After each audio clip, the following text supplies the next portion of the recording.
so you're secure inside your classroom. Right, it kind of, I mean, it speaks for itself, secure in place. And so the lockdown and the secure in place, the only two things they had in common was lock the doors. Right? Yes. Because on a lockdown, there's hiding, there's lights off, there's Yes. huddling in a corner, there's curtains, maybe. But on a secure in place, it's just lock the door and then you keep teaching. Correct. But no one goes to the bathroom, right? Correct. No one Right, in and out. you stay there. And so the critical part of both of those is to make sure those doors are locked. Correct. Was the intercom used at all? During the lockdown, during the bailouts, we use the intercom. Yes. Now I think we've heard from you and then from other teachers that an individual teacher could initiate a lockdown of their own classroom whenever they felt they needed to, correct? Repeat the question. I'm Yes, sorry. ma'am. You didn't have to wait for the principal to tell you lock down. You can make that call yourself. For your class. For my class. Yes, ma'am. I never did. You never what? I never did that. So I'm trying to think. Well, maybe it's a bad question. Let me just, actually, you testified to this jury. You did a lockdown. You heard something. You sensed danger. You didn't wait for the principal. You didn't wait for the intercom. You didn't wait for Raptor. You did the right thing, and you said lockdown, and you told the kids to hide, and you turned off the lights, correct? Correct. Okay. Now, you mentioned it, but I don't think you said it. You actually locked your door. My door was always locked. Okay, and that's so even without a lockdown, you always had a locked door. My door was always locked. Yes. Why did you do that? Because it was our policy to have the locked doors because of the bailouts and all that. I mean, for security, we were supposed to have our doors locked. Okay, so let's talk about that briefly. So aside from a lockdown, the doors are supposed to, school policy, the doors are always supposed to be locked. Correct. So when you come in the morning, you set up class, and your doors are locked. If a child has to go to the bathroom, would you go open the door for them, or were there kids designated to open doors for each other when they went to the restroom? The doors can be open from the inside, so I didn't have to open it for them. I mean, they could go out. But to come in, yes, my students knew. I had designated the students that were closest to the door. They were designated. They knew that they would open the door for the students going to the restroom. And that was, through your experience, it seemed like a very simple and practical way to handle the inconvenience of having to stop class and opening the door. Yes. Any teacher could have done that. That sounds like you took initiative and you did that on your own. Like you implemented That's what that. I did in my classroom. I don't know what others did, but in my classroom, that's what I did. But there's nothing that would have stopped other teachers from doing the same policy. I cannot speak for other teachers. I mean, that's what I did in my classroom. Yes, ma'am. I understand. And so when it came to the incident, now we'll direct your attention to this horrible incident. 1 second, ma'am. I'm sorry.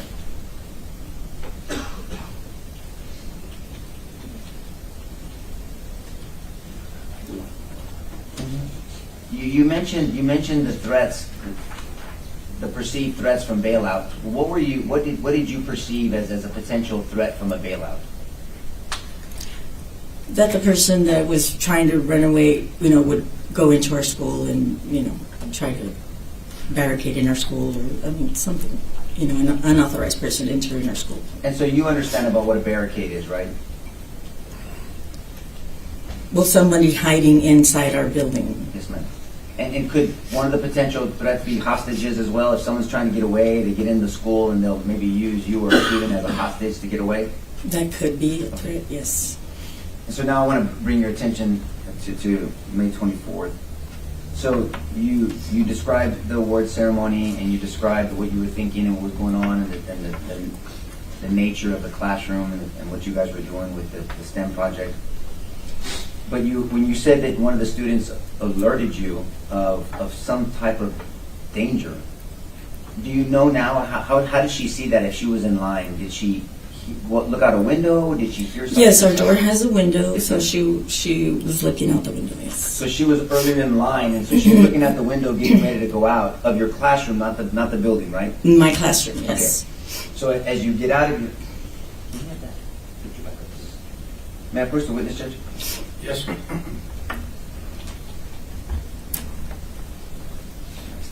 Okay. And so, your classroom was 109? 109. Yes, ma'am. So you're right here? Mhm. So you're saying that the children they were in line this way, Yes. and so this young child was looking out this window? Yes. Do you know what she was seeing? She said she saw Miss Demi's class running in the building. And Miss Deming's class is where? What? Miss Demi's class is room 104. Okay. So she told me they were coming in and they were running to Miss Demi's class. That makes more sense now. So you're saying that she's looking out, ready to go, and then they're running in, they're piling running in. Yes, ma'am. Thank you.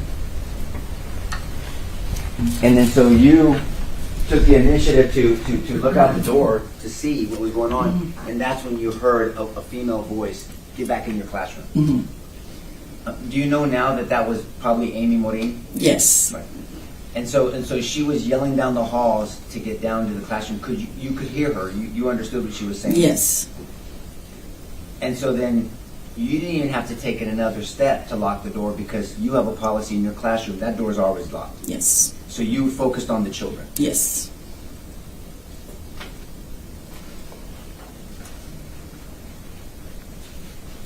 And do you know now that the bullet that unfortunately hit you was shot from the outside going through the classroom across from you? I'm going to object. Calls for speculation. If she knows, Judge. I said if you know. No. If you know, you can answer them. No, I didn't know that. Okay, fair enough. But the shooter never got to your classroom down the hallway that you saw. I never saw him. No.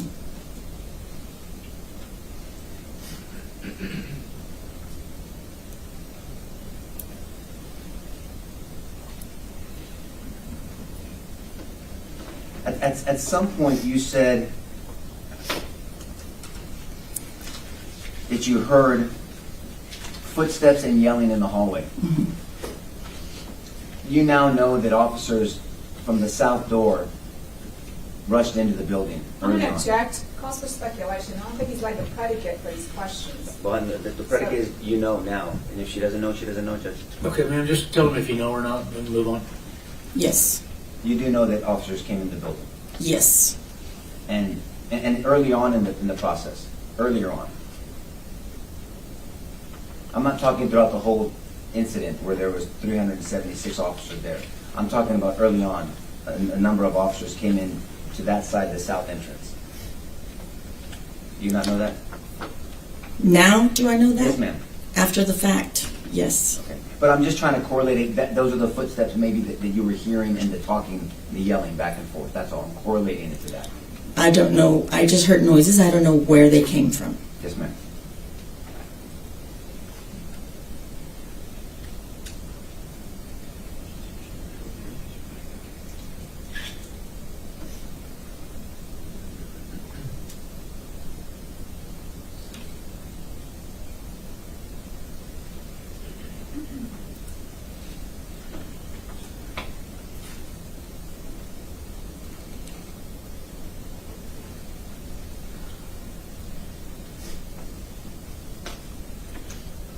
At some point in this incident, you heard someone talking to the shooter in a room,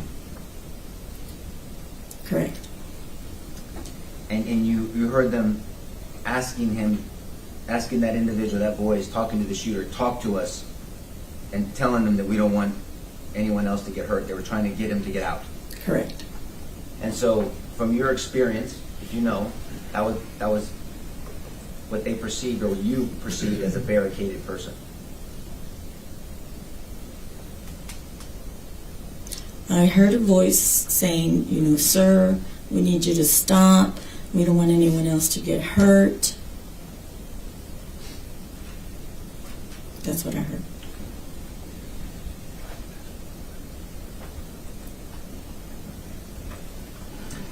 And do you know, are you aware of the policy of the doors to the building to even enter the fourth grade building, whether they should be locked at all times? I'm going to object. That's been asked and answered. Not from this witness, Judge. She talked about the policy already. To her classroom door, Judge, not the I'll building. overrule the objection. Restate the question, please. Yes, sir. Are you aware of the policy from the school to have the external doors, the building doors, locked as well? Correct. And you say correct, meaning that those external doors by school policy are supposed to be locked as well? The outside doors. Yes, ma'am. Yes. But teachers have keys to the doors, but Yes. but the general public is not supposed to be able to walk into those buildings. Correct.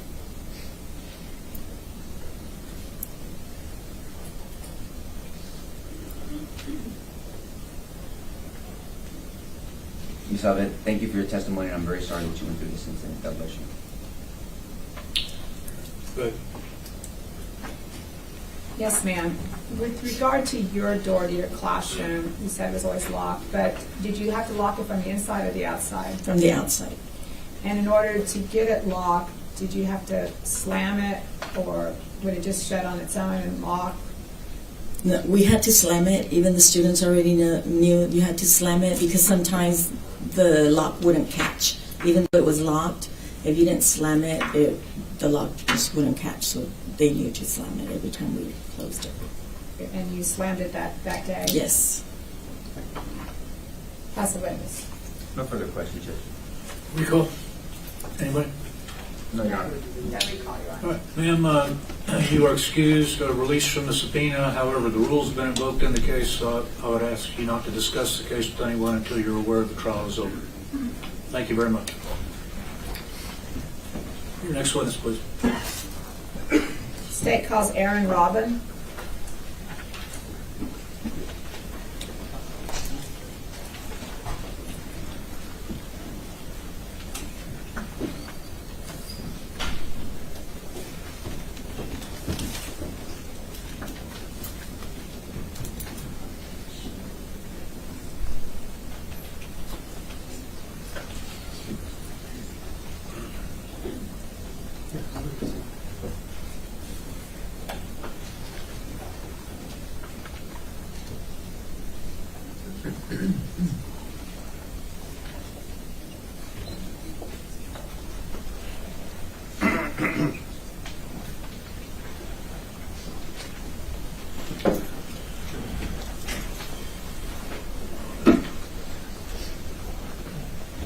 Good morning. Could you raise your right hand, please? You do solemnly swear the evidence in the testimony given in this cause will be the truth, so help you God.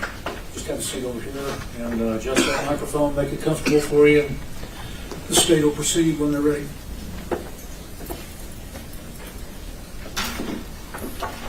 Good morning. Morning. Please state your name for the record. Aaron Robin. And Ms. Robin, where are you currently employed? At Dalton Elementary with the district. And what is your current job position? I'm the programs facilitator at Dalton. And how long have you been employed with the Uvalde Independent School District? This is my 13th year. In May of 2022, where were you employed? At Robb Elementary, I was the second grade teacher. And how long had you been working at Robb Elementary? That was our first year at Robb. And what grades were you teaching? Just second grade. Okay. And did you begin the 2021-2022 school year at Robb? Yes, ma'am. Okay. Now, can you explain to the jury what the Raptor system was as you understood it? I understood it as a way to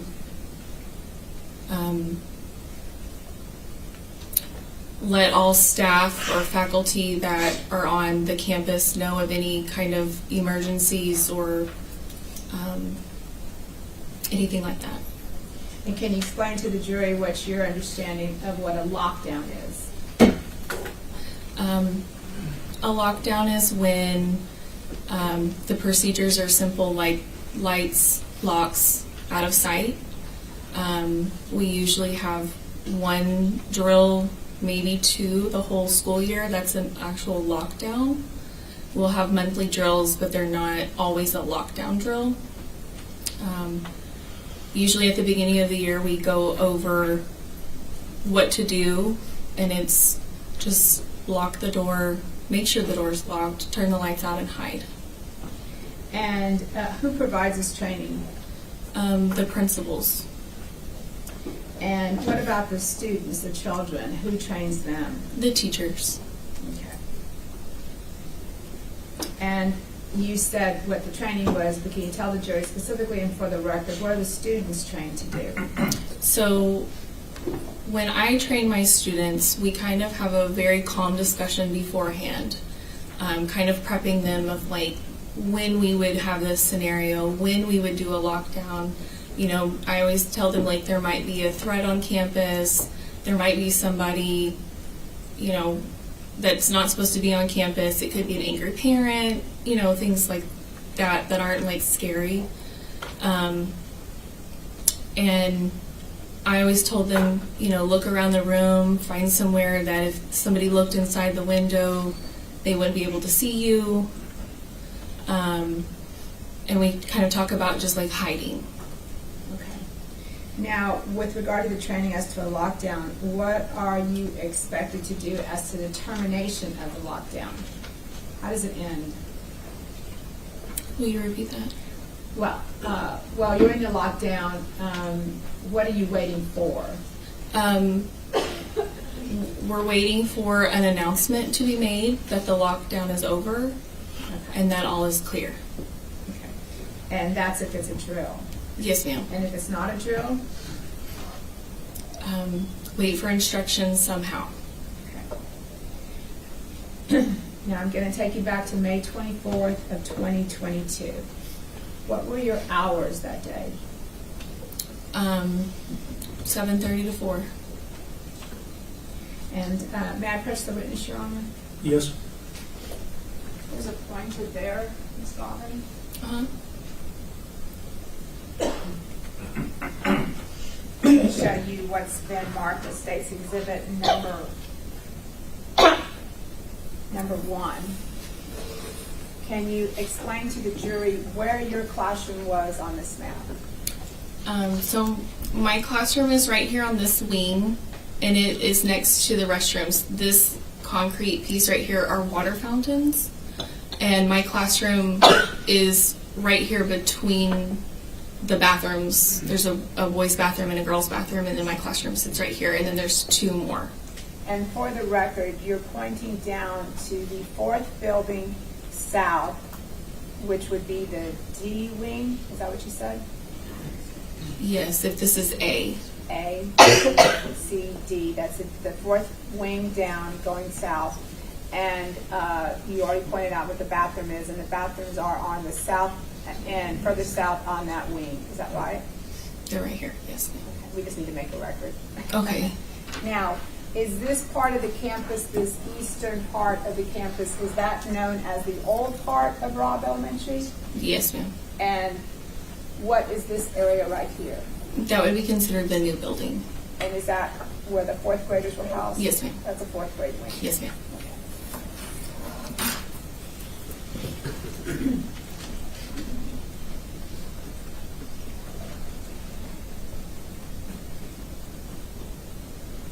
Now, when you walk into your classroom, can you explain to the jury what you see once you walk into your classroom? In my particular classroom, when you walked in, the door is all the way to the right-hand side of the classroom. So you have an entire wall. Then there's cabinets along another wall. And then the opposite wall from the door is their windows. And they're like midway all the way up to the ceiling windows, and they're the whole wall. And then the other wall is like the whiteboard. And did you have curtains or blinds? I had blinds. Blinds. Now, did you keep these blinds open or closed? I mostly kept them closed. They were closed. Did your classroom adjoin another classroom? No, ma'am. Okay. Now, on May 24th of 2022, was there anything going on special that day? We had award ceremonies that morning. What time were your award ceremonies? I don't recall exactly what time, but I know that they were one of the first ones because the second graders went first. And what did you and your students do after the award ceremony? We went back to our classroom. I don't recall exactly what activities we did, but we stayed in our classroom until lunchtime. And what was the normal schedule for picking up your kids after lunch? At the time of pickup, it's all set in stone in the schedule. You pick them up in the grassy area near the playground. Okay. May I put you again? Yes. Now, your students are second graders. Yes, ma'am. So where was, if you could point to the board for the jury, where was their recess area? So we had recess on this playground. Okay. Now, you were supposed to explain to the jury what you were supposed to do with regard to your children around lunchtime. The students were lined up in lines in this little grassy area between the buildings, and this is just where the duty people had them lined up, and that's where you picked them up. So they had been a little further south of that area, but then they were supposed to be lined up. They play here, and then we line up here. And what is your responsibility after they're lined up? To walk them to our classroom. And what time was that for that day? I was about 5 minutes late picking them up that day. I was making copies during my lunchtime, and I had a jam in the copier, and it took me a little while to get that ready and unjammed before I left the copier. So I was late picking them up. Now, when you pick up your students, what way do you walk? We walk on the sidewalk, down the sidewalk, and then down our wing. So that goes south, is that right? Mm-hmm. Okay. And did you do that this day? Did you pick them up? Yes, ma'am. Okay. Then after you picked them up, what happened? We always stop for a restroom break. And so I had a student holding our classroom door open, and I was standing in front of the bathrooms, and I was just monitoring the kids going to the restrooms. Now, can you stand up and just kind of show the jury how you were standing so we can understand that? I'm just standing. Okay. Okay. Did you have the door propped open or anything? A student was holding the door open. Okay. Now, what area were you facing when you were standing in front of the bathroom door? I was facing the fourth grade building, I guess, that area. The para that watches the kids was walking down that sidewalk. Okay, I'm going to stop you there. When you say Okay. para, what does that mean? She is the PE, like, paraprofessional. She's like an assistant. Okay.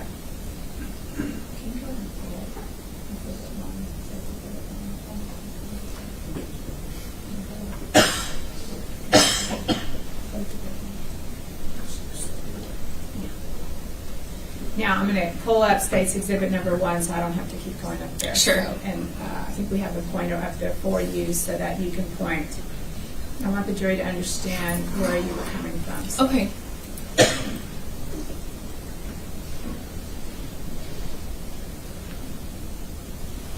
Well, if not, I'll get it. Let me get the easel. I'm sorry.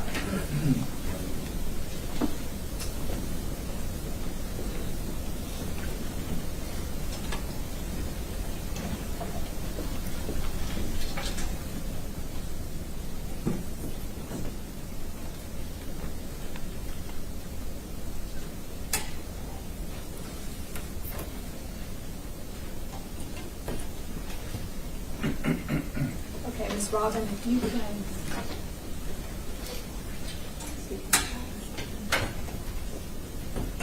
can you point on the board and show the jury where you were walking down? How did you head to pick up the kids? I picked them up here, and we walked down the sidewalk, and then there's a sidewalk right here in front of our building, and we walked down on this side. And you were facing the fourth grade building at this point. Yes, walked in this direction. We were facing. Let me return to my seat.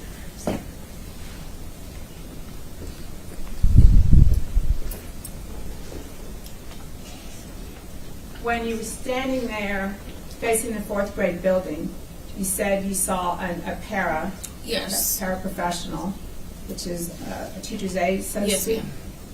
And what did you see her doing? She was walking normally, and she got, do you want me to point to the sidewalk where she Yes. was? She was walking down this sidewalk to the PE pavilion because there was like a next PE class. She got about right here. She turned around and ran back towards me. And what did she, did you see the look on her face, or could you see her? Yes, she was very panicked looking, scared, and she got to me and she said, "There's a man with a gun." I was surprised as well, and it kind of took me by surprise, and I'm like, "What?" And she repeated it, "There's a man with a gun. I heard it on my walkie." She carries just like one of our school walkies. You mean walkie-talkie? Yes, a walkie-talkie, yes, yeah. Now, you're saying it very calm today, but was she telling you that in a calm voice? No, Explain to the jury her tone. just frantic, panicked. What else did she say to you?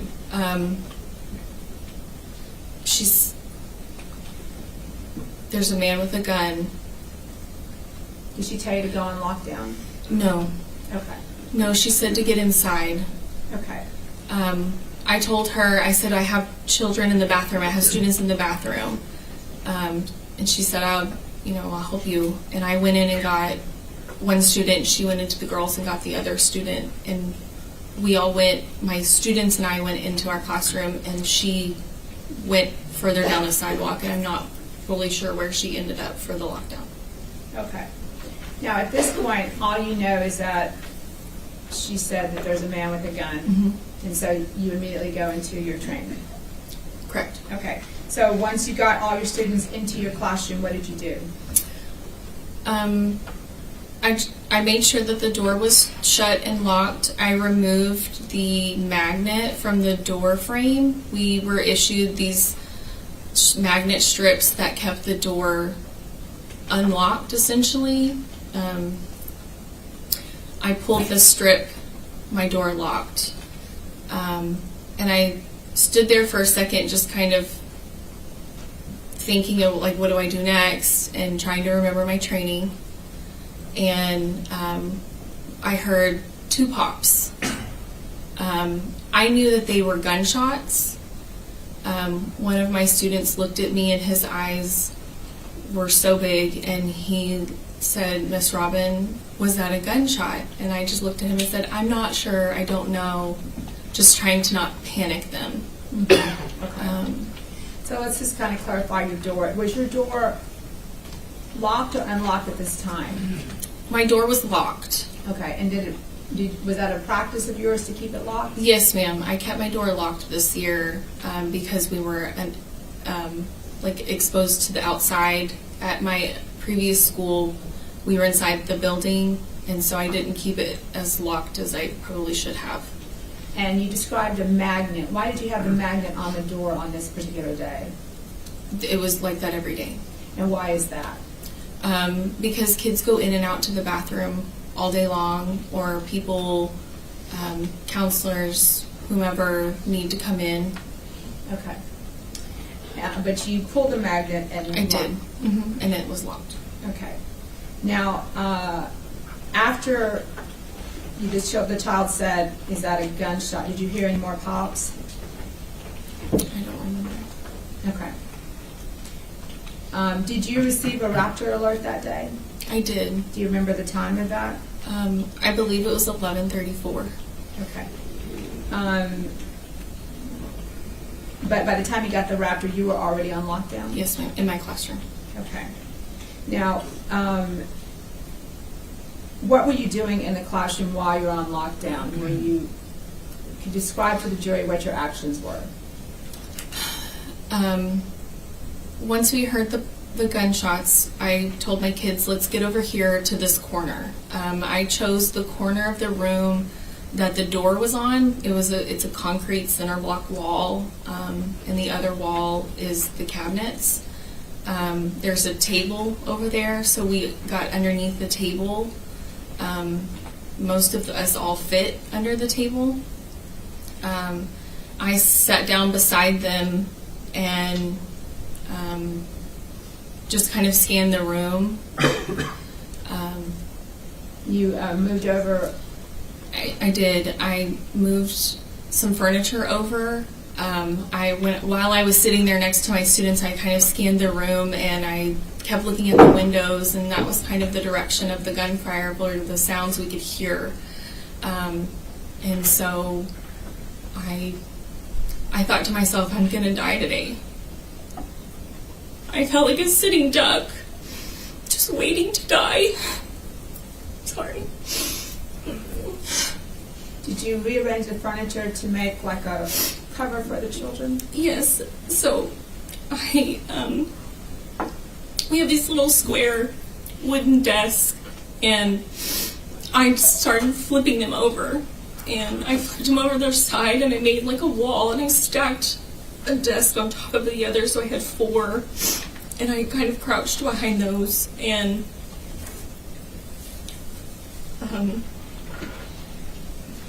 I could see the door between the 2 cracks. I could see the window of the door.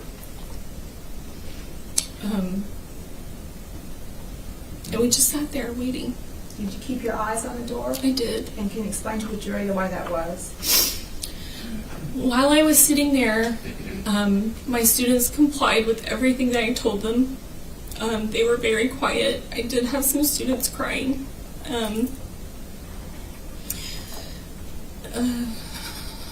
Sorry.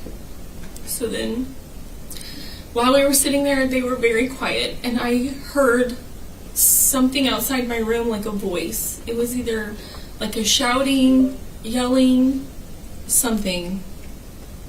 And I thought, oh, what is that? You know, who is that? So what did you do then? I got on my hands and knees, and I crawled to the window at the door. And I stayed on my knees, and I looked out the window. And when I peered out the window, What area were you looking? When you looked out the window, can you point to the jury and tell the jury what area you were looking towards? I was looking at this direction. And for the record, you're pointing to the south end of the 4th grade building. That's the area you were looking towards. Yes, right here. And once you looked out the window, what did you see? Explain that to the jury. I saw a white police vehicle. It was a car. Do you remember if it was a police vehicle for the Uvalde Independent School District? Yes, ma'am. I knew it was a school vehicle because it was just plain white. Okay. And approximately where was that vehicle parked? Or where did you see it? It was parked right here. Okay. And did you see a police officer with the vehicle? I did. And what did you see the police officer doing? I saw him go from like the driver's side around the front to the passenger side. The door was open. I don't remember if he was looking in the car for something or if he was using, like on top of the car, using it as like a shield, I guess. Okay. And what else did you see the police officer doing? Just kind of moving around. The car? Mm-hmm. Okay. Now,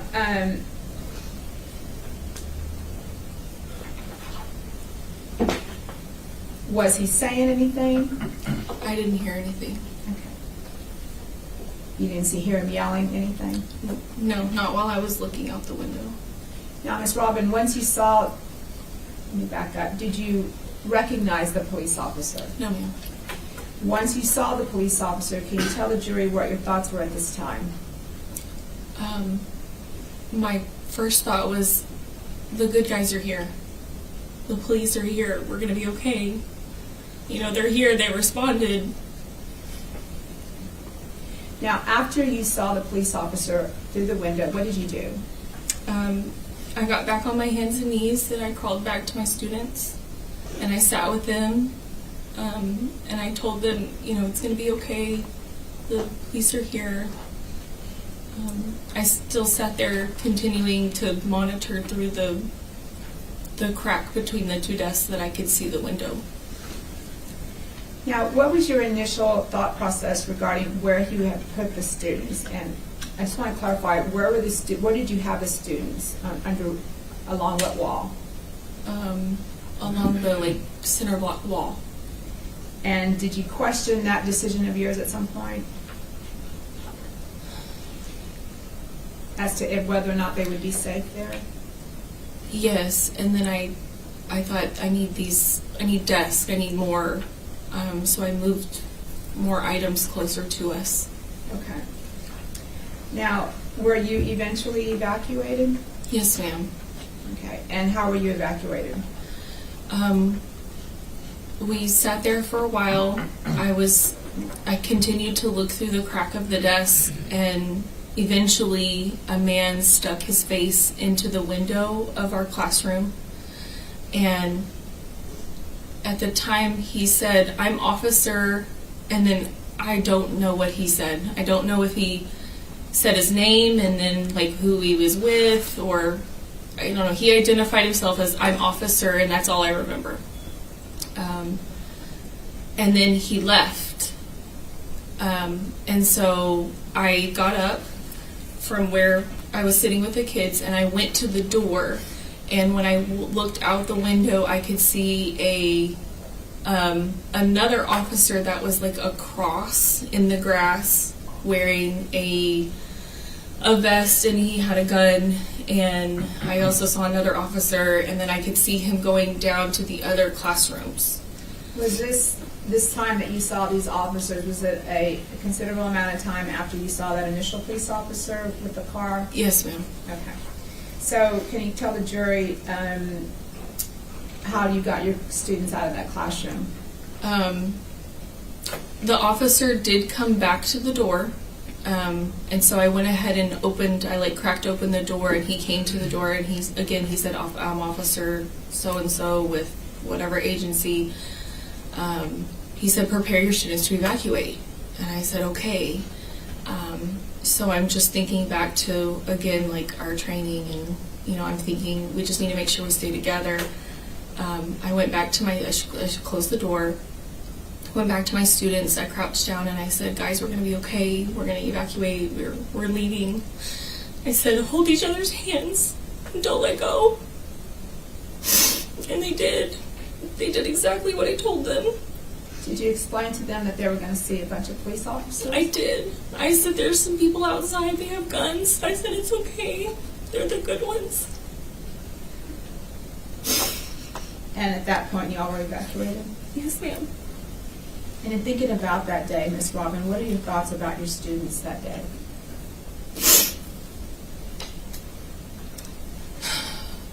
They just did such a good job.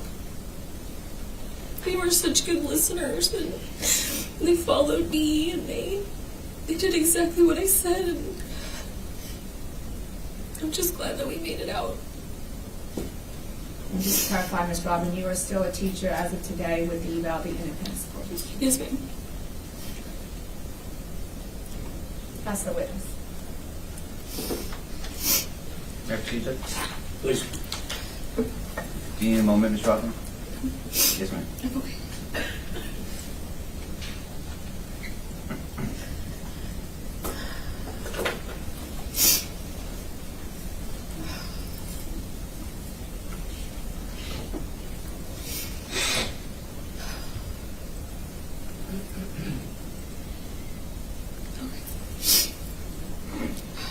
Thank you for coming in and testifying.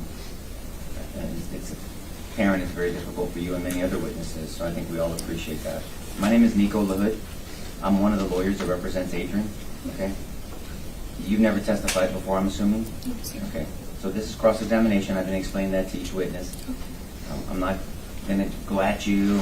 There's no trick questions. There's no gotcha moments. I'm just going to ask questions to bring context and clarity. And the reason why is because this was a stressful situation to you, obviously, right? Mm-hmm. And just for the record, you have to say a word, yes or no. Yes. Yes, that's okay. It's for the court reporter. so the reason why we ask is because we're asking people something and kind of reminding them of what they said maybe previously. So just for the jury's notice, you've said this, your experience to other people before, right? Yes, sir. And you I think interviewed with the Texas Rangers, Yes, sir. and you've also spoken with the government. Yes, sir. And have you spoken any other times before those two? Aside from those two? Not publicly, Right. maybe to my therapist. Yes, ma'am. But you and I have never spoken. No, sir. Or you've never spoken to anybody on the defense side. No, sir. So I want to talk about these drills. I think the government opened up asking you questions about the lockdown drills. And if I heard you correctly, and it seems consistent, that there was only 1 or 2 drills the whole year. Yes. It sounds to me like you felt there should have been more.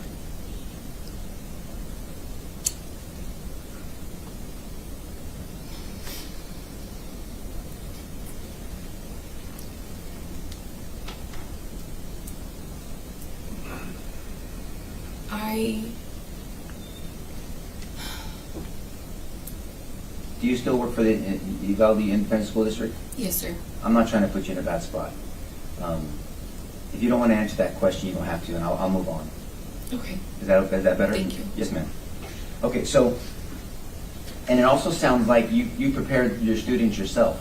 Yes, sir. Okay, so there's some general, however many times a year, there's some general information shared with teachers, but then it sounds like each individual teacher, and you did a wonderful job of taking responsibility and you preparing your students yourself. Sir. That's Yes. right. Because you're with your students every day. Yes. And so, and it also sounds like you explain some practical things to them as well. Yes, sir.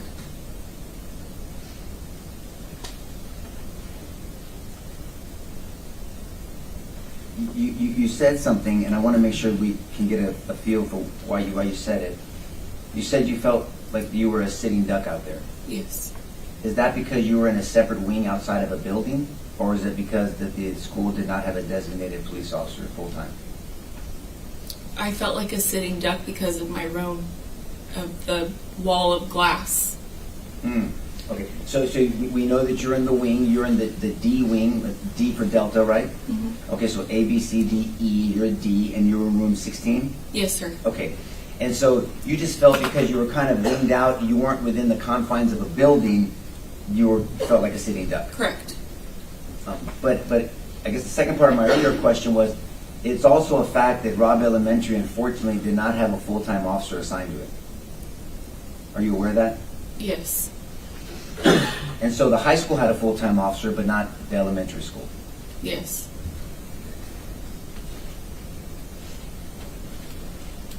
I also want to bring your attention to the magnet system that the school approved.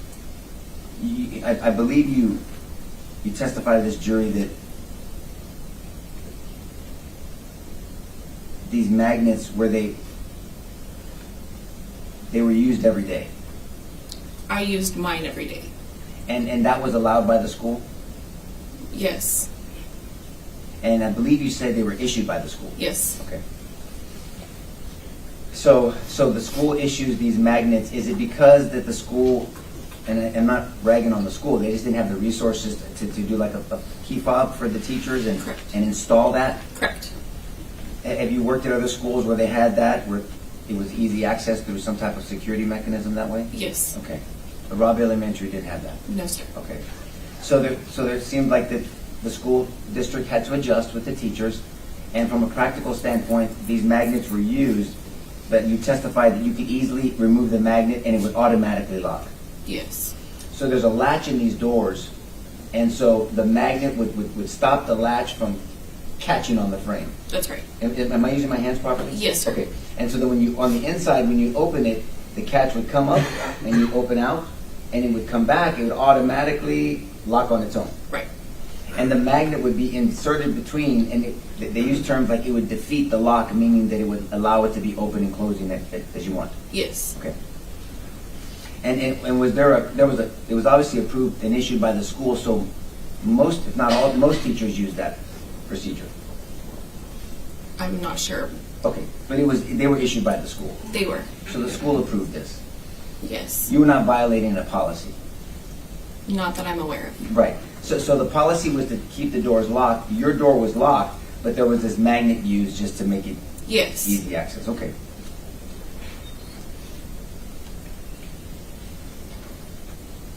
Now, to bring your attention back to the incident, and when you got your children out of the bathroom and into your classroom, you didn't have to lock the door because your door was always locked. Yes, sir. You just removed that magnet. Yes, sir. Got it. And then you made a strategic decision to go to a certain corner Yes. of the room. Now, the government asked you on whether you second-guessed that decision. Was that the corner that you'd always practiced on those 1 or 2 times a year drill? Yes. But yet, at this time, once it was actually happening, you questioned on whether that was the best corner? I questioned whether I needed to have more cover. Oh. Cover meaning something that would stop a potential projectile. Yes. In your mind, what would that have been? Well, I used a desk. Okay. I also rolled a book cart closer to some children because we didn't all fit within that, underneath the table, within the corner. Now, and it sounds like it's these windows that really gave you angst, right? Yes. It's those windows that were just exposed Yes. you. Did you ever voice that concern to administration? No. No, okay. Now, I want to direct your attention now to when you were in the corner with the children, sitting with them, and then when you crawled up because you heard some noises. You ended up crawling to the window, and you peeked out, and you saw what you believe was an officer. Yes. And you said that officer was moved around the vehicle and it appeared to you, was using that vehicle for cover. Yes. Okay. But also you said it appeared to be some communication or yelling with somebody else in the officer's presence or around him. I'm not sure. Okay. But the officer was yelling or talking to somebody. You're not sure. I'm not sure. Fair enough. But is it fair to say that officer was between you and the shooting that was happening on the other side of him? Yes. And do you now know that there was other officers on that side that did not drive in like this officer did into the No. danger? You did not know that? No. If there were other officers that stayed on the outside, that would be a distinction in your mind between those officers that stayed away at the corner and this officer, whoever it was. Well, you know it's Adrian now, right? Yes. Okay. Adrian driving in close to, in between your building and then the 4th grade building, right? I'm going to object to speculation. She already said she didn't know there was other officers there, so at this point it's speculating. I gave her a hypothetical, Judge. I said, if you know, you have an opinion. You can answer if you know, ma'am. I'm not sure. Okay, well, let's talk about Adrian, this officer. This officer, for sure, regardless if there was other officers out there, this officer drove in to the campus close to the 4th grade building and in between you and that 4th grade building. Yes. And from your position, it doesn't sound like when you testified a short time ago that you remember a lot of gunfire sounds. The initial ones, yes. We did hear several more once we were in the corner, but it wasn't a lot. And you know that stress can affect people differently, Of course. right? There's tunnel vision, Right. right? There's perception distortion, Right. and there's something called, have you ever heard of auditory exclusion?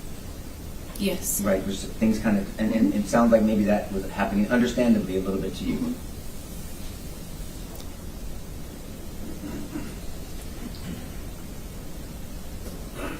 You're a blessing to your profession, ma'am. Thank you for answering my questions. Pass the witness. No more questions, Your Honor. She may be excused.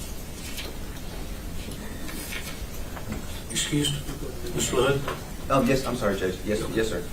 You're released from the subpoena, ma'am, and you're free to go. Thank you for being here. We would ask, because the rule's been invoked, that you not discuss the case with anybody until you're aware the trial is over with. Thank you very much. Thank you. All right, ladies and gentlemen, let me go and give you your morning recess. Take about 10-15 minutes. We'll call you back in shortly. Would everyone rise for the jury?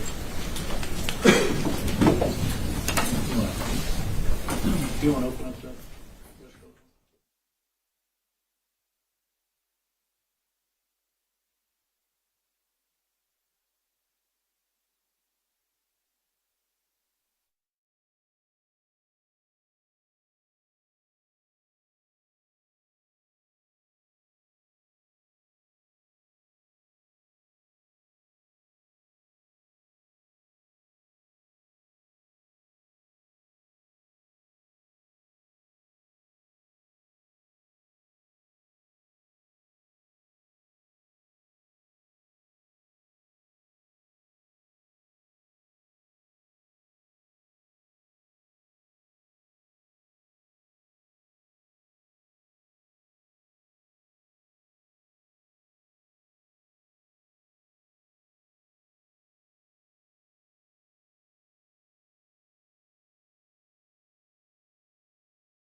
How big is your shift?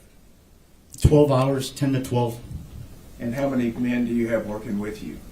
Any given time, it could be 4 or 5.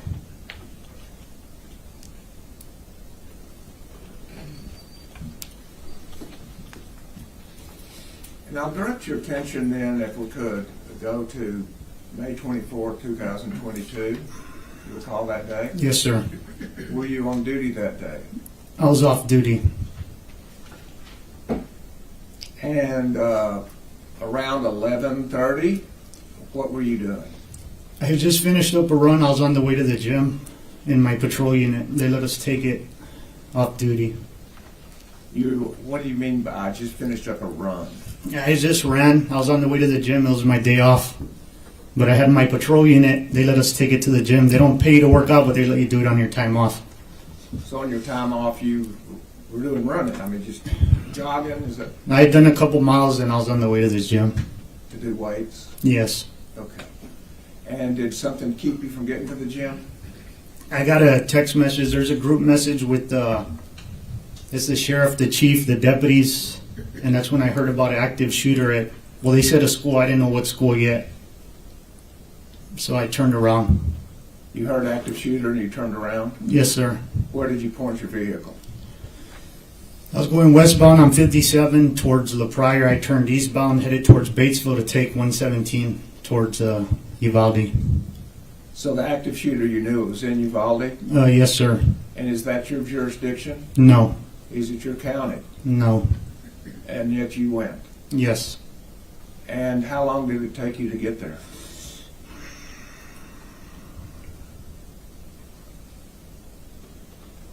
I think I stepped into the building at 11:50 something. I'm not 100% sure. 20 minutes or less, maybe. Okay. And on your way there, did you drive the speed limit? No. No. Tell us how you got there. As fast as that truck would go, I just quick. As fast as you could go, you got there. Hmm. And when you got there, where did you stop? I stopped at a parking lot. I don't know if it's the northeast, to the right of a cafeteria, to get my rifle and put on a vest that I had. Okay. May I approach your honor? Yes, sir. There's a pointer right there in front of you. Take your second to look at Geraldine Street, Rose Street, and Robb Elementary. Okay. So this would be the cafeteria? There's people right here on the end. If you just scoot that way just a touch, I'll scoot it over. If this is going to be the cafeteria, there's a little pickup area here. I parked around this area. There should be a parking lot or something. I don't know if it's in view, but there's going to be around this area here. Just out of view by the cafeteria, there was a parking area, and that's where you parked. Yes, sir. And that's on that far bottom corner to the right, far right. Yes, sir. Thank you. How were you dressed on the way over there? I had I'm sorry. I was wearing shorts and a t-shirt and running shoes. Okay. And so is that the same way you were dressed by the time you got there? Yes. Minus I put on a vest that I had on the seat. So when you got there, you put on a vest. Tell us about the vest. It's just bulletproof. I'm not sure if it's what the rating is, but it's all I had, so I just put it on. It's a black vest. Yes, sir. It said sheriff on it. So you don't know if it was rated for guns or for handguns or for... Not at the time, no. That's what you had, so that's what you put on. Yes, sir. Did you have to have anything else with you? Besides the No, vest? that was it. Phone, everything stayed in the truck. No body cam, nothing. How about helmets? No helmet. Any weapons? I had an AR rifle with I loaded maybe 12, 13 rounds in there. And did you take that with you? Yes, sir. What did you do? I see some parents, I believe those parents approaching from the right into the parking lot. There's two BP agents. Looks like they're taking cover. They have their rifles out. So as I see the parents approaching, I load real quick, get out. Then I ask where the shooter's at. He looks a little confused, but points somewhat in the direction of the main building he was at. So I run towards the cafeteria. I know there's a gate there. I picked my kid up there. I know the school. I just didn't know the name at the time. Let me stop there for a second. You said you picked your kid up there? Yeah, I picked my daughter up. Right there on the side of the cafeteria, there's a little driveway you pick up the kids. So I picked her up there before I know where the main office is at and the cafeteria. Other than that, I just know that location. So was she going to school there that day? Yes. Okay. So then what happened? So I know there's a gate right there to the cafeteria, so I make my way to the gate. There's a school, I think it was a school officer coming out. I think it was Mike Hernandez. He has something in his hand. He's walking away and ask him where the shooter's at. And same thing, he looks kind of confused, point. So I go past him. There's parallel buildings after the after the cafeteria. Behind it, you have those parallel buildings and the main building. So I run in between those buildings. I think I don't know if it was county or those two officers. Same thing, I ask where the shooter's at, and they point towards the main building. Like, I don't know the direction. They say, be careful, he's shooting out of the window. So I make my way past that, and then next thing I know, I'm in the building. I don't remember if there was somebody at the door or not. And from there, I just remember linking up with Gonzalez and whatever officers were there, pointing their barrels down the hall. Okay. Now approach again, Your Honor, to show. Yes. You'll show us the path that you took from your vehicle to get to the building that you're talking about. So I was parked here. I made my way over here towards the gate. This is where I ran into the other officer. Ran through here. There was two officers, I believe, right here. Then I made my way into the building right here. These are the windows they were talking about that he was shooting out of. Where were the officers when they told you, be careful, he's shooting out the windows? Somewhere right around here. And did they point to the windows they were talking about? Yes, it was going to be these windows here. Okay. So when you found out that he was shooting, did that stop you from going forward? No, I just ran quicker. You did what? I just ran faster to get in there. To get in there? Yes. When you found out he was shooting? Yes. And where did you go? I made entry to this doorway right here, and that's where I can't remember what happened between here and I linked up with those officers. I can't remember if someone was at the door either. Okay. But you got to the main hallway, Yes, sir. and then you say you linked up with other officers. Yes. Tell us what that means. So when I get there, I make contact with Lieutenant, I believe it was Lieutenant Adrian Gonzalez, and they're just briefing me on the situation. They're telling me which classroom they think the shooter's at. I remember them describing the chair. They point, they're like, where the chair's at. At some point, I asked if they wanted to make entry, and no. They say something about a negotiator and a shield. He explains that they got fired at as they approached the door.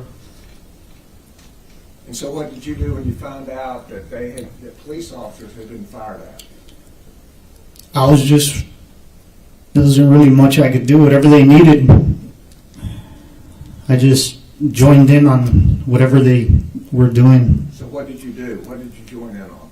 On the hallway, I just stood left of, I believe it was Adrian Gonzalez. I just stood left of him, pointing my rifle there, waiting to see what was the next plan. So you joined in with a group of officers, Yes, sir. and do you know what the purpose of those officers was? I think they were waiting on like I said, I remember mentioning a negotiator and at some point a tactical team of something. And while you were there, did a tactical team arrive? Eventually, Bortak showed up. And what did you do when Bortak showed up? It's a little bit of a blur, but I know I talked to them, asking if first, when they got there, I thought they were going to have some kind of equipment to breach the door, which they didn't. I remember asking about a sledgehammer. Eventually, that rifle-rated shield came up, and that did show up eventually, but just little things like that. I could hear them talking about breaking windows. It didn't happen.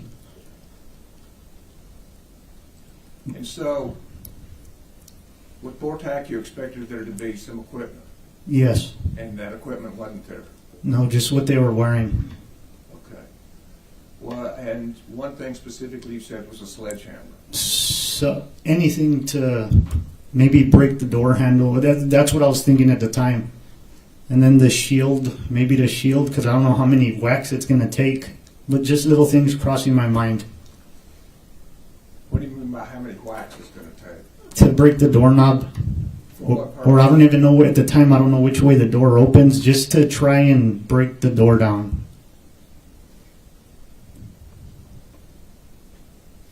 And how long did you wait there? I know I ended up leaving to make a call. I was still trying to find out where Ava was, if she was okay. And Ava, what grade was she in? I think it was second grade. And who did you call? My ex-wife. And did you get her? Not that time. On the way to the school, I had made contact, but she didn't know anything where she was at. She might have been at the school at that time, or by the time I got there. So you didn't know the condition or situation that your daughter may be in? No. And as you're standing in that line, what's going on in your mind? I don't know if she's in there.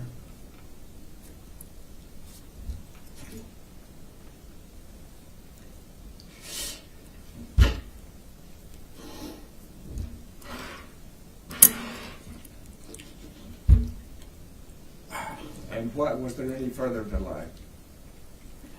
Just the locked door situation.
It was me with Bortac, and then I'm not sure if the PD was behind me. Across from me, there was a sheriff's office for Uvalde County, and then maybe some PD guys with him. Everybody was there. But no school district police officer? I don't know. Okay. And so tell us how you breached. After they unlocked the door, I think they got both classroom doors open. We make entry. It's dark, can't see anything. As soon as I make entry, I realized I don't have a flashlight, I can't even see. So I look to my right, and there's a pile of the bodies.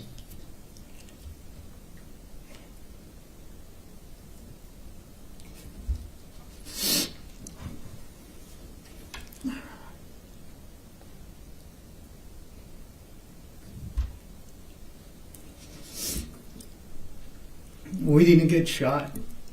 Excuse me? I was expecting to get shot.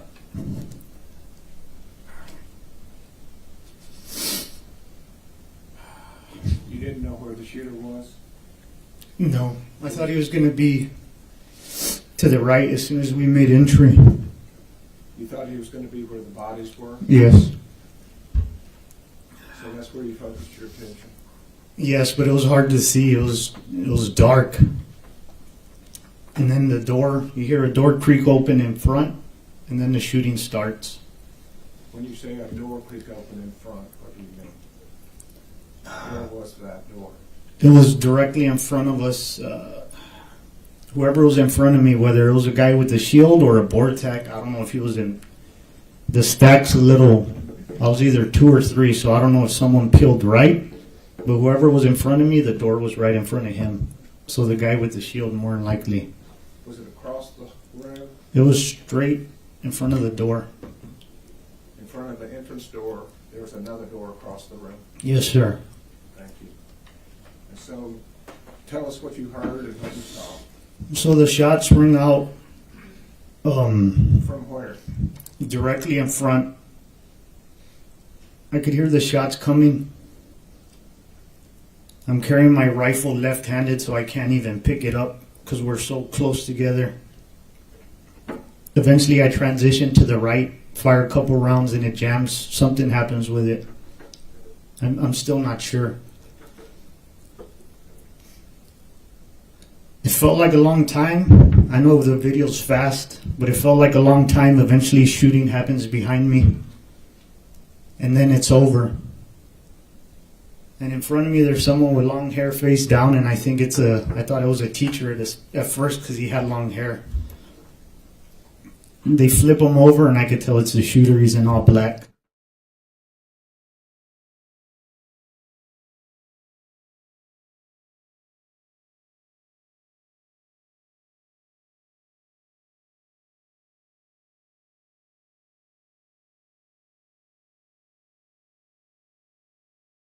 Little boy. And his shin looks pretty big. He looks older than my daughter.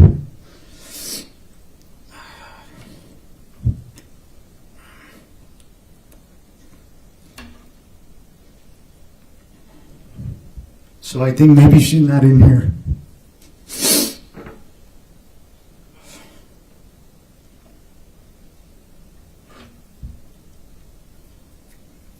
And then in front,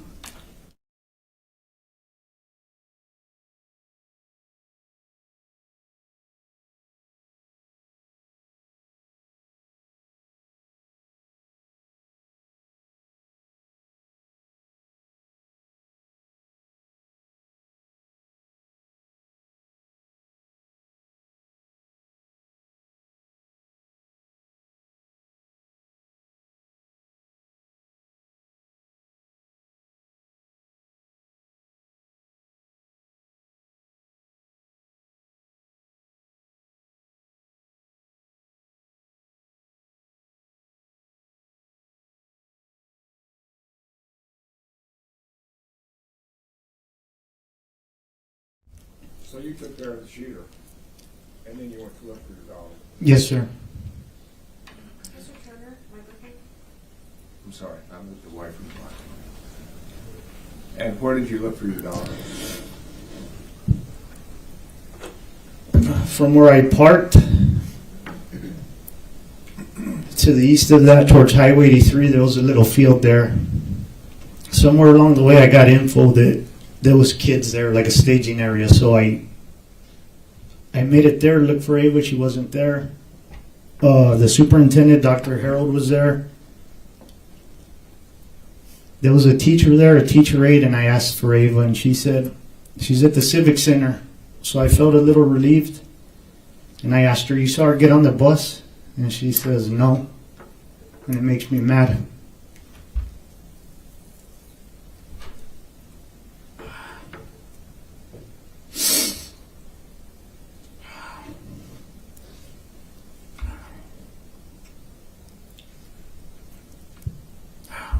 I got mad that she told me that.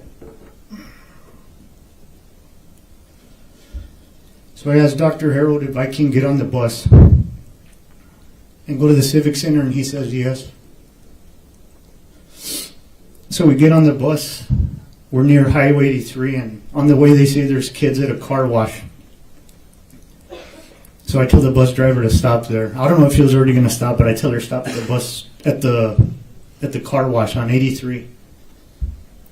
Before we get there, more radio transmission comes out that they ran across the street. And sure enough, they're not there. So I asked the bus driver to turn around, and she's taking too long. So I have her open the doors, and I get off on the highway, and I run to the house. And you see the kids there. To your house. I ran to the house where the kids ended up. Yeah, I get off on the highway, and I run. Get to the kids, look through them, Ava's not there. They're in somebody's front yard There's a lady at the door. I asked to use her phone. Same thing, no answer. So I don't know where Ava's at. The bus ends up getting there. We get on the bus, go to the Civic Center, get off, walk in there, and the kids are in rows, almost like a formation. And I don't see her at first. It feels everything leaves my body. And then out of nowhere, she like appears, and I hug her. We go towards the back wall, and then a teacher. But I don't know if it was a teacher, but she kicks me out of there because I have a rifle. So I leave my daughter with a relative there. He was looking for his kid. I asked him to give me a ride back to Robb because I fired my weapon. Pretty sure I had. So I knew I had to go figure out what they wanted to do with me. So I went back to the school. I met with a ranger and he took my weapon later on that day. Because it potentially had evidence of, since you had fired shots. Yes, sir. Is that standard procedure when there's a police shooting? Yes. So that's nothing unusual. about No, they that. take your weapon. Very good. Thank you. Pass. Yes, sir. You're a sergeant still? I'm with the investigators now. So you're an investigator, not sergeant? Yeah, no, not sergeant, just You investigator. want me to call you Investigator Vasquez or Mr. Vasquez? Or? It doesn't matter, however, whatever's easier. Well, my name's Nico, and you can call me Nico. Yes, sir. I didn't want to cut you off. A lot of that you were saying was not relevant to Adrian, right, or this trial, but Okay. I think we're all just wanted to hear from you, and we're grateful that your daughter's okay, and thank you for your service. But have you testified before in your duties as a police officer? Not to this magnitude, but In trial, you have? yes, sir. Have you been cross-examined by a defense attorney? Yes. Maybe, okay. Well, there's no gotcha. I mean, you're not the opponent here. We're just going to ask questions. I'm going to ask for your information and what you knew or didn't know, and really talk about some of your experience, okay? Okay. If you don't understand my question, you stop me. Say, Nico, can you repeat that? Or I don't understand what you're saying, and I'll do that. Yes, sir. So it sounds like, may I call you Joe? Yes, sir. Okay, thanks, Joe. It sounds like that you were kind of operating in two functions. You were operating as a law enforcement officer, but also as a daddy. Whatever I was needed. I know, but you don't divorce yourself from being a daddy, right? No. I mean, you weren't just going to any school. You were going to the school. I mean, in all of us as parents, there's a lot of schools that we care about, but then there's the school that we care about where our children go. Mm-hmm. Is that a fair statement?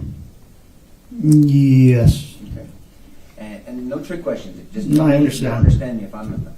So you were driving. At some point, you realized it was Robb Elementary, Yes, sir. and then you knew that your daughter went to school there. I didn't know at first, so I have the kids and the ex on a group, and I know two of my kids were going to Morales Junior High. One was going to high school. Ava, I didn't know what school she went to. They said Robb when I was on the way. Got it. Okay. But at some point, you realized that was the school that your daughter goes to. Yes. Because you've actually, like you testified to this jury, you've picked her up from there before. Yes. Okay. And so you get there, and you testified that it took you 20 minutes or less to get there. Believe so. About. And you said that you stepped in the building at 11:50 something, right? So, yeah, I'd have to look at the video. I believe it was something like. If I represented you that it's 11:56:28, does that sound about Sounds right? about right. 11:50 something. And you said that you threw on your vest, but you weren't aware of its rating. Yes. Is it a vest that you wear on a regular basis? No, Okay. that's not a duty vest. Okay. Where did you get that vest from? It's from the sheriff's office. So is it kind of a vest that you grabbed, and maybe that's why you didn't know what was it rated for? It's more of like a tactical style vest, something you wear over, not part of a uniform. And for the jury's sake, for tactical, you mean people can put extra magazines in there, you can put a flashlight, a knife, something like that. Yes, sir. It's not necessarily for protection. No. Right. Okay. So then it looks like you showed up the jury on this that you parked where the drop-off is, and looks like you entered the east side of the building. Yes, sir. You know now that there's a north side, there's a west side where this animal entered the building, right, this shooter? Yes. And then there's the south side, and then you entered the east side, correct? Yes, sir. And so, as you were going by, you testified, it caught my attention, you said that there were officers, even when you first got there, they were taking cover. Yeah, it was Border Patrol agents. They were taking cover that far away? Yeah, there were. It's a parking lot, Right. so there's a drop-off area where you pick up the kids. The parking lot. Yes, sir. Yeah, I've been there. And so, but my point is, that's still some distance from the building. Oh, yes, sir. And they still felt the need tactically to take some cover. Yes, sir. And whenever there's a shooting situation, active shooter, especially with a high-powered rifle, you could be in danger from a long distance away from that. Yes. And so if you don't know where the bullets are coming from, it's reasonable and it's tactical to take cover until you figure out where bullets are coming from. Yes, sir. So you're not criticizing them, you just thought that was normal. No, yeah, it was normal. Okay. But you passed them up, and then you ultimately make your way into the east side of the building, correct? Yes, sir. And I believe you said you ran into, was it Eddie Canales? Yes, sir. Whatever officers were there in that group. And you said Mike Hernandez as well. So him, I'm pretty sure it was him. He was by the cafeteria after I passed the 2 Border Patrol, he was coming out by the cafeteria. May I approach, Judge? Yes. We're hearing a bunch of descriptions, so I want to make sure that the Yeah. jury understands.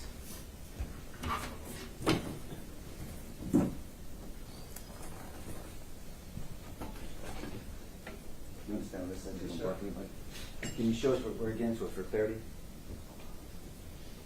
So this is the pickup area. I parked here. I believe if it was Mike, it was somewhere around this area. And what was he doing? I'm not sure if he was walking out. I don't know if he had keys in his hands or something. He was doing something, I don't know what, but he was walking. So you're walking this way and he's walking opposite? Yes, sir. Okay. And Mike Hernandez, he works Just for here, what? could you move? I don't think these folks can see, maybe just a Oh, I'm sorry. Sorry about that. And so Mike Hernandez works for which PD? I think he was part of the school. Okay. And then so you make your way down, and then where do you see the Border Patrol agents? So the Border Patrol, the first ones I come into contact with were it's a parking lot. I believe it's right here. And then it's Mike. I believe it was Mike. And then I run into another couple officers here. I don't know if it was PD, county. I don't think it was Border Patrol. And for the record, you're pointing out the Border Patrol agents were kind of parallel or side to the drop-off area on the entrance. This is really the entrance of the school, right? Yes. It's really it's east facing, but it's the entrance to the school, right? Yes, sir. And the Border Patrol agents reasonably and tactically were taking cover over here. Yes. You later knew that the shooting happened here, but they were taking cover over here. Yes, sir. Okay. And so then you make your way down, and then you enter through the east side of the building. Yes, sir. Okay. And then now that you passed Mike Hernandez and you passed the Border Patrol agents, now you come in contact with Eddie Canales? Yes, sir. And who does Eddie Canales work for? Uvalde PD. Uvalde PD. That's different than the school district, right? Yes, sir. Okay. And does he have rank with UPD? I think he was a lieutenant at the time. So Eddie Canales, and is he briefing you about what happened? Yes. Okay, you can have a seat now, sir.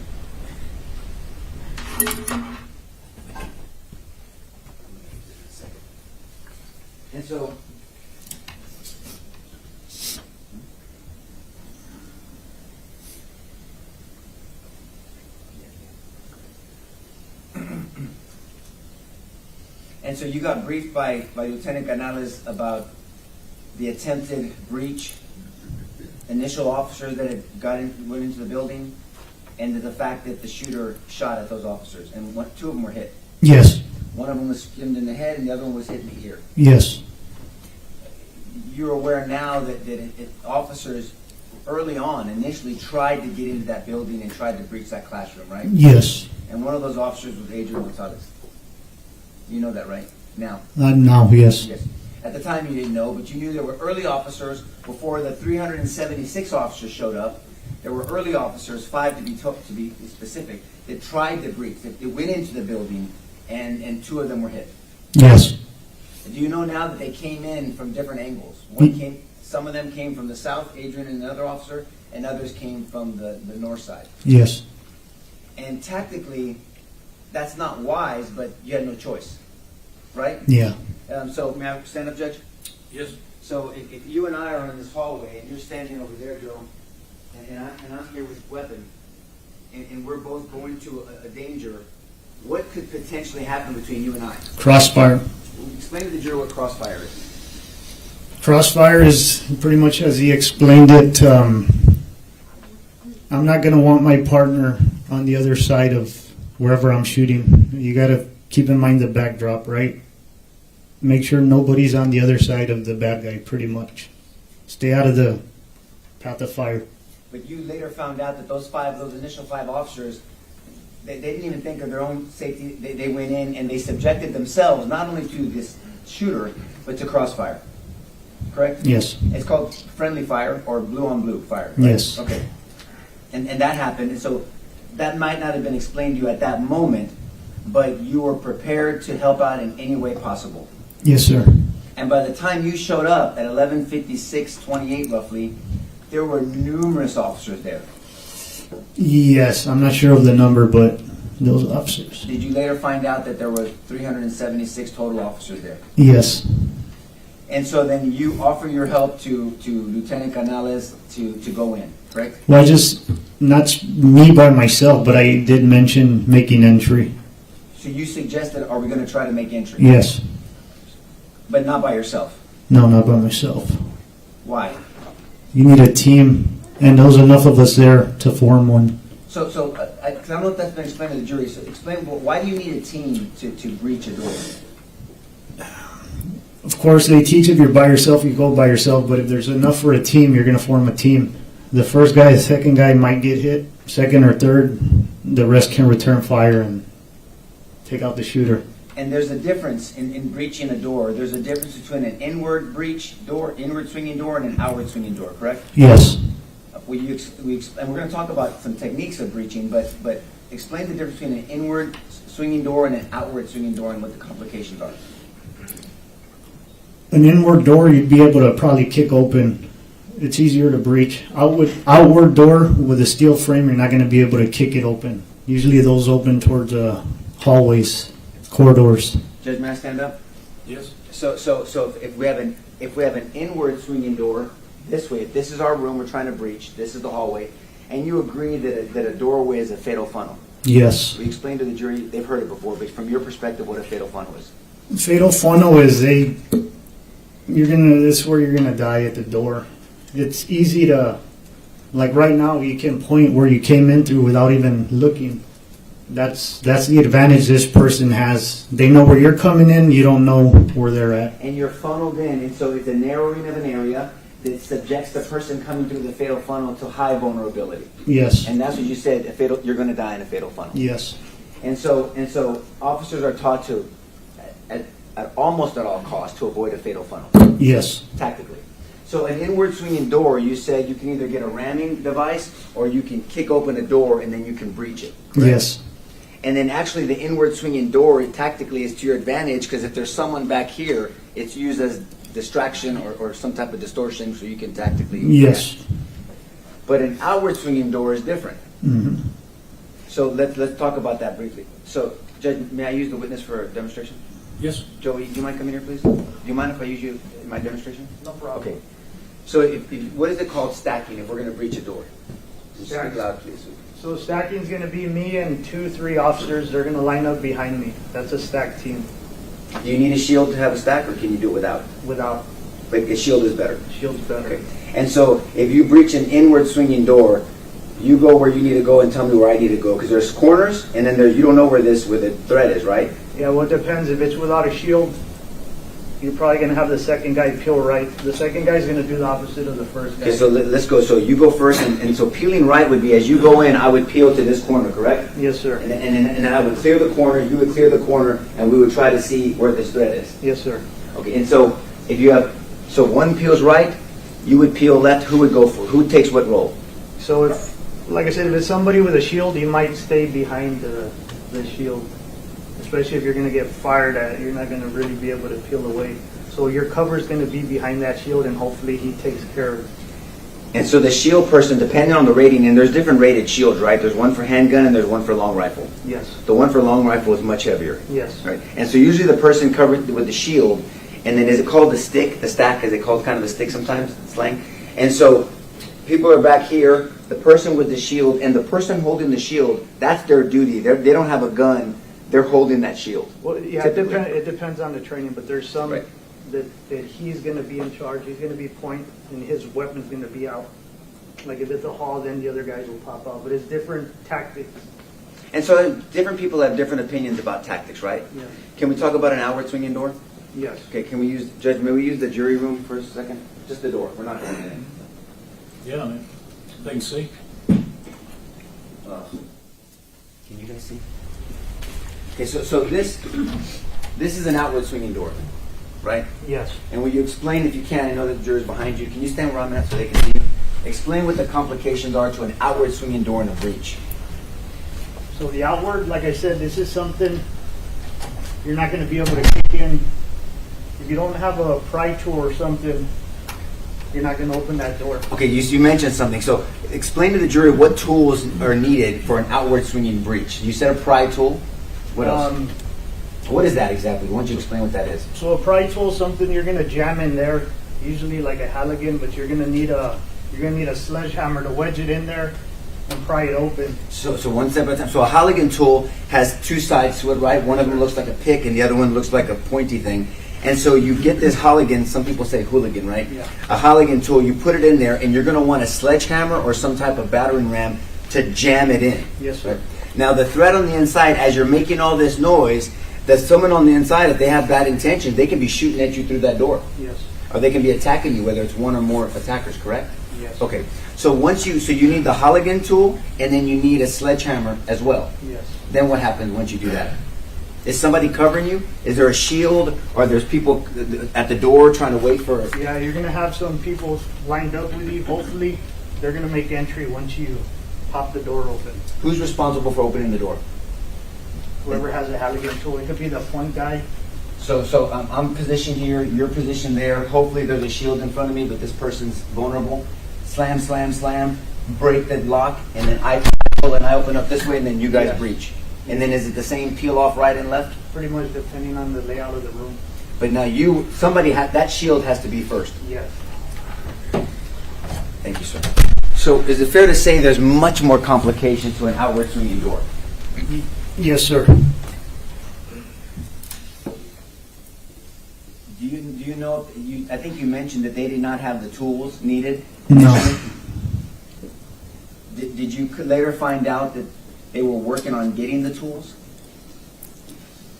I remember somebody saying I have a sledgehammer in the bed of my truck, something like that, and they went to get one. I don't know. It might have been Vortec. I'm not sure. Do you know? And we're going to talk about Vortec in a second. Do you know if anyone had a reeded shield for a high-powered rifle? I just remember that getting there towards the end. If it was there before, I'm not sure. But yeah. And whether at some point when you have a fatal funnel and a high-powered weapon, may I stand up again, Judge? Yes. I'm sorry. I don't know if you want me to ask every time, but I will. Now, do this. If you want to approach the witness, you want to use the well, just do it. Thank you for that permission, Judge. In some scenarios, and a fatal funnel, the reason why it's so dangerous, if the threat has a lot of magazines and a high-powered weapon, it doesn't matter if there's 1,000 officers on that side, right? I mean, if you have enough rounds, they're just going to pick them off as they come in, correct? Yes. And that's why this equipment is so critical. That shield is really critical because even if you have 1,000 officers that are willing to go in, I mean, they're all going to be picked off eventually if the attacker inside has enough firepower. Possibly. If you had a choice, have you ever been in a gunfight? Not before that. Okay. Well, thank you for subjecting yourself to that. If you had a choice, this is kind of like a blue gun. It's an orange gun for training. Not real. If you had a choice to pick a handgun or an AR-15, which one would you choose? The rifle. Why would you choose the rifle over a handgun? It's more accurate, easy to shoot somebody. A pistol, any little deviation and it goes off feet. Right. And so, and also you can shoot a target at a long distance with a rifle versus a handgun. Yes, sir. Now, a handgun, you can shoot a certain amount of distance, right? Yes. But now, would you agree that combat shooting or training tactically with a handgun, you usually train within 2 to 5 yards, 7 yards, right? Up to 20 at the range. Right. And so when you pull and you draw, you can do a fast draw. You usually at a high rate is pop, pop, pop, double tap, triple tap, and you're doing rapid fire. Correct? Yes. But after a certain distance, a handgun is not as reliable, right? Right. And so you're typically gonna, if you're gonna shoot with a handgun from a distance, you're going to really take your time, sit down on your grip, make sure your sights are aligned, take a deep breath, and slowly squeeze that trigger. It's not going to be a fast shot, right? Right. But with a high-powered rifle, you can pick up a rifle and you can shoot a lot quicker at longer distances because it has the power and the velocity. Yes, sir. So now I want to ask you about potential activity by officers outside the building. So you now know where some of the early officers were in this incident? Yes.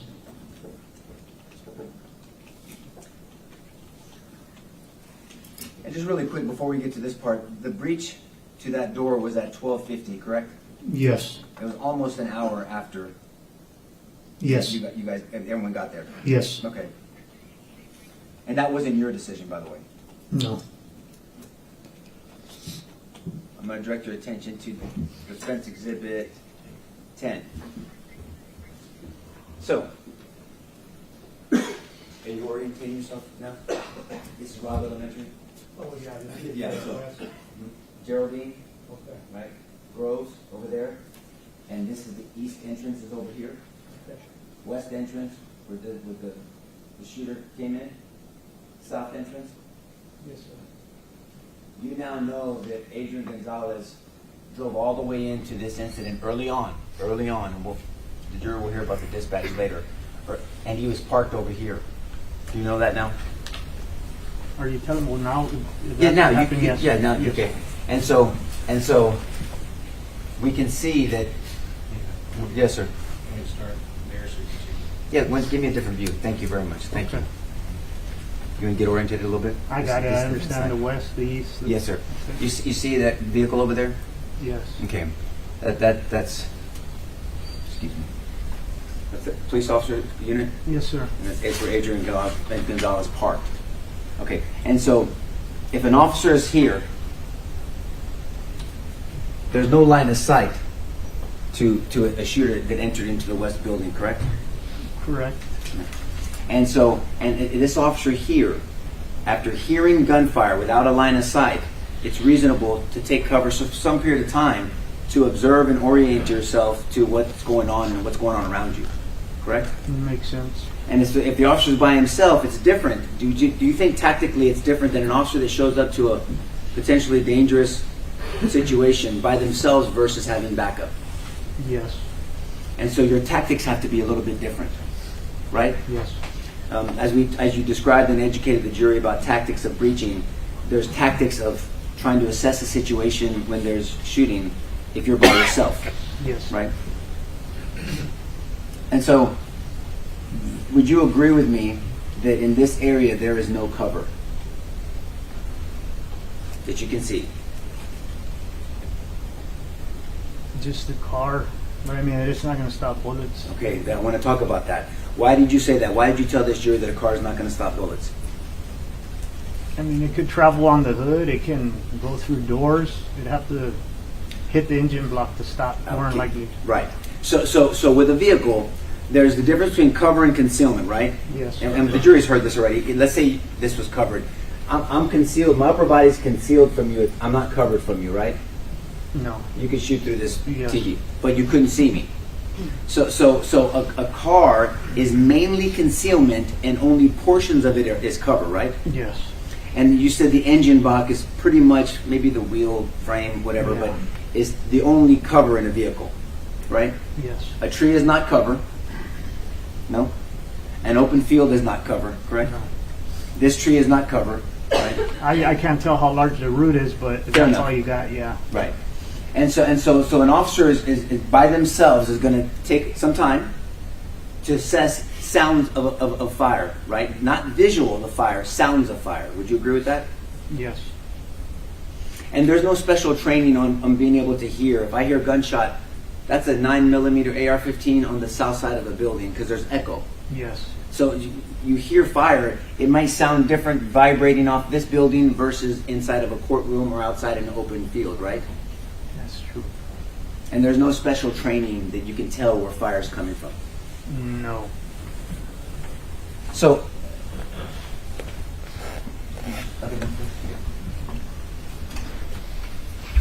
there it is. Now we're back to this one. So, we have an officer over here, and let's say for hypothetical, maybe you know now, there were 3 officers over here, right? Okay. And that these 3 officers arrived 25 seconds after Adrian to the scene. Would you agree that these 3 officers have a different line of sight to the west side of the building than Adrian over there in this southeast corner? Yes. Line of sight meaning that I can get a visual. Like I can see the people, the person at the back, even though I have my glasses on, the person at the back of the courtroom, I have line of sight to the gentleman at the back of the courtroom, right? Yes. These officers potentially, you may or may not have personal knowledge, have line of sight to the west side of the building, right? Yes. And if an officer had a long rifle, a long gun on this side of the building, that would be a weapon that would be more suitable to making that shot than a handgun. Yes. And if those officers thought they were undertaking fire, then they know that there's a threat from this individual on the west side of the building. If they're taking fire? If they thought they were taking fire. Oh, yeah. Then they, yes. Would it be reasonable for these officers to think they're taking fire even though there would be no evidence of them taking fire? Could it be reasonable? If they're hearing gunshots coming from directly in front of them? Yes, sir. Yes. I'd wonder if I'm getting shot at. Okay. What would verify that for you? If you're taking fire, you're wondering if you're being shot at, but then at some point, what would verify that to you? Someone with a gun? Maybe you'd hear or you'd see the Oh, bullets? yeah. If bullets are bouncing off the road or Right. either that or you see somebody with a gun, then you know. And are officers trained to ask for permission before they need to shoot? I don't know of any. No, I've never.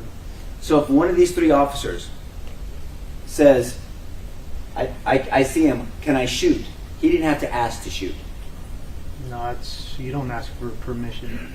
Well, I don't know what the policies are with whoever that was. Let's just talk about the law. Yeah, There's a difference between law and policies, right? Yes, sir. Under Chapter 931 and 932 of the Penal Code, you have a right. Every citizen, including officers, have the right to self-defense and defense of a third person, correct? Yes, sir. If somebody, and this applies to everyday citizens as well, if somebody is is carrying a weapon and they see someone being attacked with deadly force, I don't need to ask permission to use deadly force to stop the use of deadly force against that third person. No, you don't.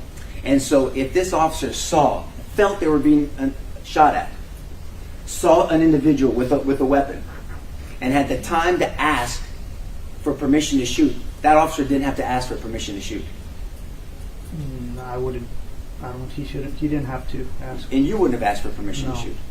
And you know that because you have training and experience. If you felt you were being fired upon and you saw someone on the west side of a school building and you heard through dispatch that there was someone at the school with a gun, discharging the gun, and you heard those discharges thinking you were part of the subject, you would take that AR-15 and you would put rounds downfield, right? I wasn't there, but I'd have to believe I would. That's such an honest answer. Thank you for that. Only one other officer answered that way. Everybody else answered like if they knew they were going to do something. Thank you for saying it that way. You would like to believe that you would put rounds downfield to try to stop that attacker from going in that school. Yes, sir. But there's nothing legally that would have stopped one of these 3 officers from doing that, right? No. Let's say that they didn't shoot that officer. That officer did not discharge that weapon. And this, as we know, this animal made it into this door. Do you have any knowledge of school policies of whether that door should have been locked? So the chief Arredondo the town that I live in, Batesville, it has a school district that's part of Uvalde, and Yes, sir. and we had done a walkthrough where he walked us through the campus and he showed us that the doors were locked. So I would have assumed that They should have been locked. they should have been And locked. so other officers would have assumed that as well, maybe? Yes. Right? Okay. But this door should have been locked. All school doors should be locked. Right? Yes. But if, for some reason, if these 3 officers saw this shooter get into this door, in your training experience, you would agree that those officers should have driven to that west side door and breached and gone into that door following the shooter, right? If they saw someone with a gun going in there, yes. Would it make any sense to you, practically, legally, tactically, why they would drive all the way around to this side of the building and enter the other way? Does that make any sense? No. So out of the 4 officers, the 4 first officers at the scene, between Adrian Gonzalez over here, there's no evidence, and he did not see this shooter, and these 3 officers, who had a better line of sight of this shooter? It would have been over here. Who had a better opportunity to stop this shooter? It would be the 3 on this side. If they actually saw the shooter, then it would be them. Who had the ability to stop this shooter? Whoever had a rifle. And someone on the southeast side of the building could not see when this person entered the building, correct? From where their vantage point was. Well, if they're if from over there, you wouldn't be able to see anything around that corner. Right. So out of these 4 officers, who would have known, from vantage points, who would have known when that shooter entered the building? From These that- 3 or Adrian? It would have to be those 3. It would have to be these 3, right? And so if it has to be these 3, whose responsibility would, because they know, to chase this animal from going into this building? It would have to be whoever saw him on this. Whoever had visual of him. And can you think of any reason why they wouldn't run and chase into this west building? Can you think of any reason why they wouldn't do that? Tactically. I don't know. I don't either.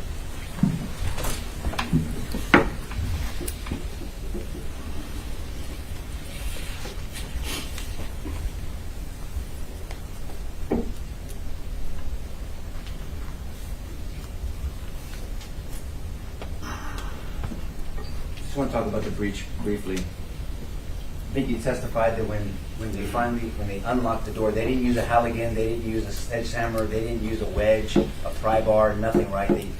They got a key. Yes, sir. And do you know now that Adrian Gonzalez is the one that found the key for them? No, I didn't know that. Okay, so they finally got the key, and then they open this door and they breach. And when you guys come in, the shield takes fire. Right? Yes. Because actually somebody in the back of the stick, the back of the stack, takes a graze to his head. Yeah. And then they return fire and they send that son of a bitch to hell, right? Yes, sir.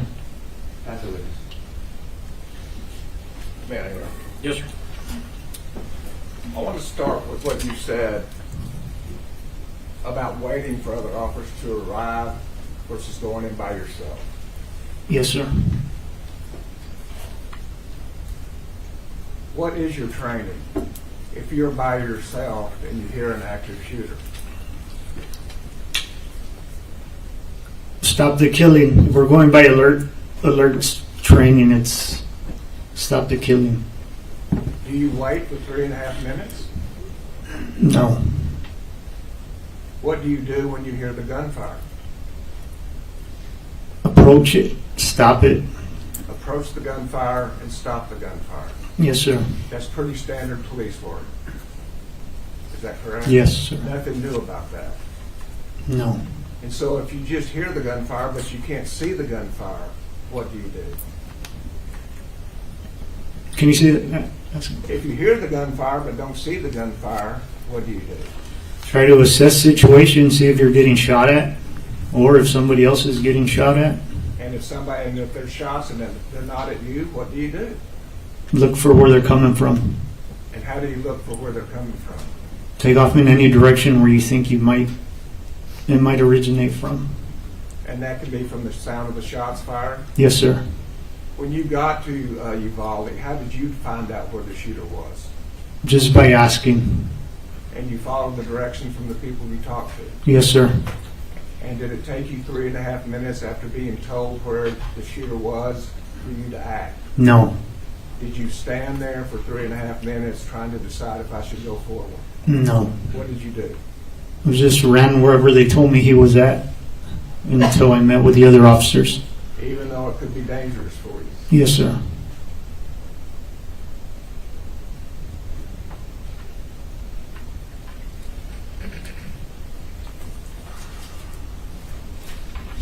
You also said that you walked with Chief Arredondo. I want to make sure we're clear on that. Chief Arredondo, the chief of the Uvalde Consolidated School District. Yes, sir. The chief of the school district where this happened. Yes, sir. And why were you with him? So the town I live at, that school is part of the Uvalde School District. He was a fairly new chief at the time, and I'm not sure if we reached out to him, he reached out to us, but we were going to do a school walkthrough so the deputies could become familiar with that school. So we did a walkthrough. I'm not sure if it was a year before that, months, but it was shortly after he was hired, and that's where we went through and he checked all the doors. Not every single one, but every door he checked was locked. And what was his response to that? He was proud. He was the security for the school, Yes. and he was proud that his people did as he, the security chief, had said. Yes. And when you say you wanted to be familiar with the school, tell me about that. Well, I was familiar with the school. I grew up there, so unless they renovated, added an extra room, other than that, I knew the whole layout. But the other deputies, they needed to become familiar with it. So before something horrible happens in a school, the people that are going to be in charge of responding to it go familiarize themselves with the layout of the school. Yes, sir. Because that school don't have security. There's no campus police there, or wasn't at the time. But if there were campus police, you would expect them to get familiar with the school before something horrible happened. Yes. That's consistent with what police work is all about, right? Yes, sir. And did you know Adrian Gonzalez? I don't know if he recognizes me, but I mean, I know that he worked at the PD, and I remember he worked at one of my kids' daycares. Okay. And did you see him in the hallway that day? No. I don't remember anybody on the other side. And if you hear gunfire and you're by yourself, what do? You have to, if there's active killing going on, of course, you're supposed to stop it. And so what does that mean? What do? Find the source and eliminate it. Is time of the essence? Yes. If you wait longer, what happens? Possibly death. More people die. And you're trained on that. Yes, sir. The time is of the essence. Yes, sir. Every second counts. Yes, sir.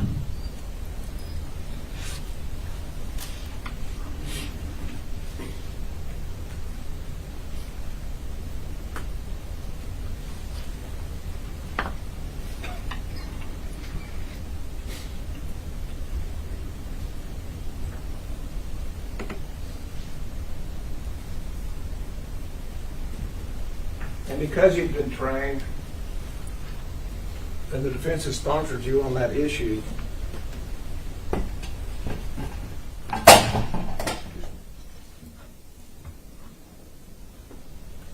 if there's a police officer in a vehicle here,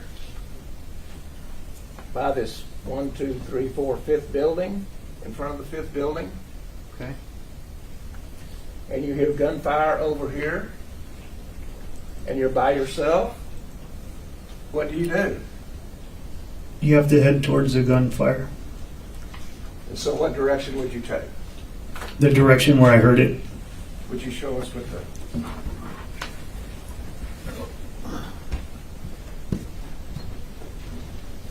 So it depends where I would have heard it. If I heard it over here, I'd go over there. If I heard it on this side, I'd make my way this way. I just go towards where I hear the sounds. Would you go on the other side of your car? If I didn't know where the shots were coming from or if they were directed at me, the first thing I do is probably take cover to make sure I'm not being shot at. And then from there, if it's not at me, if it's somewhere else, then I'd approach that. And if you heard a repeated fire, Yes, I'd be under the understanding that somebody else is being shot at. so it's time of the essence at that point. Yes, And then you move. yes, sir.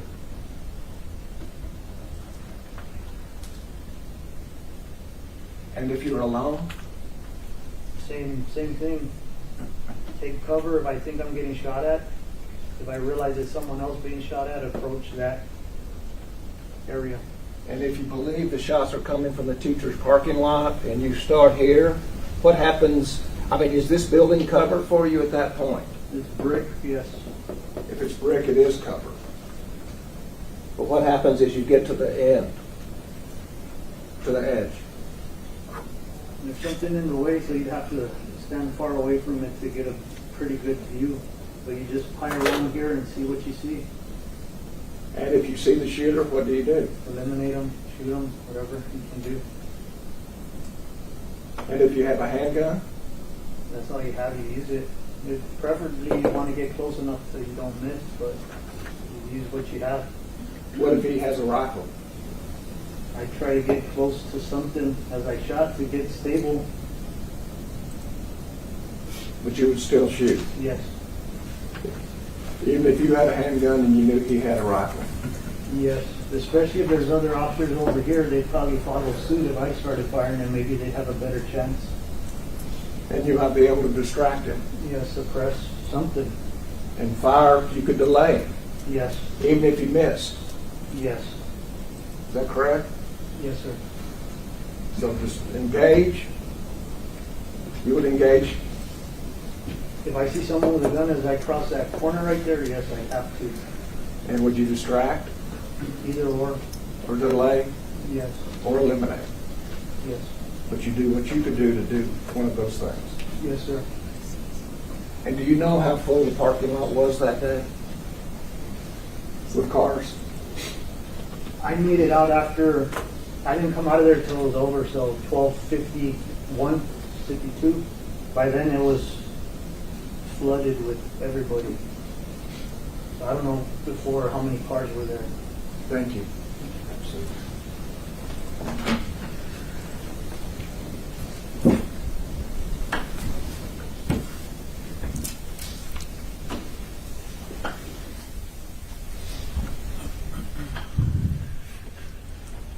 Excellent.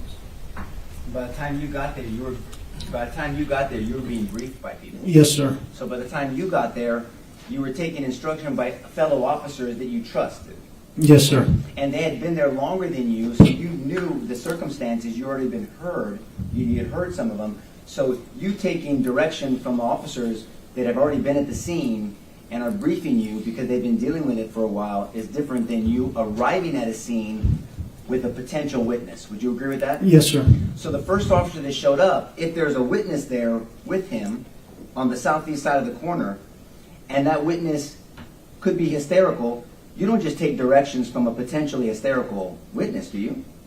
Well, I mean, if they say they point somewhere, I'm going to look and see if what they're saying is making sense. Well, it's okay. See, you said some things that make sense to me now. You're going to look, you're going to observe, you're going to orient, and then you're going to confirm whether it makes sense or not. Yes. What you're not going to do is show up to a situation, you hear gunfire, you think you're being shot yourself, and then you deal with somebody who's a witness saying, over there, no reasonable officer is just going to start running over there, in this area that you don't see the threat, right? Yes. I mean, you wouldn't do that right away. No, I wouldn't. I'd try to figure out where it's coming from and then head that way. That's right. And so when you say try to figure out, that takes a little bit of time to try to figure things out, right? Yes. It took 376 officers over an hour to figure things out, right? Yeah. Well, no, I asked him about it earlier, Judge. Overruled, you can answer if you know. It took 376 officers over an hour to figure things out, right? Yes, sir. But the government was asking you about 3 minutes with Adrian by himself? Yes, sir. So we talk about it takes time to assess the situation. That's observe and orient, and then you decide, and then you act, right? That's what your training is. Yes. But it's so much harder when you're not seeing a threat, when you're hearing the threat, right? Yes. And you testified earlier, there's no special training. All these wonderful officers here, they don't have special training on hearing a gunfire and then knowing exactly where it's at, correct? Not that I know of. Neither me as well. And so now I want to direct your attention to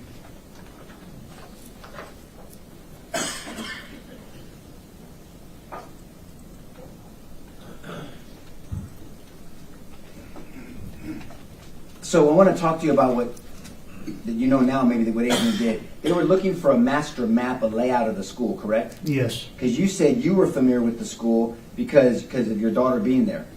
I knew of the two buildings. I knew where the check-in was and the cafeteria. All the other buildings, I've seen her run from every direction. I don't know which kids go where. So Pretty much. you know now though that Adrian drove into the trouble, right? All the way in the southeast corner. Yes. Right? By himself. Right? By himself.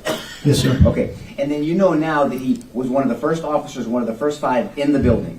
Yes, sir. You know now that he was in a fatal funnel with those first 5 officers, and 2 of those officers got shot.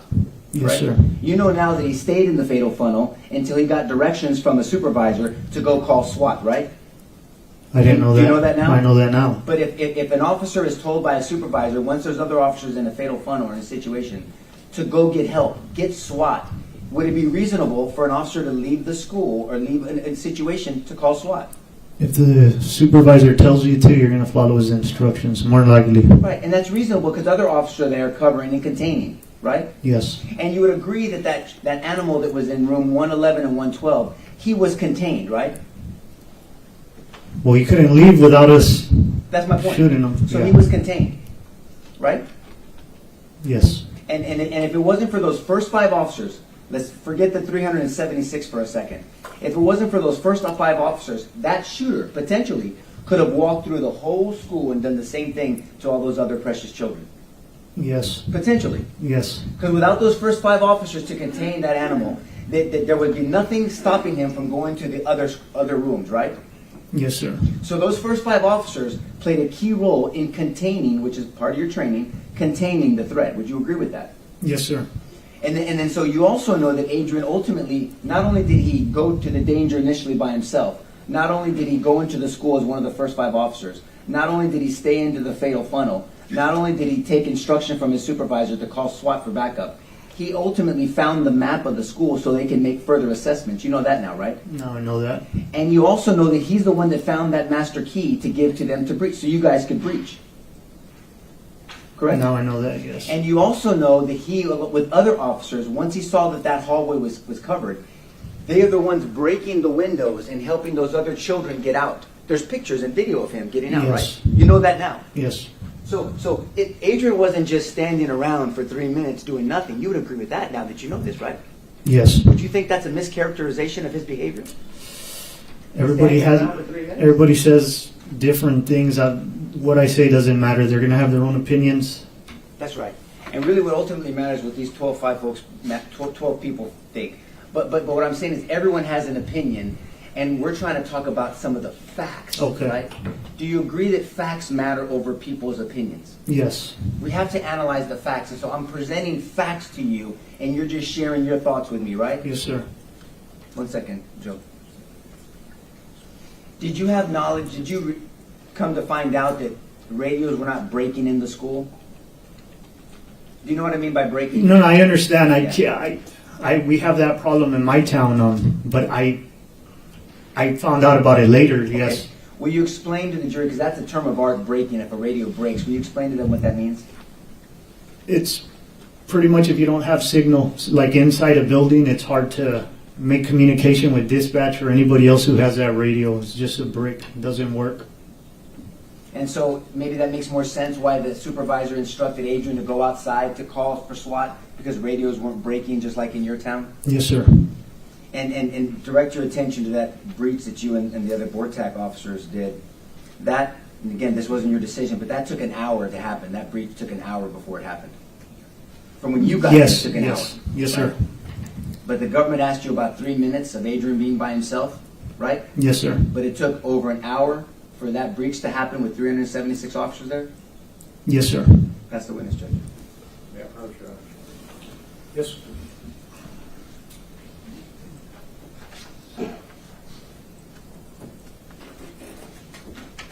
Officer, if we could, once again, we have a police officer in a vehicle at this spot, correct? Yes, sir. And he hears shots fired in this area, correct? Yes, sir. And there's a witness there, I believe, has been the representations, correct? Yes, sir. When the officer hears the shots fired and a witness gives you information, what do? I'll follow up on the information. For what purpose? If there's shooting going on, to stop it. To stop it, eliminate the shooter. Yes, sir. Don't you go get a map? Not if I hear the shots. I'll try and figure out the general direction and then approach it. Don't you go get keys? No, if it's outdoors, you don't need keys. If it's outdoors, you don't need keys. No. You don't have a family phone. No, sir. You don't need a map. You don't need to go get keys. Do you need to stop and evacuate people? No. So the fact that you may end up eventually evacuating people doesn't say what you were doing those 3 minutes, correct? No, sir. But he certainly wasn't approaching the gunman. No, sir. And you didn't hesitate to do that. I just asked and went. You just went. Yes, sir. Thank you. Absolutely.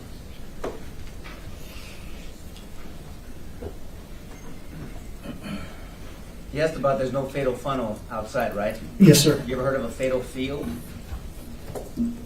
I made it up. So a fatal field, yeah, don't worry, it wasn't a trick question. So if I'm in a field, an open field with no cover, a handgun versus an AR-15, Yeah, it's bad. yeah, it's bad, right? And so you don't just run without any, you said follow up on information. And follow up on information means assess and figure out, right? Yes, sir. And listen and observe. Again, in that scenario, there's still been no line of sight.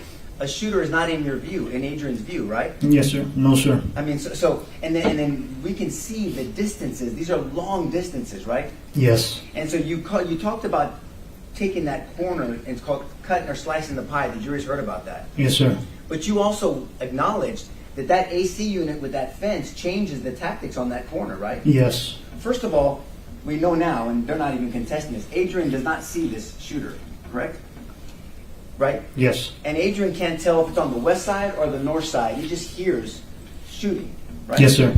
So whether he should run east or west, maybe getting instruction from a person that's frantic and stressed out, right? Yes.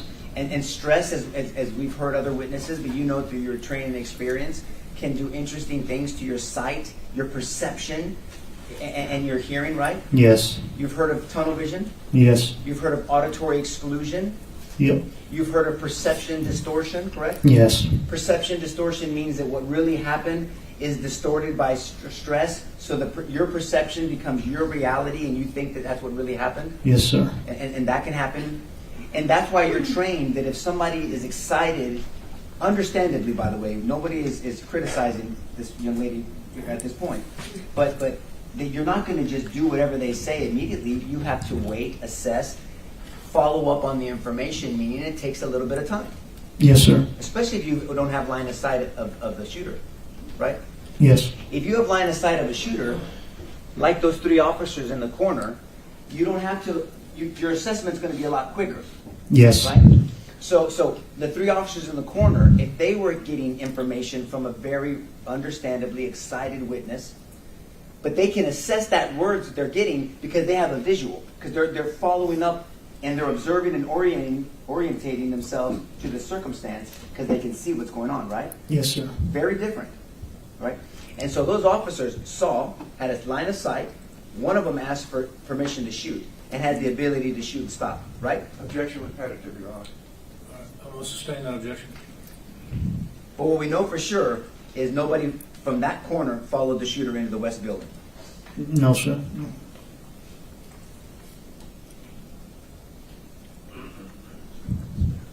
Who else we got from this witness? No, no. I'm doing one, Sorry, checking one Master. thing, Judge. Yes, sir.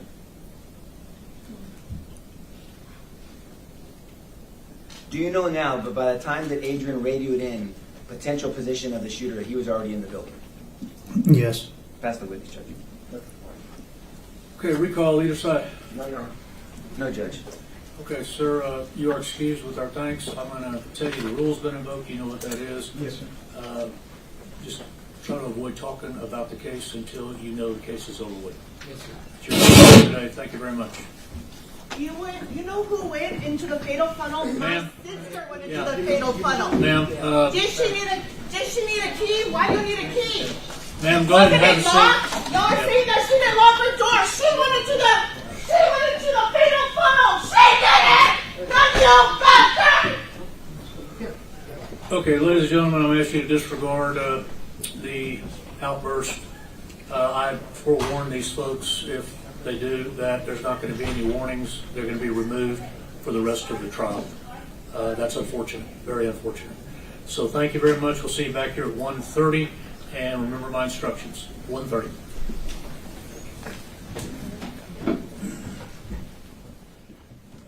You know the way.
Days in trial.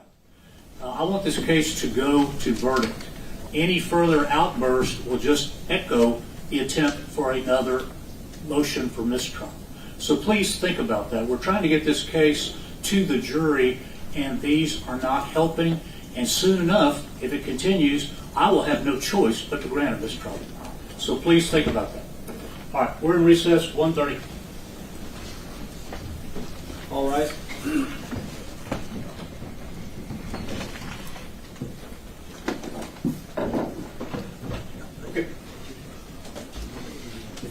If the lady's gone, yes. I don't have to disclose the screen.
please be seated in the courtroom. Members of the jury, the stay is called. Its next witness in the case who is under oath. So you may proceed when you're ready. Thank you, Your Honor. Would you introduce yourself to the jury, please? Yes, sir. My name is Teresa H. Samariba. And Ms. Amaripa, can you tell us where you live? I live in Uvalde, Texas. And how long have you lived there? 28 years. And are you employed there? Yes, sir, I am. Can you tell us who employs you in Uvalde? I work with the Southwest Texas College Law Enforcement Academy. Okay. Southwest Texas College? Yes, sir. And is it exclusively a law enforcement academy? It's part of the college. It's one of the programs the college offers. Is the law enforcement academy? Yes, sir. And what is y'all's general purpose? We train students to become peace officers. In addition to training students to become police officers, is there also continuing education? Correct. There is additional training for the officers in the surrounding areas to take additional trainings to keep up with their 40 hours per 2 years. Okay. You said to keep up with their 40 hours. Would you explain that to us? The officers need to have a requirement of 40 hours every 2 years to keep their licenses activated. And you and this department help provide that continuing education. We provide classes for them. And is there a supervising agency or department that supervises law enforcement training in the government? I didn't In understand. other words, do you report your training to somebody? Yes, sir. We report them to TICO, which is the Texas Commission on Law Enforcement. And what records do you report to TICO? We report in-service hours that are trainings that we provide to the officers, and we also report the cadets that complete the course, so they could also be certified officers. And does TICO require proof of the type of courses being presented? Yes, sir. Do they have certain requirements for each course that is presented? They have the guidelines that we need to follow to be able to provide those courses. And they approve the course before it's presented, is that correct? The courses for the BPOC program, the Basic Peace Officer. Yes, ma'am, and how about continuing education? Do you also report to them on your on your continuing education? Yes, sir, we report those hours to TICO. How is it that you get your people to lecture in this continuing education? The coordinator assigns an instructor for the class that we're going to be teaching. And do they have to have certain requirements for TICO to accept them? Yes, sir. And tell us what that is. Well, they have to have a basic peace officer certification to be able to teach a class, and then it's up to the coordinator to decide if they qualify to be able to teach that certain class. And so tell us what your part in this work is as far as training officers in continuing education. What do you do? I'm an office manager for this law enforcement academy, and what I do is they tell me what course they're going to have. I need to prepare all paperwork for it, and then I need to be also, when they finish the paperwork, I need to verify that everything is correct and in file, and then the coordinator approves that, and then I report that to TICO. And does TICO audit your work? They do. And so do y'all maintain the records that you have on training, continuing education? Yes, sir. For in-service training, we need to keep records up to 7 years. And that's part of the regular course of business for this department, is it not? Correct. And is the information provided to you by someone with personal knowledge of the events? Yes, sir. And do you also review, as part of your work, maybe ancillary, TICO reports or TICO Does TICO keep records of law enforcement officers, is a better way to say it? TICO keeps record of all. Excuse me? TICO keeps records of everyone's certification.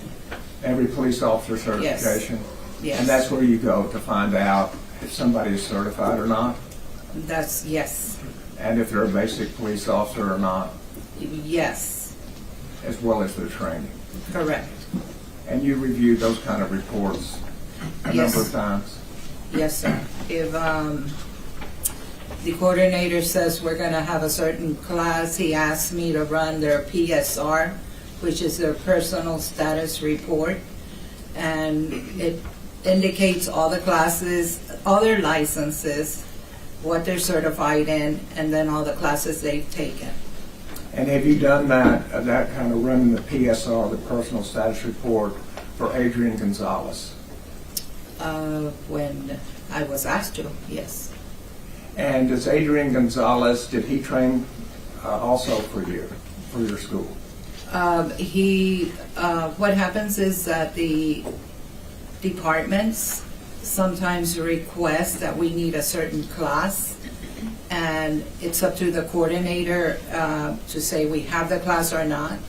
And in this case, the school district was requesting to have a certain class, and the coordinator said, yes, we're good to have this class. So he gave me the paperwork, said, let's get started. We started posting, and then we started getting all the paperwork ready for that training. And was the trainer that was selected Adrian Gonzalez? On record, yes. And do you know Adrian Gonzalez? Yes. And is he the man sitting at the far end of the defense table? Yes, sir. We'll stipulate. Thank you, Your Honor.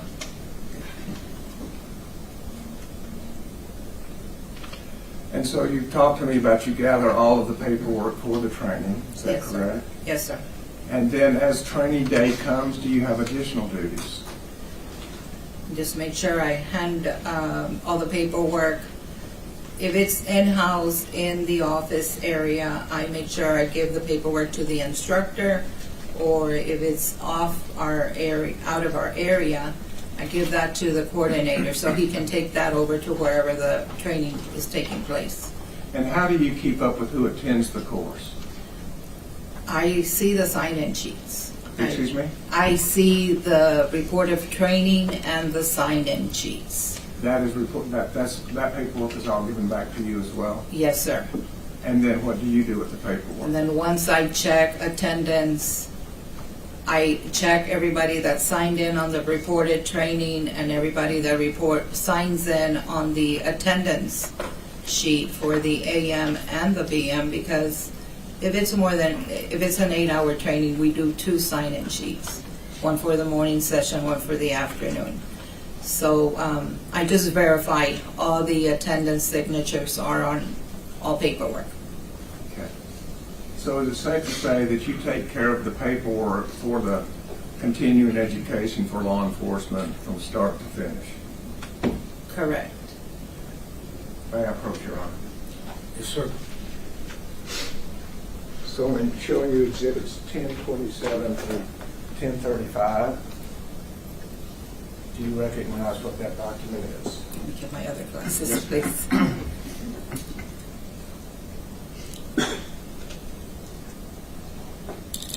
Where do you want me to see?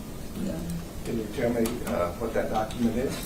This is a personal status report, the PSR report for Mr. Adrian Gonzalez. The same man in the courtroom today, is that correct? Yes, sir. State offers exhibit 1027 through 1035. We tendered this earlier.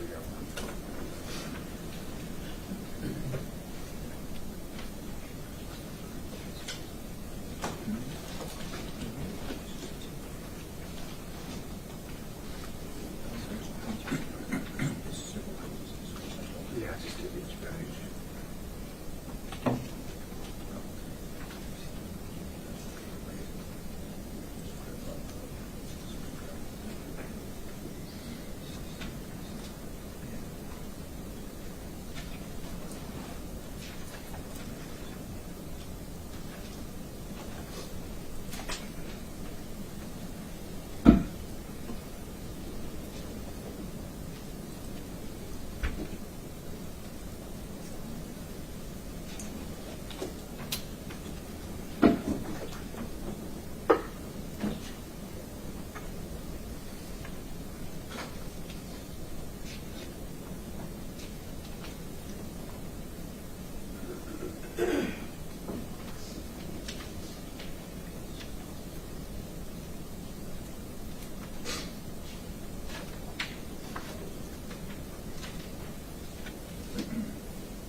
gonna agree, after speaking with the defense, they would prefer that I offer this as one document. I have no objection to offer it. State's Exhibit 1027 as the Texas Commission on Law Enforcement Personnel Status Report.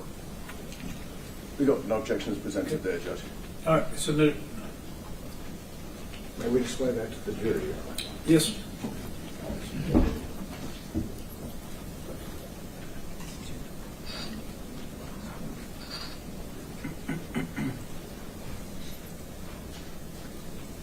Starting with page 1, on the top left, at the top, it shows that this is a personnel status report. Is that correct? Correct, And it's for Adrian Gonzalez. correct.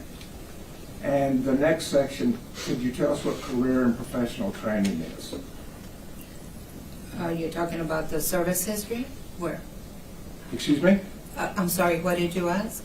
What is this section, the top section there, career and professional training? Oh, okay.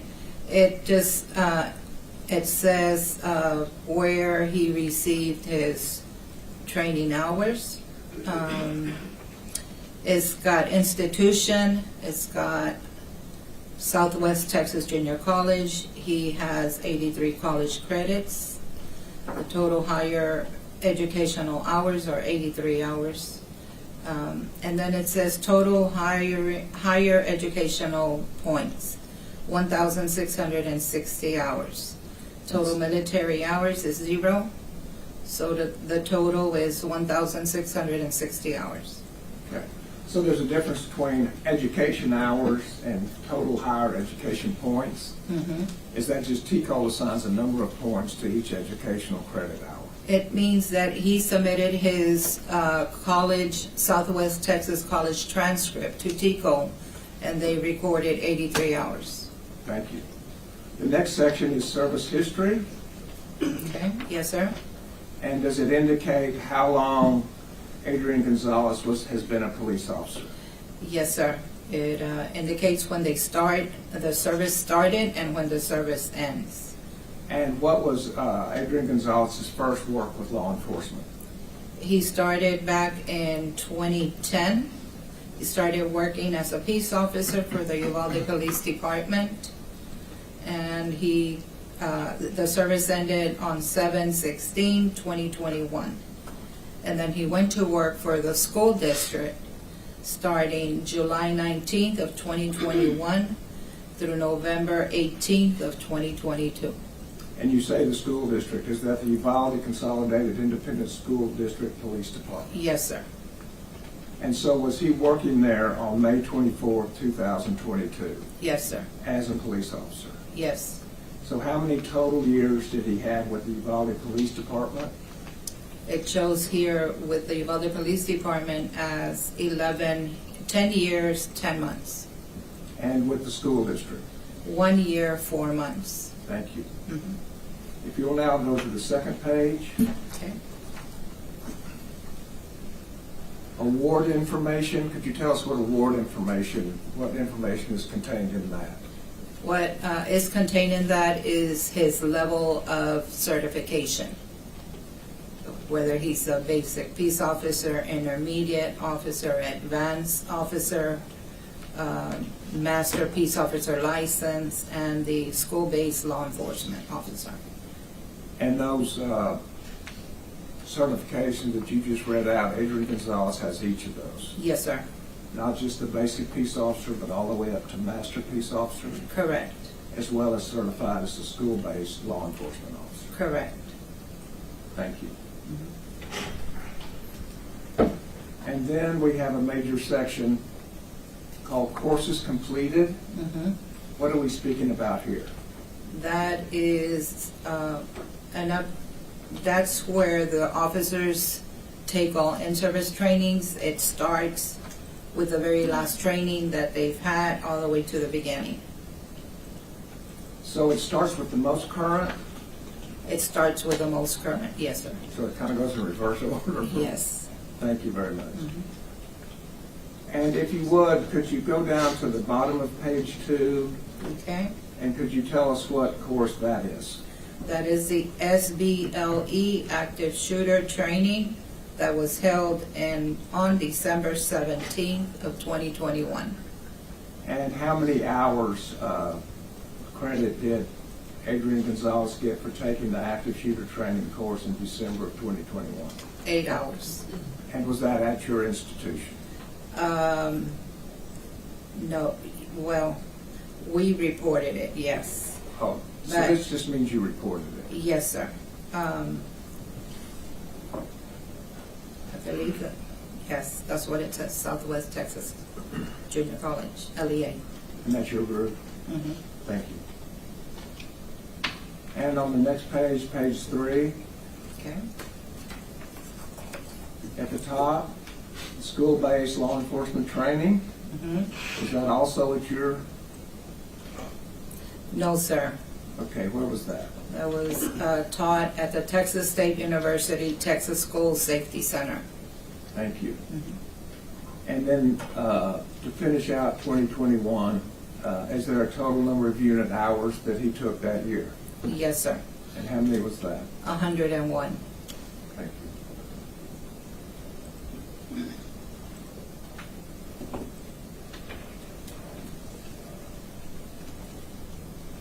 Going to the bottom of page 3, are you familiar with who the Middle Rio Grande Law Enforcement Academy is? Yes, sir. Could you tell us who that is? That is us. We used to be called the Middle Rio Grande Law Enforcement Academy, and then we switched our name over to Southwest Texas College Law Enforcement Academy. Okay. And so, can you tell us course number 2050? I think it's the fourth line from the bottom, what that course is? 2050 is the very first one on that. The SWAT class, other than 3301 or 3310, is that? The class is 2050. That's the course number, 2050. And what is SWAT? SWAT stands for I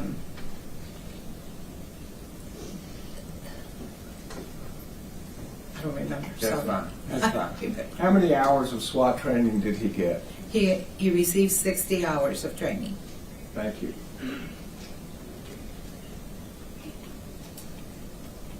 And the next page, about halfway down, I'm looking for course number 3305. Okay. Do you see those? Yes, sir. And could you tell us what the first 3305 states? It's active shooter response. First class was on 4/13/2018 for 40 hours with the Middle Rio Grande LEA. And was there a second training for active shooter response? Yes, sir. There was an active shooter response on February 27th of 2018 at Texas Department of Public Safety, LEA. And the 3310 just below that? It's the SWAT in-service training on January 30th of 2018 for 8 hours at the Uvalde Police Department. And what is in-service training? In-service is the trainings that we do for the officers. Thank you.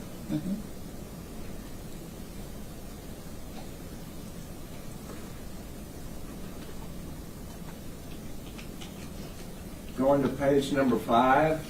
Okay. The last two courses that were reported by Adrian Gonzalez. Okay. Course numbers 3310. Could you tell us what those were? It was a SWAT in-service training on October 22nd, 2015 with the Uvalde Police Department training roster. And then 3310 was also done on SWAT in-service training on 9/15/2015, 8 hours with the Uvalde Police Department training rosters. Thank you.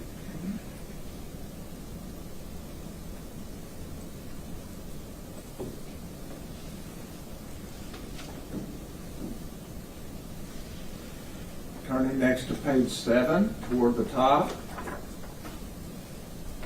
Is there a course entitled 2050? Yes, sir.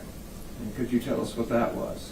That was the SWAT class, SWAT, other than 3301 course or 3310.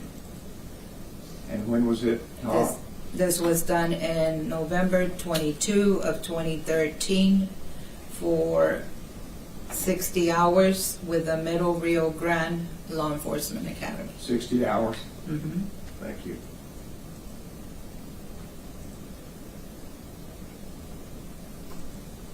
And page 7, toward the bottom, 4 lines up, I'm looking at course number 3301. Mm-hmm.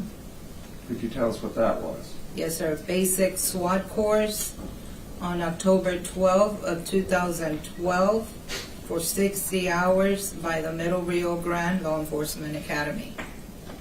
Thank you.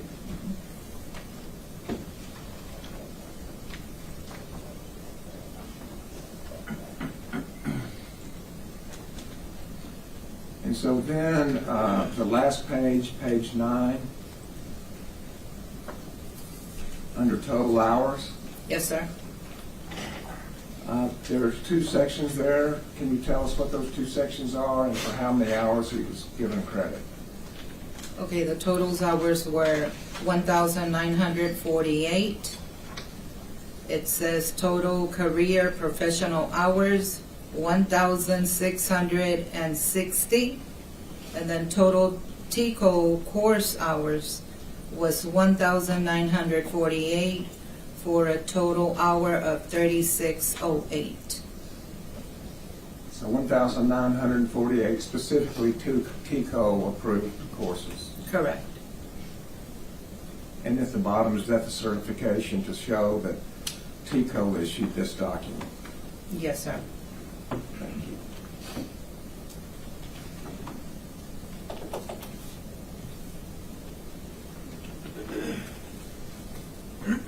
So in addition to Adrian Gonzalez taking some classes from y'all, I believe you testified earlier that he also trained for y'all.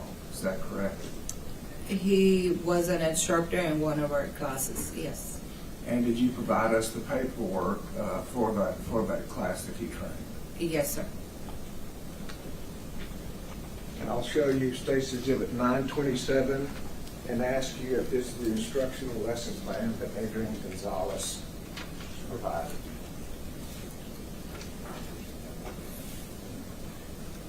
Okay, this was updated by my coordinator. He's the one that composed this together. Okay. And who is the instructor of this course? It shows here instructors were Adrian Gonzalez and Mike Hernandez. And that would be the same Adrian Gonzalez as the manager. Yes, sir. And while you're saying, I guess you're saying he didn't create the document, but this is what he taught. Yes, sir. That document was given to me from my coordinator. State Office Exhibit 927. It is marked with number of ways, but I'm going to offer this 927.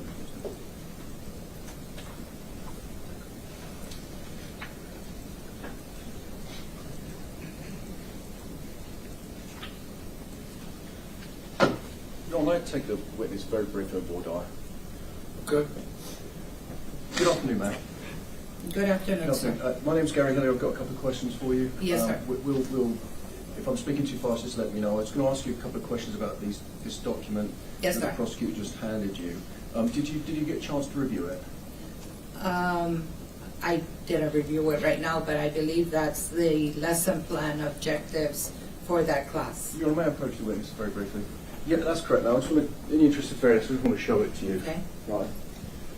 So I think it's been marked as various numbers, but I think the intention is to enter it as 927. Okay. Do you understand it? Sure, not at all, no problem.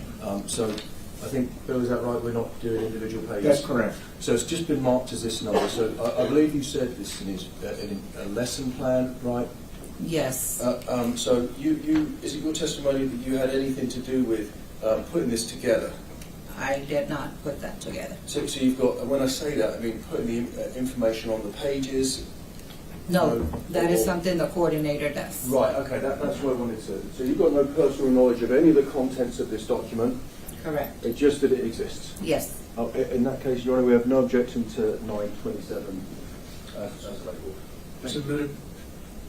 And so just to be clear, this is part of y'all's official business records, correct? Correct. Y'all keep these records because it is something that TCO will be auditing, Yes. and so you maintain the accuracy of it, Yes. and it is presented by people who do have personal knowledge. Yes. Thank you. You're welcome.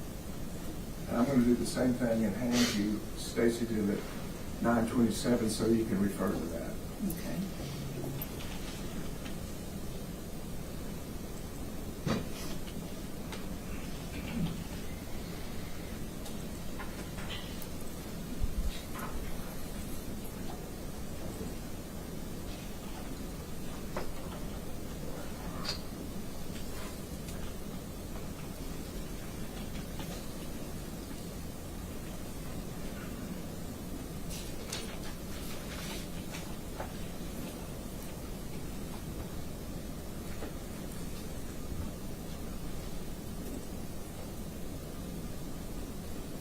Starting on page 1, if we could, could you tell the jury what the course that Adrian Gonzalez taught for y'all? It was the active shooter for school-based law enforcement, number 2195. And did he have a co-teacher? Yes, sir. It was Mike Hernandez. And how many hours did he train in active shooter? It doesn't indicate here. It says the course is a limit of 8 hours to 10 hours. Thank you. And on that same page, does it state what the purpose of the instruction is? Instructional materials, prerequisites. It does. And would you tell us what the 6 goals and purposes of the instruction were? The first goal was history of active shooter events and training requirements, priorities of actions for school-based law enforcement. Number 3 is stop the killing, solo response to active shooter events. Number 4 is unified response. Number 5 is stop the dying, transitioning to first aid and evacuate of the injured. Number 6 is active shooter scenario trainings and evaluations. Thank you. Mm-hmm. And then, can you tell us what the next topic is found on page 2? This one is, the subject is the active shooter response for school-based law enforcement. It's got the learning objectives to each area that they will be working on. And the third learning objective is what?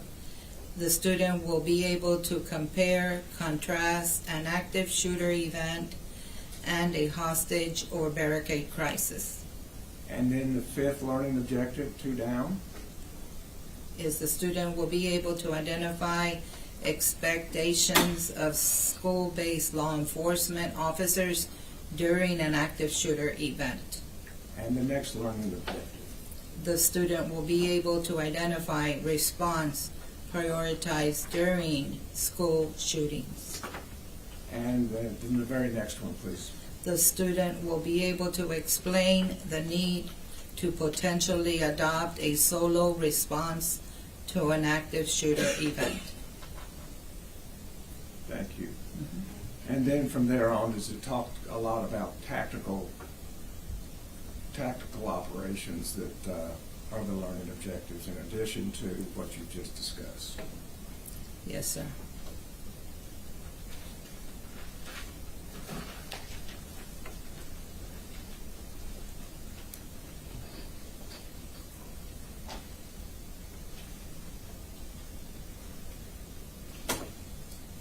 Turning to section 1.2, that section being historic active shooting.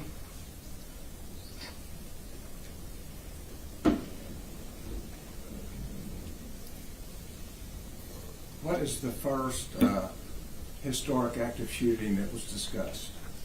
The student will be able to discuss HB 2195, 86 regular session, and require law enforcement training requirements under the Act. And the next paragraph? It says, I have to object. I'm sorry, but one, it's not relevant. Two, this is the wrong witness to be testifying about the contents of this document. She's already said that she has no knowledge of the actual words that are on the page other than she's the person who can prove it up. We have the wrong witness discussing that document. That's my objection. It's the business records, Your Honor, that we're reviewing, and they've already been approved. We submitted these months ago, and there was no objection. I agree with The that. contents of those records. But the witness has already said, Your Honor, that she has no personal knowledge of the contents of the records. The record exists, and that's what this witness is for. This is for the subjects of another witness. And this is reviewing the It's in evidence. I'm going to overrule the objection. You can inquire. Thank you, Your Honor.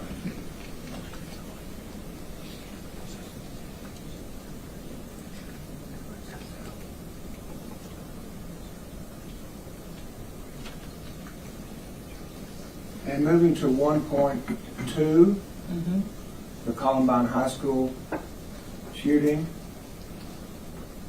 And I've asked you to look at the last line just before Marjorie Stoneman Douglas High School. Could you tell us what that says? the last line before that? Yes, ma'am.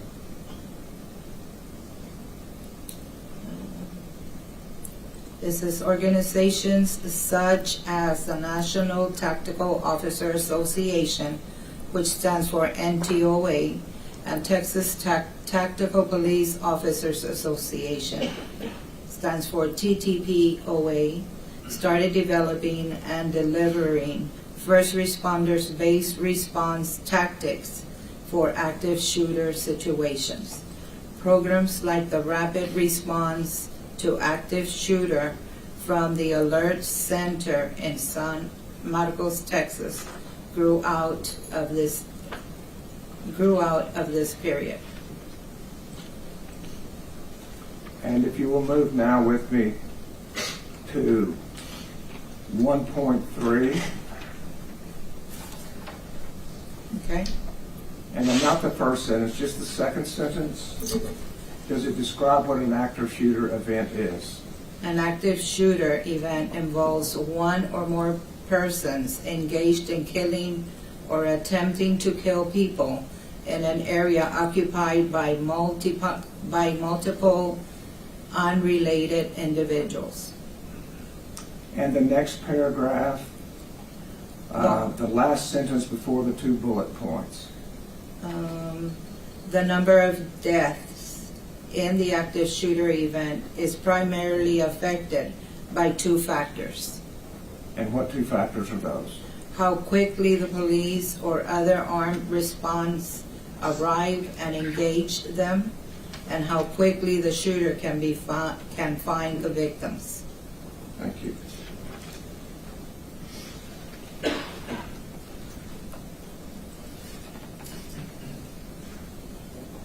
Turning to the next page then, priority of action. Okay.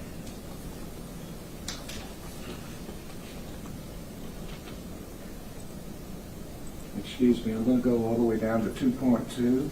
Okay. Is there a section there under 2.2 called priority of life? Yes, sir. And would you read that paragraph for us? Yes. First responders to the active shooter scene will usually be required to place themselves in harm's way and display uncommon acts of courage to save the innocent. First responders must understand and accept the role of protector and be prepared to meet violence with controlled aggression. The priority of life scale is used to guide first responders during the critical decision-making process that is required to effectively neutralize any threats. As first responders, we must recognize that innocent lives must be defended. a first responder unwillingly to place the lives of the innocent above their own safety should consider another career field. And that came from Adrian Gonzalez's training. This came from this training paperwork. I And don't on the know. next page, is there a priority of life scale? Yes, sir. And what is that priority of life scale? Innocent civilians, first responders, and offenders. And the very next sentence. Immediate decisive action by the school-based officer can have a dramatic impact on reducing casualties. Thank you.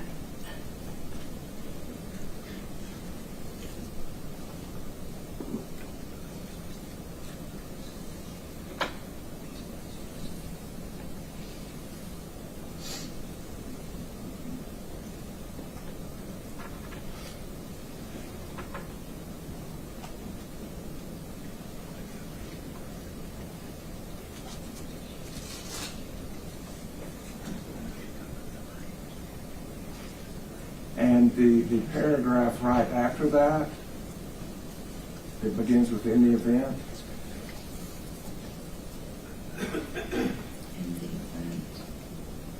In the event, you want me to read that Yes, ma'am, paragraph? please. In the event of an active shooter attack, school-based law enforcement officers should do the best that they can to fill the gaps until other first responders can arrive. That will probably mean adopting a solo response to the threat. Thank you. And without reading all the sentences, there are 3 bold statements. Is that correct? Correct. But could you read the sentence just above it and then state what the 3 bolded words are? Yes, sir. Officers have 3 primary goals in responding to an active attack on their schools. These goals are isolate, distract, and neutralize. Thank you.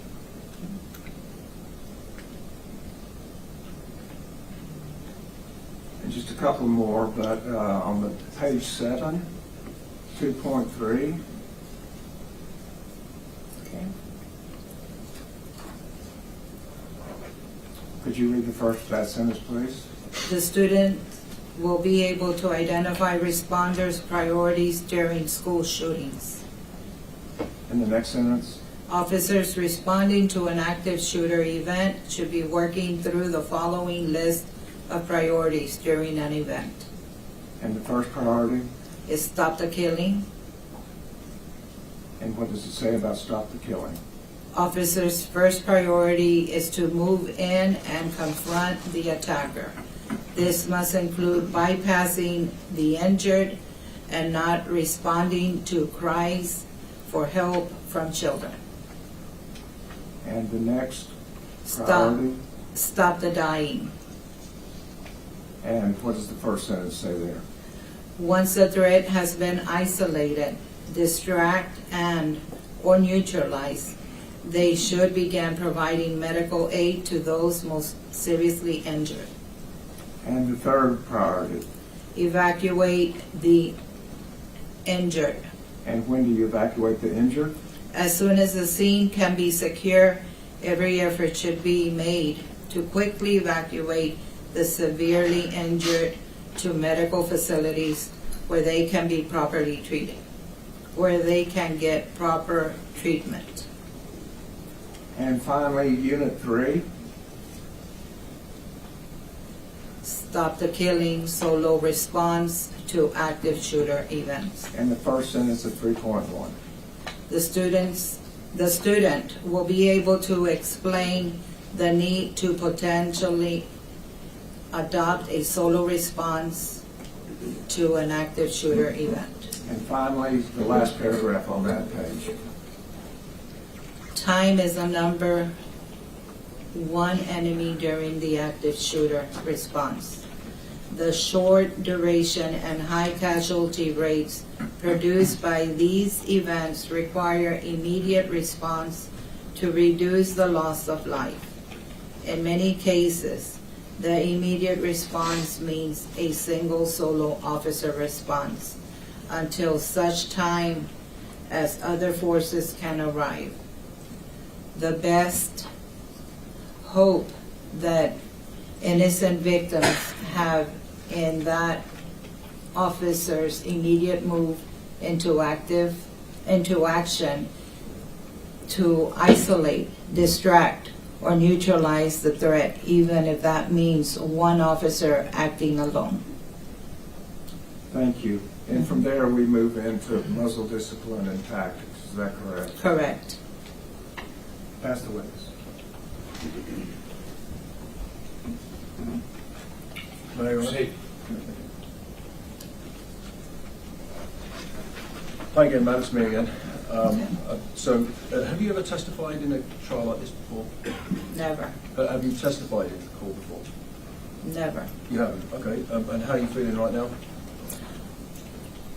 Okay. A little nervous, but okay. No, that's understandable, and you're doing good.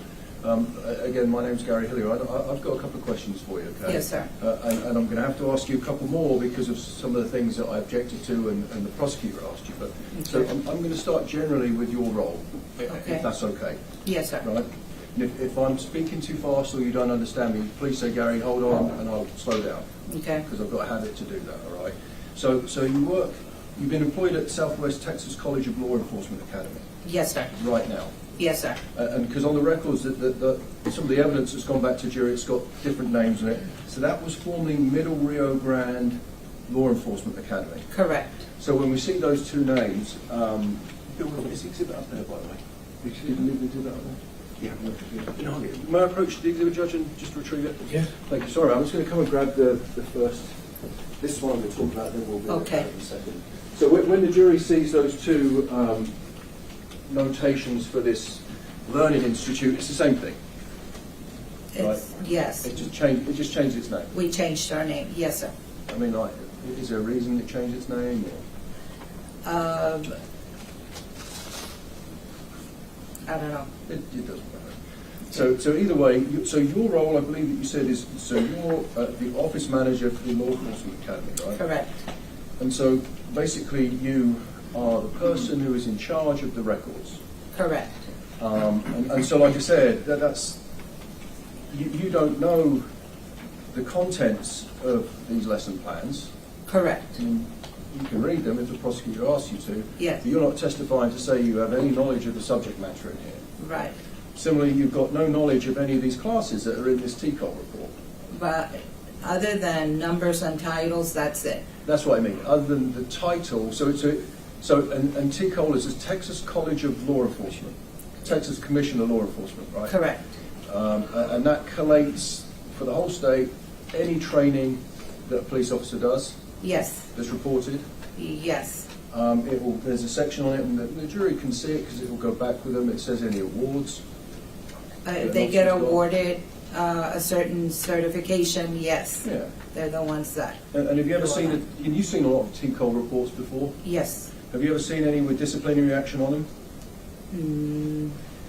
No. But I don't remember. But if an officer is disciplined, it can go on the TCOL report. It will. It should go Right, on there. and you reviewed Adrian's. Time back. Judge, I'll approach the witness again. Right ma'am. I'm going to give you the. I'm going to Okay. give you the exhibit back. Ma'am. I don't know whether you have that for me. You see, there's no. You'd agree with me. There's no a record of Adrian having been disciplined for anything in his TCOL report.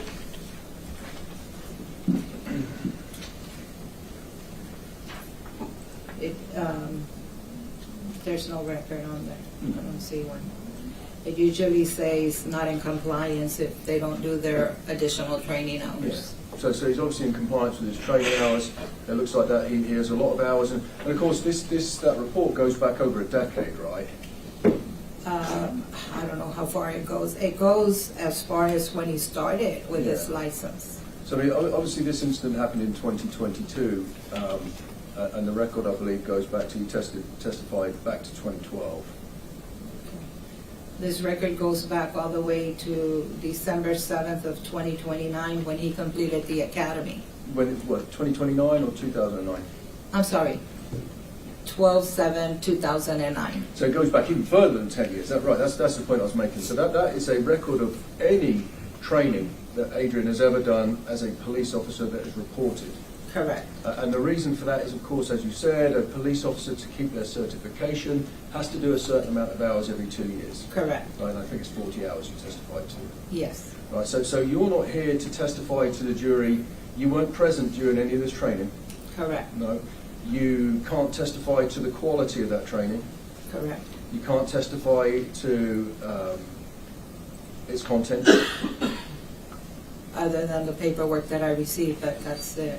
No, and some of that, you agree, some of that training on that TCOL report was possibly done online, right? I don't know how the coordinator got it. But it's possible, right? I don't know. I don't know if it was done by another instructor or the coordinator or what. Because not all the courses on there are done from your agency. Right. So there are other. So someone does a class that your agency is involved in, your law enforcement agency or academy is involved in, right? And you collate all the paperwork to do with that, like you testified, correct? What is given to me? Yes. And then you check that it's correct, and you talk to the coordinator, and if it's correct, you then submit it to TCOL. Once I check the paperwork that's returned back to me with signatures and all that information, yes. Yeah, once it's correct. So for your academy, once it's correct, you report it to TCOL. Correct. So the point I'm trying to make is that other agencies do training for law enforcement officers, right? Yes, there's all over Texas. Yeah, Yes. and we've looked at some of them, right, on the TCOL report that we've got there, and they're in control of their own curriculum and course content as well, similar to your agency, right? Yes. So I'm saying, are you aware that some of these classes, they get given code names? The prosecutor kept saying, course number 2050, what is that? That these other agencies or institutions will put training on for students that is done online. Are you aware of that?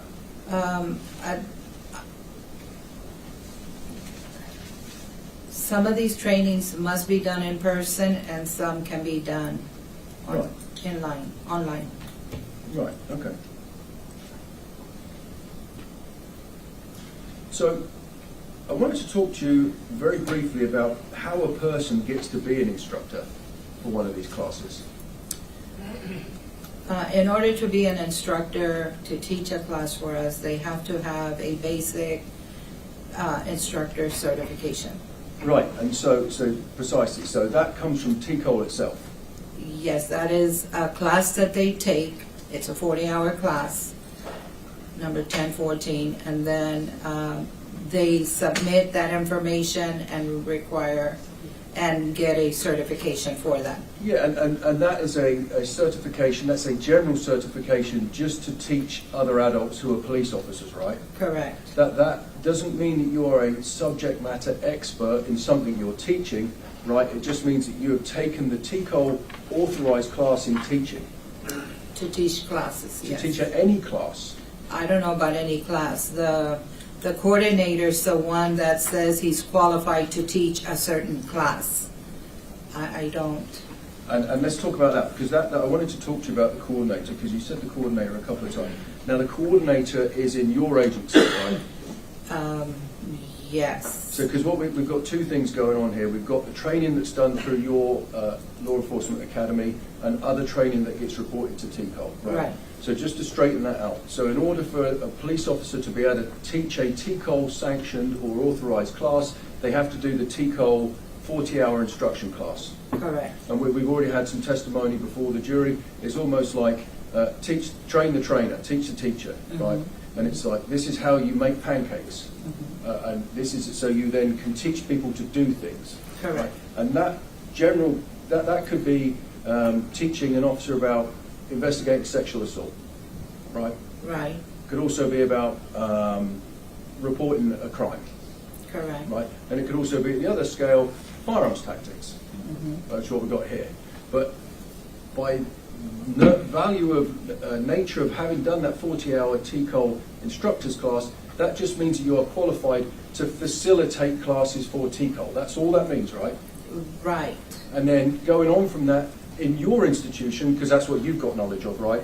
The coordinator is the person who decides if an instructor has the qualifications to teach a specific class. Correct. Right. And in this case, we pointed out there's a couple of notations in there that Adrian has taught some active shooter classes for your academy. So I don't think you mentioned, who is the coordinator in your organisation? We have a different coordinator at the moment that this class was taught. This was updated by Mr. Johnny Field. He was our coordinator back in 21. So Johnny Field, do you know who's working now? He's working at the Uvalde County Sheriff's Office. He's not the constable. He's not a constable anymore. He was the constable. He right? was a constable. So your testimony is that, going on from what the prosecutor said, that Johnny Field, who used to be the constable, was your training coordinator. He was also my academy coordinator. And Constable Field also taught classes for your academy, right? Correct. He didn't teach this one with Adrian, but he's taught others with Adrian. I don't know about that, but I know that he oversaw this class. All right, and so so it would be, because again, I know it's not you, right? It's Constable Field who was doing another role for the agency. Your academy would see whether or not this person has the prior requisites to be able to teach this class. Right. So a lot of that is based on Mr. Field or Constable Field or Deputy Field's judgment and decision making, right? Correct. Okay. And you have no idea whether Adrian was qualified to teach these classes or not. Constable Field said he was, so he got a chance to do it. Yes, sir. All right. And so, and I appreciate you clearing that up. So, and these, I'm going to, very briefly, we'll finish with the TCOL thing, then we're going to go on to the next exhibit. Okay. And so what we're looking at is the PSR. It's called a Personal Status Report, right? Yes, sir. And that is it. So that if it's not on that PSR, it didn't happen for that officer. Correct. Right? So if they've had training that is authorised by any law enforcement academy or agency in Texas, it goes on that report. Correct. Right. So if it's not on that report, it didn't happen. Correct. Because the prosecutor made you read something out from.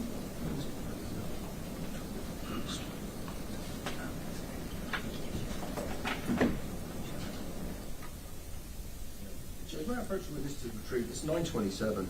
Yes. Actually 927, if I may now. This one right here. Okay. This, if I may, so, Mr. Turner asked you to read some things out. And we're going to visit about it in a second. So the prosecutor, I'm going to draw your attention to page 3 of State's Exhibit 927. I'm sorry to make you do this again, but I'm going to ask you to read a couple of things out, if I may, ma'am. Okay. Okay. I'm going to ask you to read, and I think Mr. Turner asked you to read this out. I'm going to ask you to read, and I'm pointing your attention to the bottom of page 3, the last sentence of 1.2, which discusses the incident at Columbine High School. If you could just read that last sentence out. Okay. It says programs like the Rapid Response to Active Shooter from the Alert Center in San Marcos, Texas, grew out of this period. Right, thank you. I appreciate that. And I'm going to leave you with this because I would like you to have a look at the Adrian's PSR, which is his very detailed training record. So, alert, are you aware that stands for Advanced Law Enforcement Rapid Response Training? Yes, sir. You'd agree with me that there is nowhere on Adrian's training record that he ever had any training from Alert?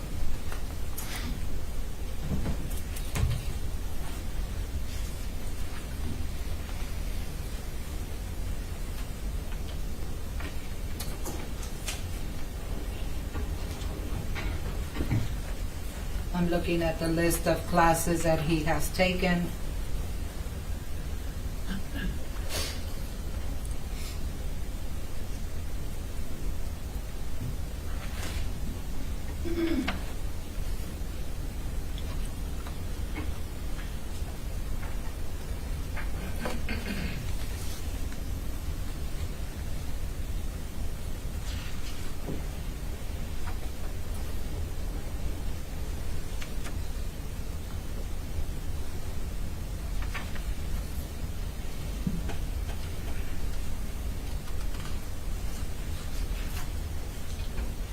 No, sir, I don't see another class in here.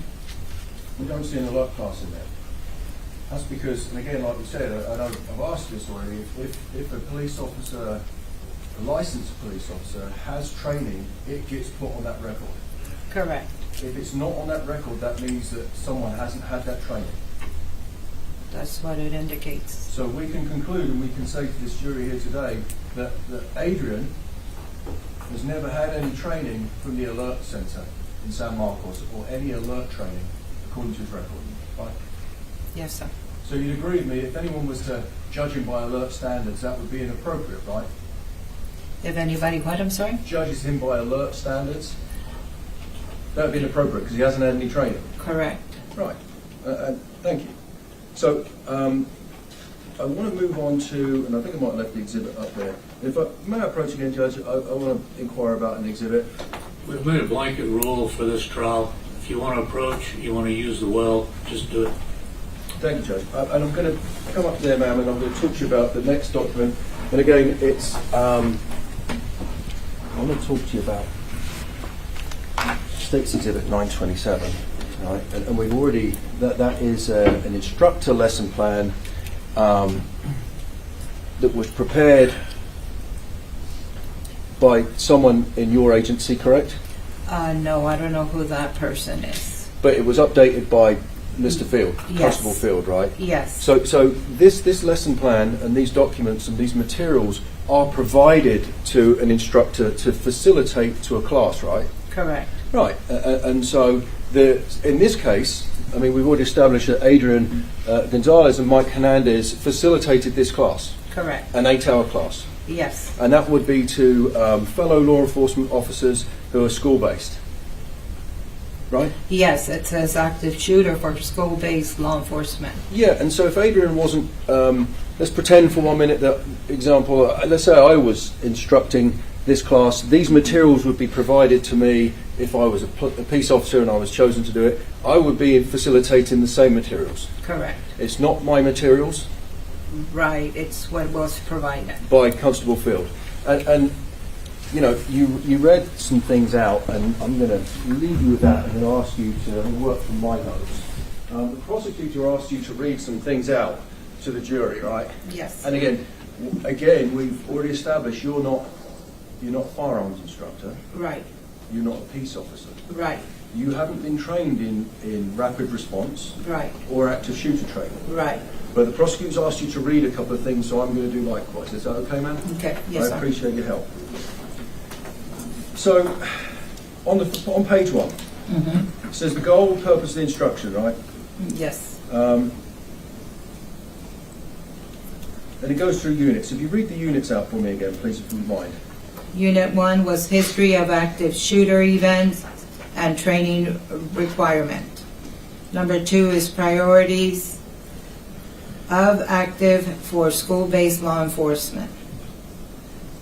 Of action, for school-based law enforcement. Unit 3 is stop the killing, solo response to active shooter event.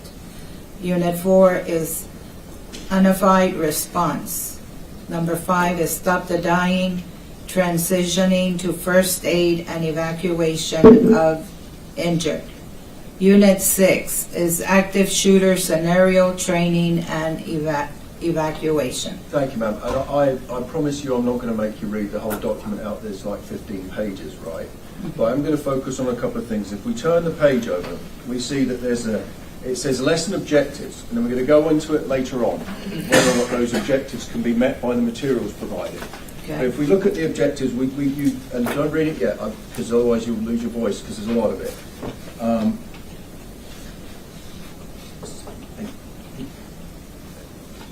So can you count down to the 7th learning objective? Okay. The student will be able to explain the need. That's the one. Can you read that out for us? Yes, the student will be able to explain the need to potentially adopt a solo response to an active shooter event. Correct. Thank you, ma'am. So now, and you don't know how that is done, right, in the training, but the learning objective So the objective to be filled at the end of this training is for a student to be able to explain something, right? Correct. All they've got to be able to do to pass this class according to that learning objective is to be explaining the need to do a thing, right? It does not say that they have to be proficient in a tactical skill. Right. It doesn't, does it? No. So to pass this class, a student just has to be able to say, the learning of the aim is this, not be able to demonstrate how to do this, because you've reviewed that document, right, ma'am? Right. You'd agree with me that nowhere in that document does it tell an officer how to do that. It just says will be able to explain the need to potentially adopt a solo response to an active shooter. I know, and I feel unfair asking you this question because it's not your document, but the prosecutor asked you, but you would agree with me that having reviewed that document, these training materials don't explain to an officer how to do that. I don't know what. That's If fair they enough. have, I don't know how it's explained or if it's explained. Yeah, I'm going to represent you, it doesn't. Okay. But I want to turn over to page 6, because there's also things that weren't read out. But this is a long document. All right. Page 6, the top of it. Can you read the first line, please? It's talking about the scale, and I'm sorry, it's talking about if I set the scene, it's talking about the scale and priority of life. Okay. Just read the first line. The scale does not suggest that any first responder approach the mission will with recklessness abandon for safety. Right. And then if we can go down, you'd agree with me, I'll read it for you. Under the priority of life, before isolate, distract and neutralize, there's a paragraph there. Can you read the first sentence of that last paragraph before it says officers have 3 primary goals? Let me see real quick. It's the last sentence. Yes, ma'am. And Judge, I'll approach it. It'll be easier. So I can identify it. Try not to read over the shoulder. Oh, this one? Okay. In the event of an active shooter attack, school-based law enforcement officers should do the best that they can to fill the gaps until other first responders can arrive. Right, and they should do the best they can to fill the gap until the first responders arrive. That's what it That's the says. training, right? That's what it says, yes. And again, the jury's heard a lot about it, but these are the training materials, right? Where it says isolate and distract, right? The first word of distract says engage the attacker. Engage the attacker. Right. It doesn't say how. Right, You'd agree with me on that? right. And presumably, in order to engage an attacker, you've got to be able to see it. Right. If you turn over the page to page 7. Okay.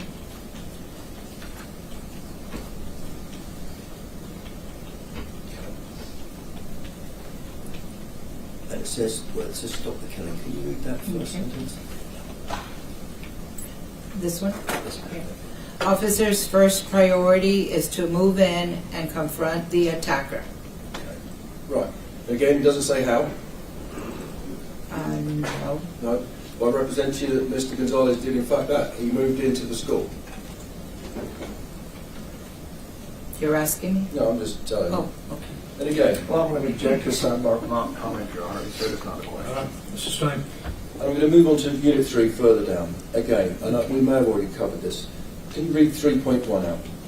The student will be able to explain the need to potentially adopt a solo response to an active shooter event. Now, and these are the training materials, right? This is it. This is lesson plan, yes. It does not go on to explain how that should be done. You'd agree with me on that, ma'am? I don't know what all this has in there. I know. I'm sorry to talk over your shoulder just so I can see it, but Okay. the prosecutor got you to read things out, and so I'm just doing the same thing, right, in the interest of fairness for Adrian, right? And I'm going to ask you, the last thing I'm going to ask you to read is this paragraph here. The prosecutor didn't ask you to read that. Can I ask you to read that from your mouth? Yes.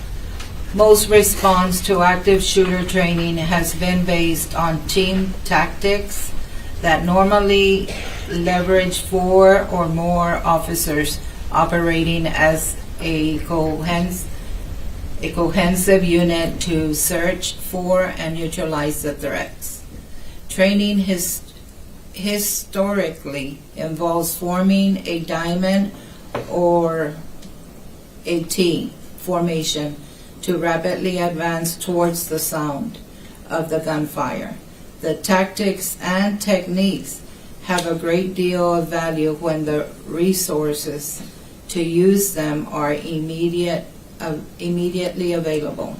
It is obviously safer to deploy teams with overlapping areas of responsibilities. More eyes and more guns pointed at the problem would be preferable. Thank you, ma'am. I'll pass witness. Thank you, Your Honor.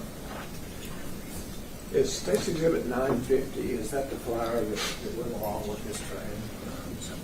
Yes, sir. And does it have the state office Exhibit 950?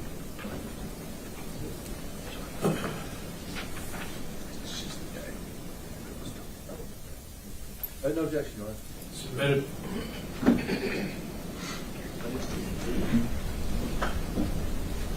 So what date was this active shooter for school-based law enforcement? What date was that taught by Adrian Gonzalez? The date here says March 21st of 2022.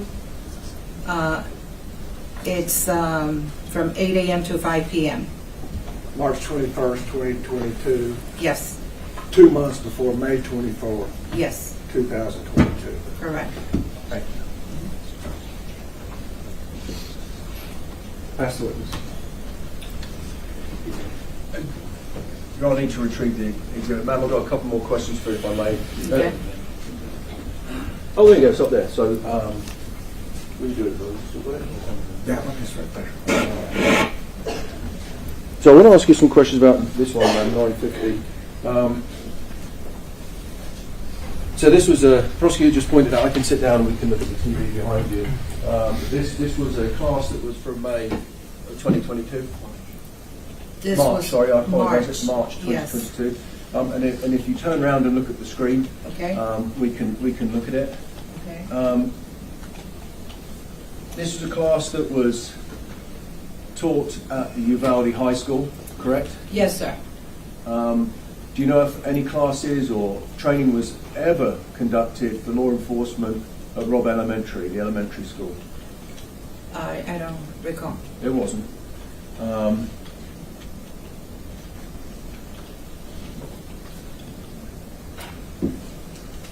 Thank you, ma'am. We've got no further questions.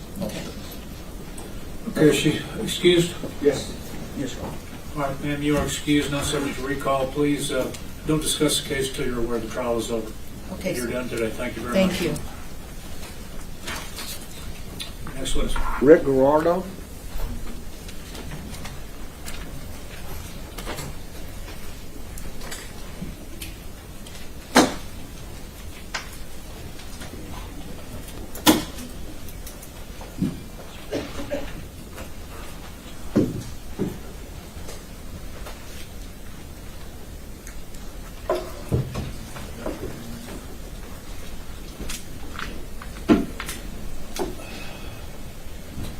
Raise your right hand. You solemnly swear the evidence in the testimony given the cause of the truth, self you got. Yes, I do. Have a seat over here, please.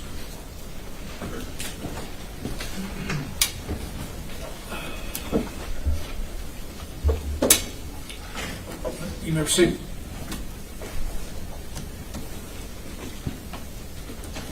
Thank you. Would you introduce yourself to the jury, please? Ricardo Guajardo, Texas Department of Public Safety, Texas Rangers Division. And how long have you been a Texas Ranger? 5 years. What did you do before you were a Texas Ranger? I was a special agent with Criminal Investigations Division for 6 years with DPS. Before that, I was a uniformed highway patrol officer for 6 years. When did you start in law enforcement?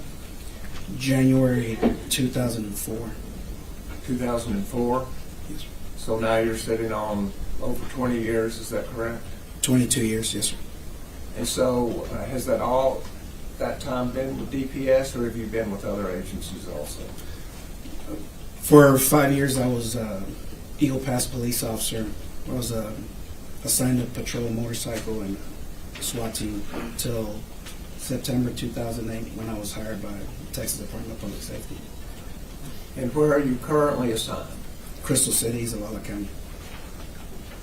And back on 2022, May 24th, where were you assigned?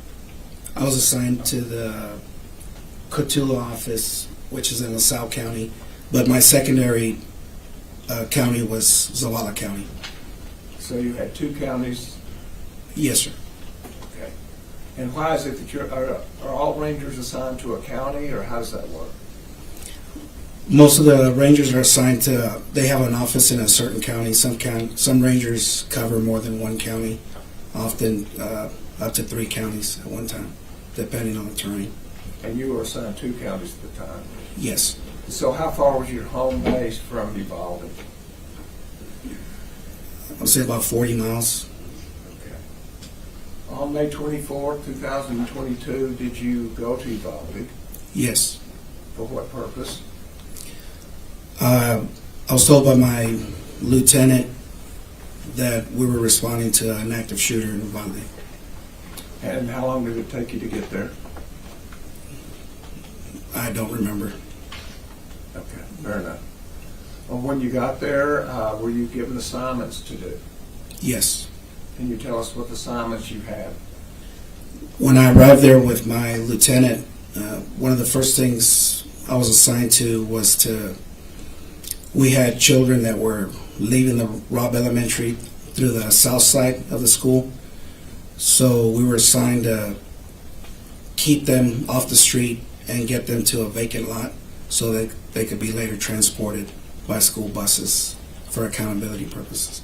So other officers had already had other assignments, and this was what you were given to do? Yes. And is that the assignment that you carried out? Yes. And how long did that take? I don't remember how long we were out there for. Fair enough. After that assignment, what was your next assignment? We entered the Robb Elementary property through the south side, and I met there with my supervisor and 2 other rangers just to get an assessment of what had occurred. And after getting that assessment, what was the next thing you did? We moved to I was approached by a highway patrol sergeant who advised me that there was still a teacher with children in a classroom. So I took a handful of troopers and made my way down the hallway, and we secured that room and safely escorted the teacher and the students off the property. Very good. Eventually, were you placed in charge of any of the investigation? Yes. Can you tell us what that was? The scope of my investigation was to investigate the officer-involved shooting, which involved the officers that actually made entry into classrooms 111 and 112. I was given the assignment to write search warrants for residents, cellular phone, and a Ford F-150 that had been involved in the shooting. I'm sorry, I heard the first about writing search warrants. What was the second thing? So I investigated the officer-involved shooting with the officers that were involved in the actual shooting of the suspect. And the other assignment was that I was to write search warrants for residents 552 DS Street, 2008 Ford F-150 that was next to the school property, and a cellular phone. Okay. So the Ford F-150, the truck that we've known to be, is in the ditch, is that correct? Yes.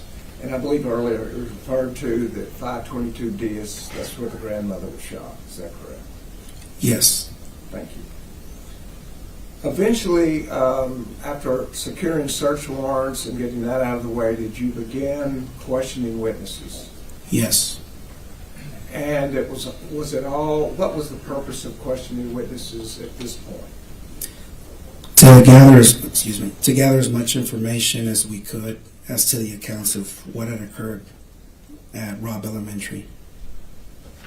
And so, how did you develop a list of who you were to question? We started by attempting to identify the officers that first responded, and throughout the weeks and the months of the investigation, we had to view. I didn't view it, but there was audio and video, body cam footage attempting to identify officers in the hallway, so we could get statements from them too.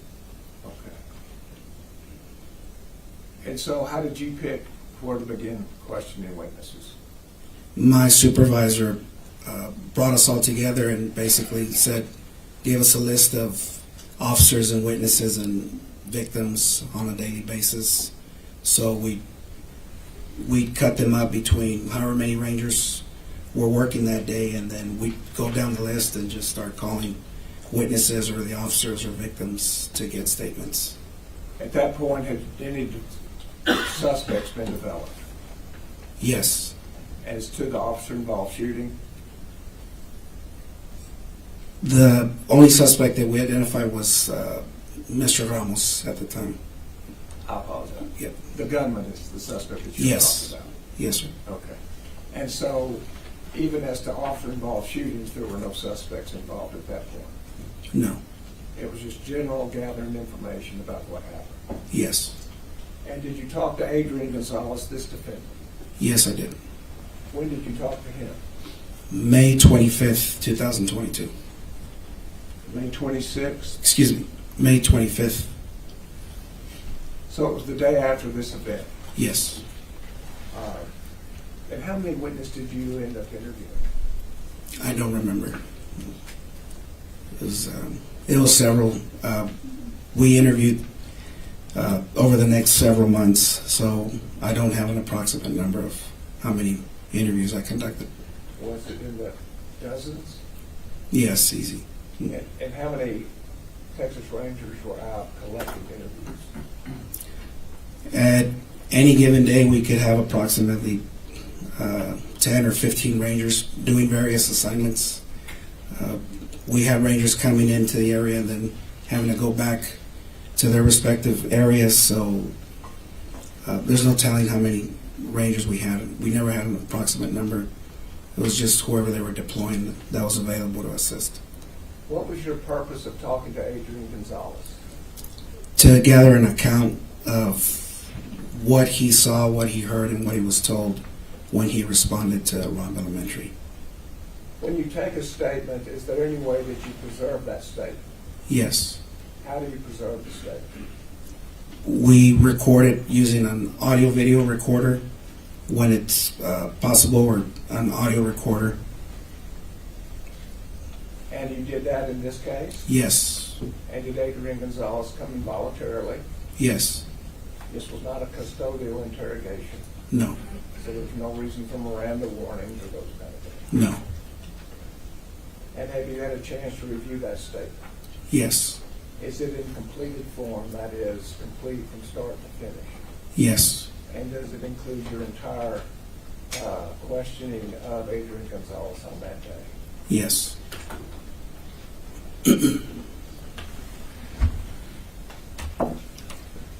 Honor, at this time, the state would offer Exhibit 1038, the statement of Adrian Gonzalez. No objection. Submitted. Publish if you like. May we publish it? Yes, sir. And,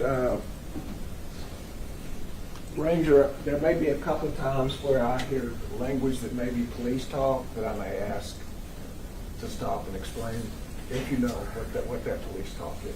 Yes. Fair enough? Yes. Thank you.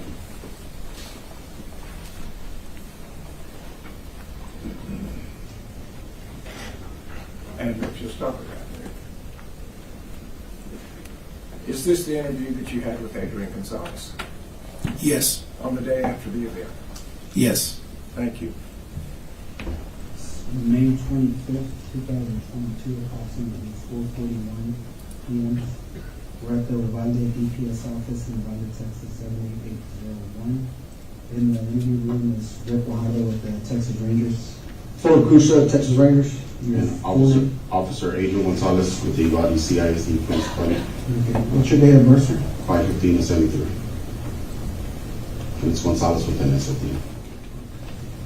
What's a good contact number for you?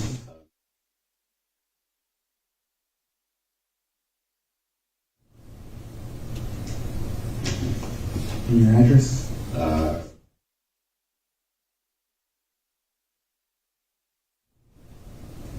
And that's here in Uvalde. Studer S.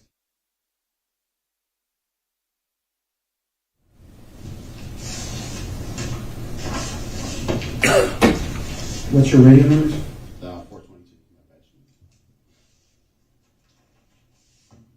How long have you been employed with the school district? With the school district PD since July, in about 10 months.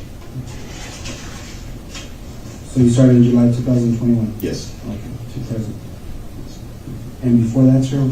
I worked for the Uvalde Police Department from 2009 to July 2021. I resigned from them, went to work for the school district. I was about 10 years, 10 months with them. 10 years, 10 months? Yes.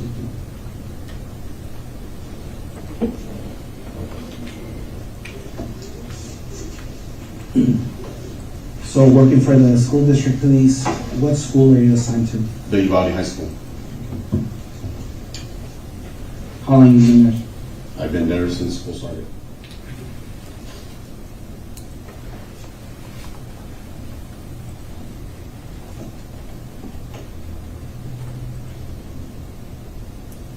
What's your shift? It depends on yesterday I was the 9 o'clock guy to 6 o'clock. So 9 a.m. 9 a.m. to 6 p.m. 6 p.m. And that would have been, well, today I would have been covering Morales School because one of our officers has left the department, Mm-hmm. so I would have been covering her shift from 8 to 5 today. Okay. But yesterday, 9 a.m. to 6 p.m. you were assigned to the high school? Yes, I was assigned to high school. Okay. How many police officers in the school district police department? 6. 6? And then the female she's getting ready. I don't know if she's officially resigned, but I know her last day was last Friday. I think she's just burning her vacation and stuff like that. So it's 6 police officers, and what about, is that including the chief and? The chief, lieutenant, and three officers at the high school. It's the chief, lieutenant, And then and 3 officers? 3 police officers, yes. And 3 police officers.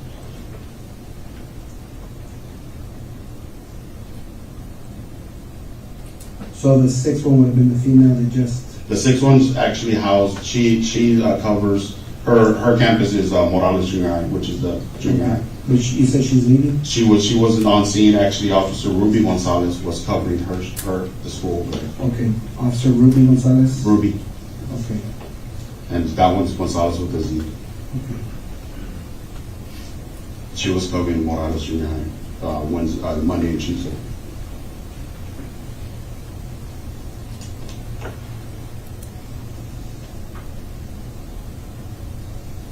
Who was assigned to the Robb Elementary School yesterday? Nobody was assigned to Robb Elementary. No officers, no assigned.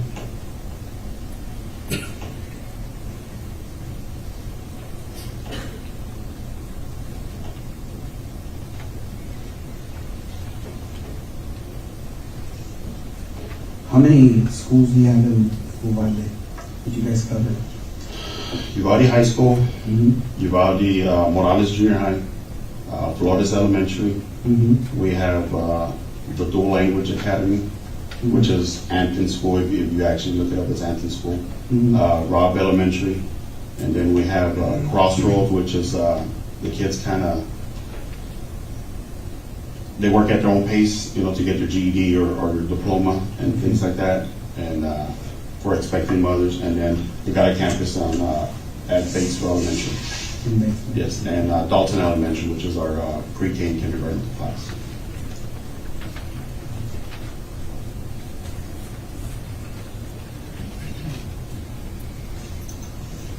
So during the day, are you guys assigned marked units? Yes, we have a marked unit. Okay.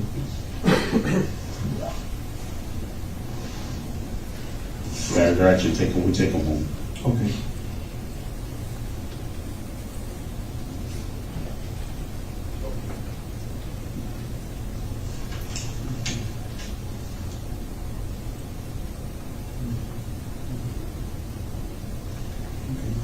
So, going back to yesterday, can you walk me through just basically your entire workday from the time you checked on and what you did and then how?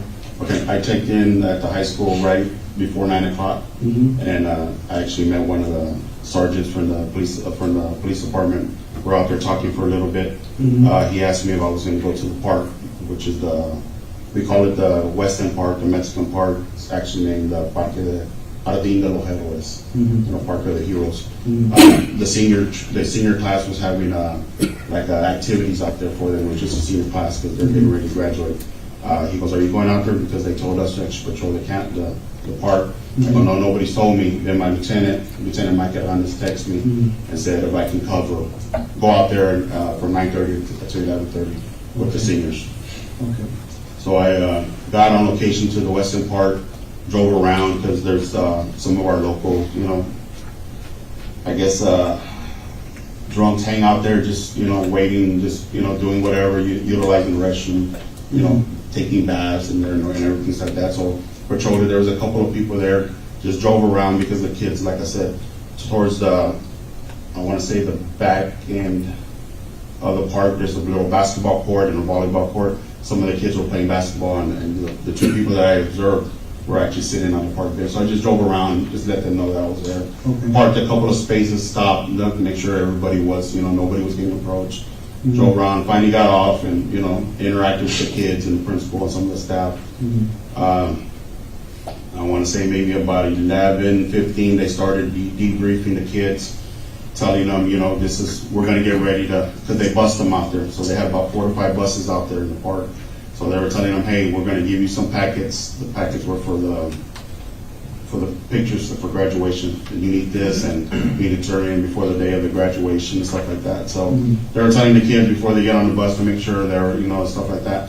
So some of the kids started walking towards the bus, and then I heard on the police radio of 1050, which was an accident at Geraldine and Grove Street. So I told the assistant principal, Joel Barbosa, hey, I'm taking off. I go, there's an accident by the school. So at the Western Parks, I want to say maybe about the 800 block. Robb is like 400 block of Geraldine. So I came up, I left, and then when I was actually getting in my car, I heard the radio traffic that the guy has a gun. So I turn on my red and blue lights. I'm not running sirens, so just red and blue lights. I come out of the park, which is Farrar Street, take a left on South Farrar, because the park's actually on Farrar Street. So I go up Farrar Street, cut on West Garden, the 300 block, 400 block, and then I go up South Evans Street. From South Evans, I hit Geraldine. So Geraldine actually is where the school's at, sits on Geraldine and Oak Rizzo. When I approach, I don't know if you're familiar with it, Geraldine has a little twist on it. Okay, towards the back of the school where the vehicle was at, like a half a block up, there's a little twist. So when I came up, I heard the traffic. I don't know if it was when I was on Geraldine on Evans that he was running towards the school. So there was no clothing description provided. So when I came up, I saw people at that curb, like standing, looking towards the school. So when I came up to school, I observed the truck inside I could say a bar ditch, but it has like a concrete where I guess the water sits, so it doesn't sit, so it flows. It was sitting in there, and the rails were all broken up and stuff like that. So when I came up, the actual back gate, the teacher, I guess it's a teacher parking lot. There's a teacher parking lot towards the Old Carrizo, and there's a teacher. I guess the teachers that have classrooms in that where the shooting happened parked there. But there's a gate. It should have been closed. It was wide open. So when I approached, I actually saw a lady in a peach, maybe orange t-shirt running.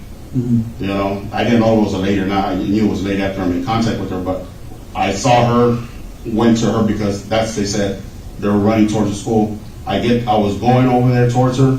No, again, no sirens, just light, red and blue lights. I see her fall in a dust of cloud. So I get to her and I realize she's one of the coaches. I don't know her name. She's dark complected coach, short hair, boyish, tomboyish coach. And she tells me, he's over there. I go, who's over there? He goes, he's over there, the shooter. He's wearing black. I go, where? So when I turn, actually, my vehicle's still there.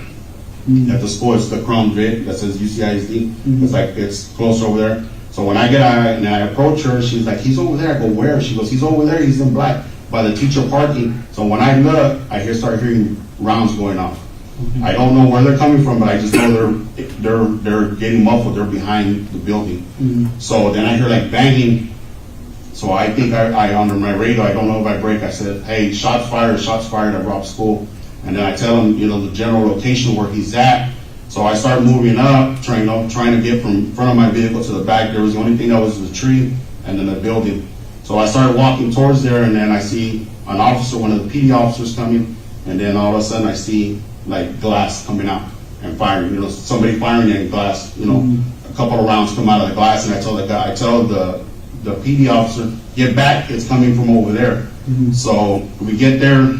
I want to say Sergeant Page from the Uvalde Police Department show up, and the chief show up. Chief Adrian show up. So the chief, Donald Page, and myself go in on one side. Lieutenant Martinez from the Uvalde Police Department and Sergeant Gonzalez come in through the other side, through the back door. And what door did you enter? I entered the door where my vehicle's at, so it's going to be the south door. Okay. Because the school's right here. Yes. And then there's a big field. Yes. And then this is a ravine, right? Yes. And this is where the vehicle was? Yes. So you approached? There's a gate right there. Yes, there's a gate. Yes. Okay. So you parked here? No, I drove in because, like I said, I saw that lady running. She was actually about right here in this area. Okay. So I made contact with her. There's like a breezeway with the kids, like an onyx. Yes. Okay. I made contact with her, and she tells me he's over here. She's pointing this way. He's over there. He's dressed in black. I go, where? And she goes to the teacher parking lot. I want to say I saw a black car at that end, and then I started hearing the rounds go off, and then like banging, like somebody hitting a metal door. I can't see nothing because it's behind the building. I can't see it.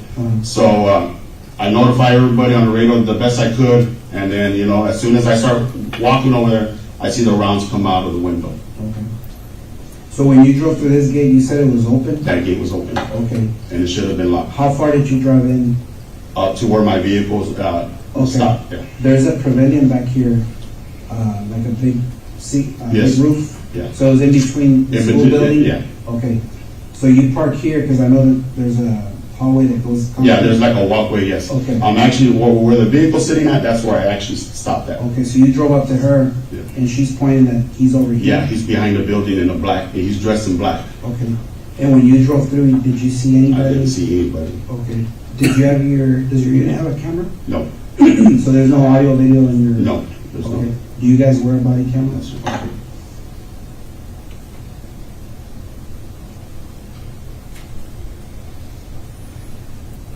What unit number is that? Unit 44. Unit 44. What kind of vehicle is it? It's 2019, maybe Ford Fusion. Ford Fusion. Yeah, white and color.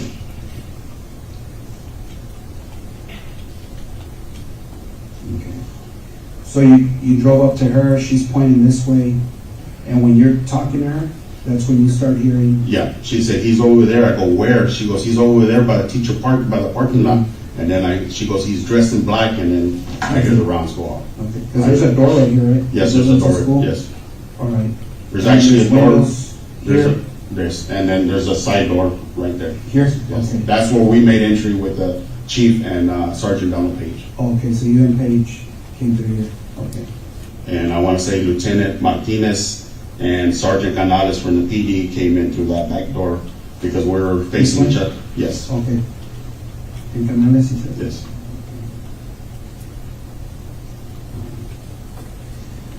Chief Adelondo was with us on our end. When you said you heard gunshots, would you believe to be gunshots, and you Yeah. saw a window? Like flash breaking? yes. Now, was it on these windows or these windows? No, it was actually on these windows. On these windows? Yes. Okay. When you saw that happen, where were you? I was, So at that point, did he point to a spot for you? Yes. And which windows was he talking about? He was talking about the windows on the east side of the main hallway where the shooting occurred, of rooms 111 and 112. And so, looking at State's Exhibit 1, you're familiar with the Robb Elementary setup, are you not? Yes.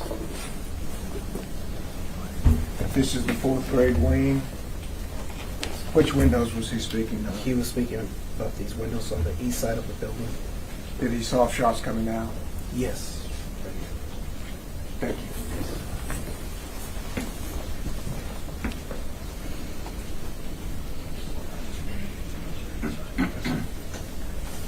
there was actually a tree right there in that area. Yes. That area, I was walking towards the building. Okay.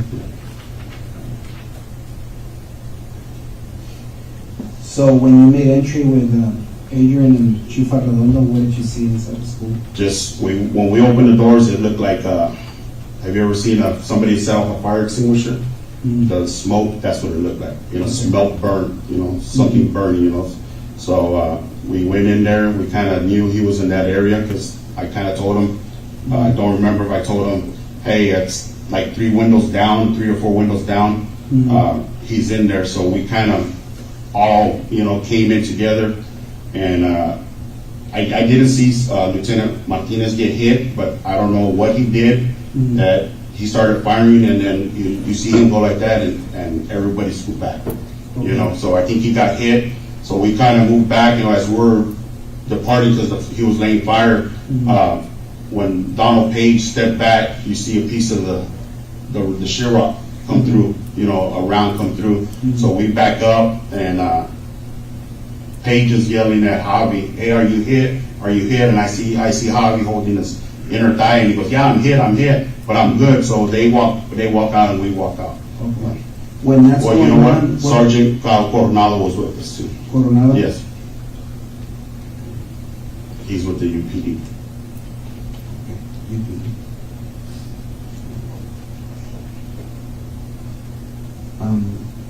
When these gunshots are going off inside where exactly are you inside the building? I want to say I'm going to be by the first classroom, right here. Okay. Do you know what number it is? No, like I said, there's a hallway. Yes. It's a hallway, so I'm going to be the first one right here. Then I want to say Pages right here.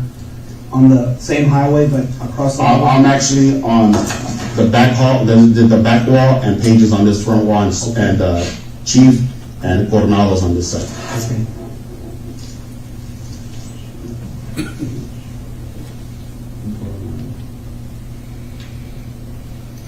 And while you 4 gentlemen are here, where do you think the shooter's at? I know there's a hallway that goes this way, right? Yeah, that's going to be further more to the end over Okay. here. Yeah. All right. Is there another hallway that comes down this way? I know it runs from that back door to the front. There's a door over here. Okay, that long hallway. Yeah. All right. So I want to say there's a hallway here, and like I said, Lieutenant Martinez was here, and Sergeant Canales was there. Okay. So they were in front of you? They were in front of us, yeah. Okay. We were like, angled in that way. Okay. You didn't see Martinez get hit? No. But when did you notice that he might be? Because he's brought it down, and then I heard Paige tell him, "Are you hit? Are you hit?" And he said, "Yeah," and he like moved backwards, and everybody kind of went back because he started laying around. So I don't know. Like I said, I talked to him. He said he kind of peeked in, and that's when the rounds went in. But he said he never saw him. So the classrooms were dark. From my point of view, the classrooms were all dark. So. Okay. Were the teachers that turned off? Yeah, the teachers are instructed to turn off. That's part of the lockdown procedure. Okay. What else is part of the lockdown procedure? Whenever something like that happens, there's a threat on school, they go on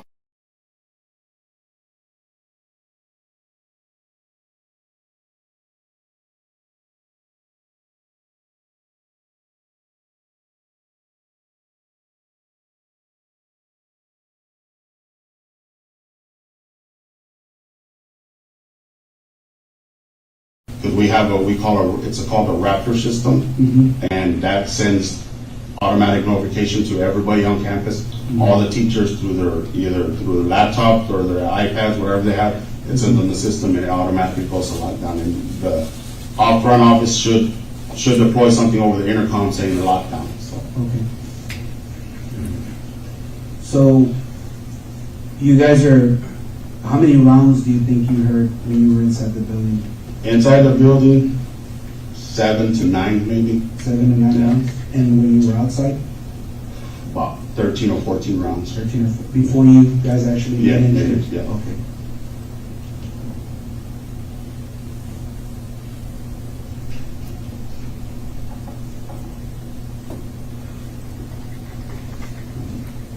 So after Martinez gets injured, what happens right after that? We scoot back, and I think we call for the SWAT team to come in. Do you remember who called for the SWAT team? I don't know if it was me or Sergeant Guatemala, because we couldn't break in the restroom. We couldn't break in the hallway. For some reason, our radio repeatedly don't break inside the buildings, none of the buildings, school buildings. Okay. So I think we called them while we were outside. So the four of you, Donald Page, yourself, Chief Arredondo, and Sergeant Coronel, did you exit the same Yes, exit door? the same door. And where did you guys go after that? We held perimeter right there at that door. At the door? Yeah. Okay. Do you know where Martinez and Canales went? No, I don't know. I couldn't. They were out of my view. The last time I saw them was when Page was asking Martinez if he was hit, and he goes, "Yeah, I'm okay. I got hit. I'm okay." They're in that hallway right So there. you could just hear them coming down? I can see them. Okay, We can see them. Yeah, you can see them. Yeah. About how far are they from you down the hall? Maybe 50 yards. No, that's just wrong. About 25 to 30 feet. 25 to 30 yards 25 to 30 Yeah. yards down the hallway? down the hallway. Okay. They're in actually the hallway that runs from that back door to the front door. Okay.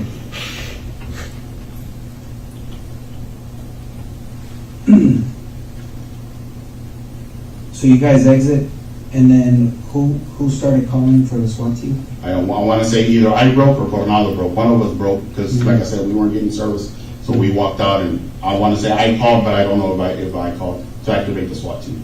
Okay. I called the dispatch. Now, during the break that you guys went outside, were there still No rounds more. being No. fired? Okay. How long do you think you guys were out there for? Maybe 20, 30 minutes. 20, 30 minutes?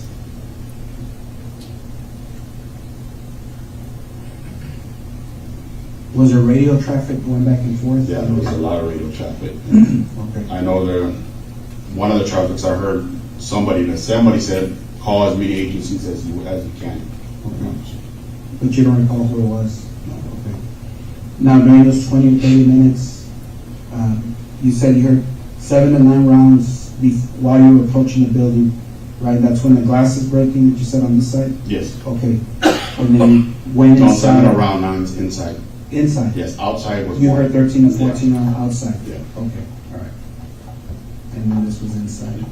Because I know Chief Arredondo stayed close in the hallway, and we were trying to. I remember talking to I want to say Officer Salcedo, and there was a female trooper that was with them, and I told them to stay where they're at because glass, they were shooting out the window, and if you look from that window that's broken, there's a hallway, classroom hallway, and then there's another one, and I want to say Lieutenant Hernandez came up there, and I told him to keep the other hallway clear because that had a straight shot, line of fire, so nobody, nobody else, none of the blue guys can get hit there. So I told him, keep that area open. So. Okay. When you come back outside and you guys radio for the SWAT team and you're requesting assistance, you guys were out there for 20 to 30 minutes. Was there any more? Did you hear any more gunshots? No more. So everything just got quiet? Quiet. Was there teachers running out, or could you see any students in the hallway? No. Okay. So initially, when you guys made entry, the doors were closed. The doors lights were off. Yes, lights were off. Yes. No kids were running around. The thing is, on the lockdown, it's everything quiet. They hide. take cover and complete silence. You know, we teach them, you know, if they have cell phones, you know, turn them off or silence them. Mostly the older kids, but they'll start texting family, so that's kind of one of the things that we preach in the in-service, because we teach this program in the in-service, you know, that, hey, the secure, the hold, and the lockdown, you know. So, yeah, and that's on our Raptor system. It's like I said, every employee at the school district is required to be on it. That way they can, you know, they can be outside and the coach can hit that alarm and put that whole school on lockdown and not do anything, you know, can just be there because they have first-hand knowledge of what's going on. When they're outside, the coach can actually get on that Raptor system and lock down the school from his location. He doesn't have to call the main office or the principal and say, hey, we're going to go on lockdown. He can lock it down, and everybody, it's a mass text. It'll get a mass alert. Your phone goes off, and it gives you an alert. So any faculty member, police officer, any employee, any school district employee can set it off. Okay. Yeah, it's on school. The Uvalde Police Department, the Sheriff's Department, none of them have access. You have to be a school employee to have that. So what happened after you guys were out there 20, 30 minutes? What happened after that? Just the radio traffic back and forth. I went and checked on Officer Ruben Reese, because he told us that his wife called him, Miss Mireles, and that she was hit and she was dying. You went to go check up? I checked on him. He was in one of the back of the patrol. I want to say Lieutenant Vargas's unit. He was sitting in there with Lieutenant Hernandez. I was trying to, you know, come because he had already done. Because he got a call from his wife and Detective Rodriguez and Lieutenant Hernandez. He tried to make entry, and they held him back from going in. And they took his pistol, his duty pistol away, because he wanted to go in. So after he received that phone call, so they actually had to take his gun away and sit him down. So what happened after that? I want to say we started pulling kids out from the first classroom. If you look at on this side, there's the first window. We opened that window and we pulled kids out. Okay. And what we did, we pulled kids down. We just told them to run. Okay. There was officers there and maybe some family members. They were running too. Okay. And then we came to this one, and I want to say it was myself, Donald Page, and I want to say I just know his last name Gonzalez. He's a Border Patrol agent. He broke that window. Okay. And once again, he showed you on a paper which windows that they were evacuating the kids. Is that Yes. And which windows were those? Windows on the west side of the school. On the opposite side of where he Yes. saw the glass breaking out with the shots fired. Yeah, it was these windows to these classrooms. Thank you.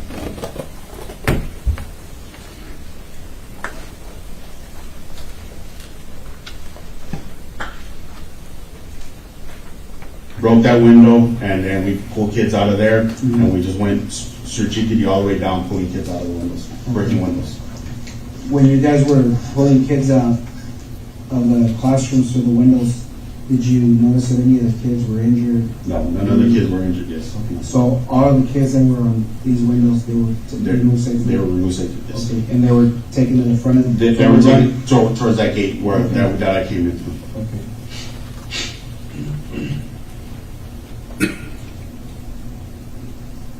During all this time, is there any more gunfire that you hear? Okay. Somebody came up and said there's I guess the Vortex team was coming up, and I want to say somebody said there's gunfire, but I didn't hear it. But somebody said it, you know. Who said it, I can't tell you, because like I said, there was at least 30 to 40 people hunkered down right there at that entrance, you know, just people waiting to, you know, get there and stuff like that. You know, I guess the Vortex team was waiting for their guys, and, you know, troopers were getting there. Everybody, it was just a big old cluster, you know. What happened after that? After that, I guess the Vortex team got there, and I want to say I ran from this location. There's another part of the school here that runs a fence line. Yes. I ran there, and I went and got some master keys, Grenadier master keys to the classroom. Who did you grab them from? Hubish, I know he's one of the mains guys, one of the second guy in command with the mains. I know his last name is Kubish. Kubish. Yeah. I actually met him by the cafeteria. Okay. Met him there, and he gave me the key, and he said, our master or our something. He said, one of those will open all the doors. Okay. Now, you were by the door for 20 to 30 minutes, and then you said you went to go check up on Ruben Reese. Ruben Reese? Yes. And you said he was with Lieutenant Vargas? Lieutenant Hernandez. He was in Lieutenant Vargas' car. Okay. In Lieutenant Vargas' car. Mariano Vargas? Yes, sir. Okay. And where were they stationed at? There were, I want to say their vehicle, there was teachers parking right here, there were somewhere in that area. Right So there was teachers already coming into the... No, the teachers were already parked there. Oh, okay, they were already parked there. Yeah. Okay, so he parked behind the vehicle? I want to say he's parked somewhere in there. His vehicle is actually still there. Okay. It's a black Tahoe. How long were you there with Ruben Reese and Lieutenant Vargas? 10 minutes maybe. Mm-hmm. Yeah. Just assessing Ruben Just, Reese? yeah, making sure he was okay, because he was like, she's in there, she's bleeding, after she called me, I could, Ruben, calm down, trying to calm him down. Mm-hmm. But, he was like, I guess in a daze, he was just... Mm-hmm. Okay. Is that where you ran to go meet Kubish for the... Yes, because we have our school radios, and Lieutenant Hernandez called me and said, hey, can you go get keys from the office? So I tried to call Officer Gonzalez on our school radio. She wasn't breaking in the location she was at, and we ended up meeting there at the actual office, and she was looking for keys, and I went and got them from Kubish in the front. So. Okay. So after you grabbed the keys, where did you go from there? I went back to the front, to actually back right here, and I met Ranger Kendall, and I gave him the keys. Okay, so you gave the keys to Ranger Kendall? Yeah.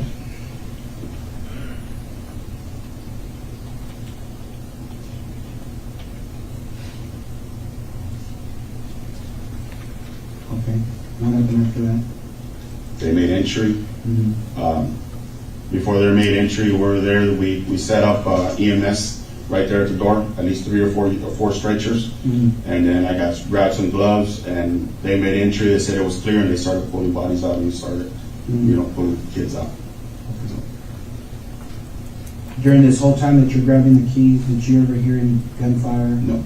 So the last time you heard gunfire was when you were in here? Yes, when Lieutenant Martinez got and you guys pulled back? Yes. To the rear? Do you remember who was with Ryan Kendall? No.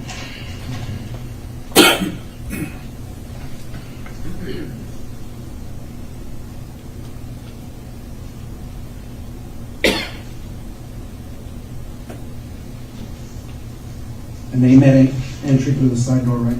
On this one? Yes, they made entry through there.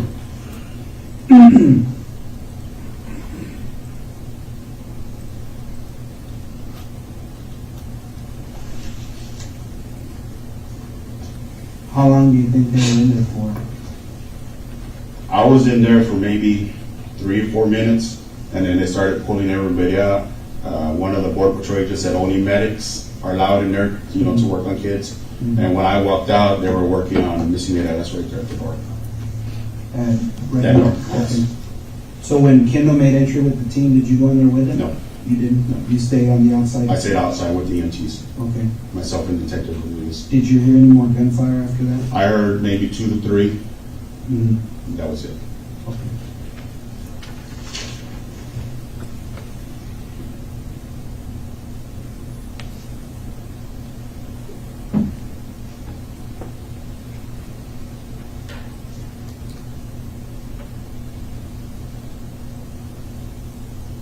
And they were coming from inside the school?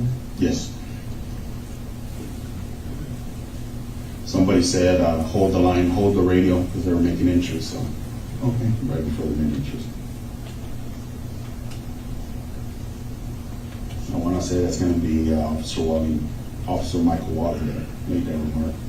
Mm-hmm. And the voice is kind of, his distinct voice that, I can see him behind me. I know he's talking, so I worked with him for several years. So. Officer Michael Wally with the Uvalde Police Department. 320.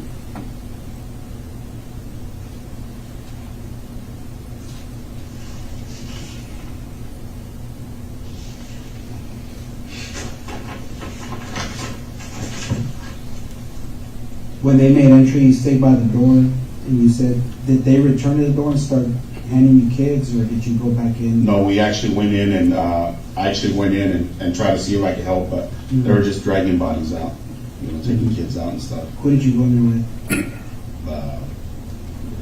I just followed the group that went in, so there- nobody in particular. So.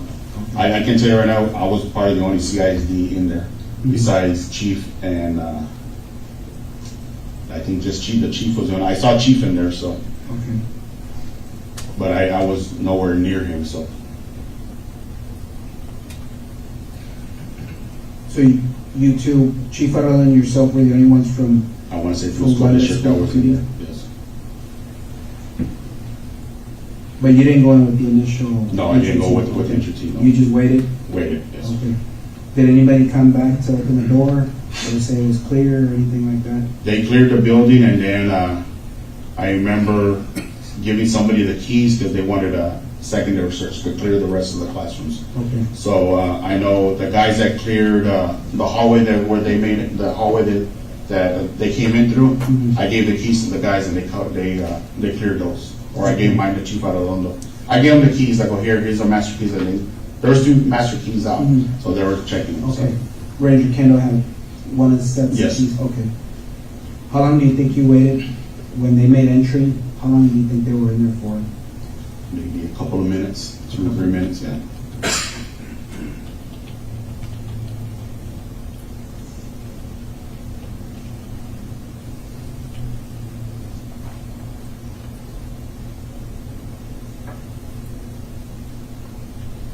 Before the initial clearing, right? Yes.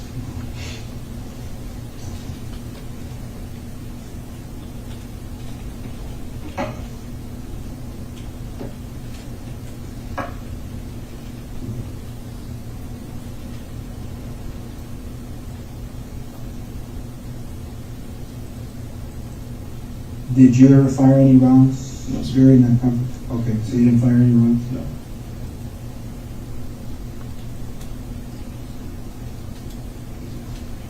What were you, is that the uniform you're wearing? Yes. Okay, the exact same thing? Same thing.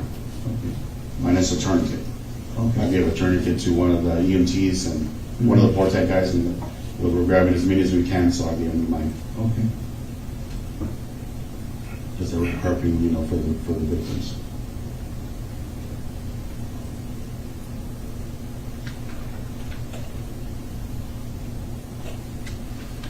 When you approach the school, are you guys issued a rifle? No, sir. So, Mine rifles. Just your sidearm? Just your sidearm. And is that issued, or is that? That's an issue. Okay. What kind of? It's a Glock 40, a Gen 5, Model 22? Model 22. 40. And how many magazines do you carry? 3 magazines of 15, and then I got 1 in the chamber. Okay. So 46 rounds total? Yes, sir.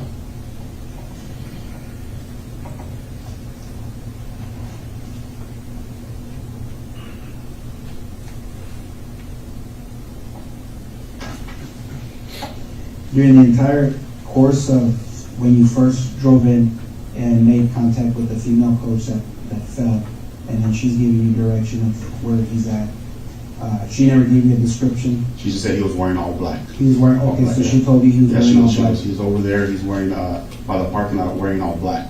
And Okay. that's when the round started going on. Okay. Did you ever see the subject? No, I never saw him. Okay. Did anybody that was with you get a glimpse of him? As far as I know, no.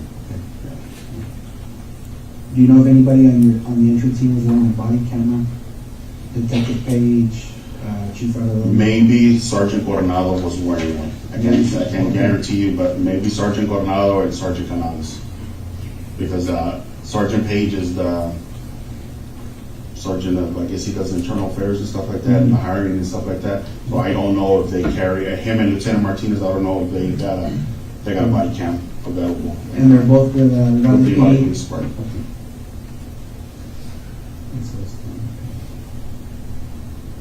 But Sergeant Canales and maybe Sergeant Coronado may have body cams on.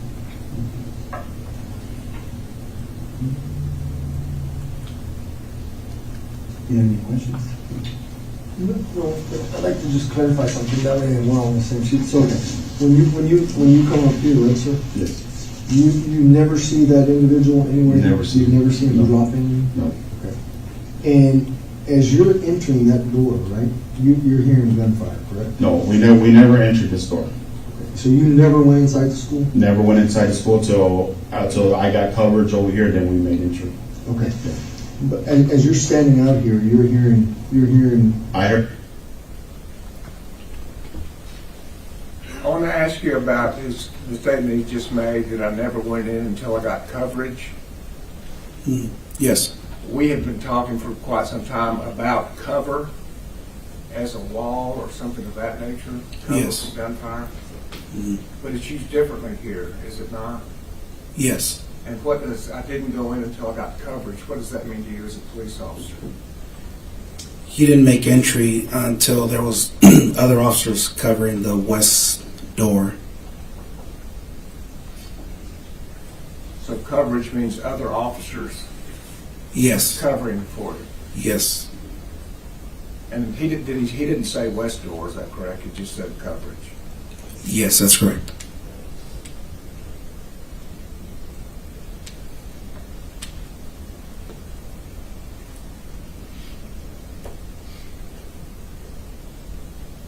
Thank you. Or like 3 or 4, and that's what, no, when I went in, no, there's no gunfire. right.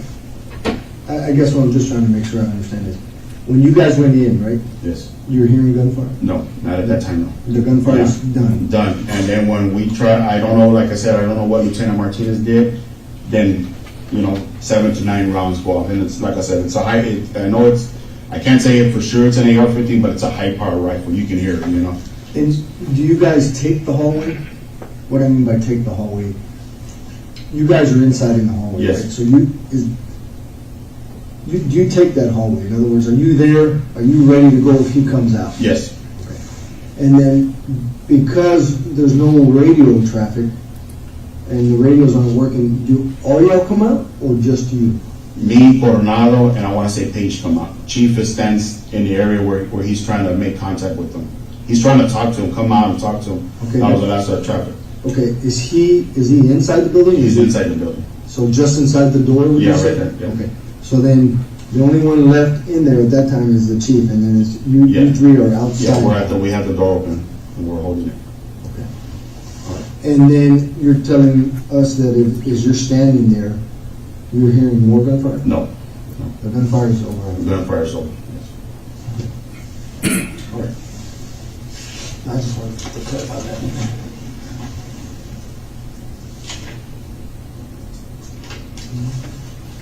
Your dispatch, will they have audio video recording? They should have radio recording of it. So, Or you would come out and say, hey, yeah. maybe you mentioned that you call for backup? Yes. And I want to say I think Lieutenant Vargas was the first unit I saw, and I told him to come to me, but he, went the other way, and then Sergeant Page came up to my location. When the rounds are being fired, sir, are you, I don't need the paper, I'm just trying to, as the rounds are being fired, is there a reason why you don't fire? Because I don't see where the rounds are coming from. That way we can Yeah, explain. I know they're coming from the back over here, I just don't know where they're coming from. And you nor anybody else that you know of at that time fired back, right? Because nobody. Not that, as far as At least you. At least me, I did not fire. Yeah, I And did not. that's because- I didn't see them. I heard them, but I didn't see them. And they're echoing, so I don't know. I know they're coming from the back. I just don't know where from.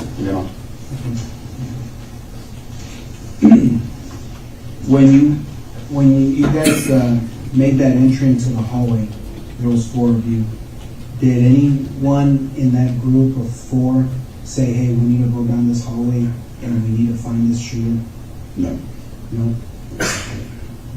Did you think about that, or did it ever cross your mind? It did cross our mind, but we just never. Nobody ever made. We were just covering each other. That's what basically what we're doing. Holding. Covering Chief and covering Page, and then Ronaldo covering us. So. I want to say there was only one AR, and that was Sergeant Gonzalez had the AR. Everybody else had pistols? Had pistols. Okay. Did anybody ever suggest that when Lieutenant Martinez was hit, hey, we need to go grab Lieutenant Martinez, or we need to No, go because he was actually mobile. So, okay, he was so moving. yeah, so it was moving, and I want to say Lieutenant Vargas Mhm. called for EMS. Okay. Was Lieutenant Vargas with them? He was in the back. I don't know. I didn't see him, so I can't tell you for sure. You could just hear. I know he was there because he was the first one that I saw from my location where I was parked, Mhm. and I told him to come to me Mhm. for cover because he had the bigger unit, and but he did. We have that word cover and unit there, correct? Correct. That he saw Pargas. I told him to come to me for cover because he has a bigger unit. Would you tell us what that means? From what I observed in the interview, I understood that at some point he may have wanted to use the Lieutenant Vargas's vehicle because it was a bigger unit, bigger vehicle as coverage if he needed it. And so he called Pargas over so he could have more cover. That's correct. But then Lieutenant Vargas went to the west side door, and that's when Sergeant Donald Page went over to Mr. Gonzalez and met him at the south door. The next car that came was Page. I believe so. He deterred and went to that area, and then Sergeant Page is the one that came to me.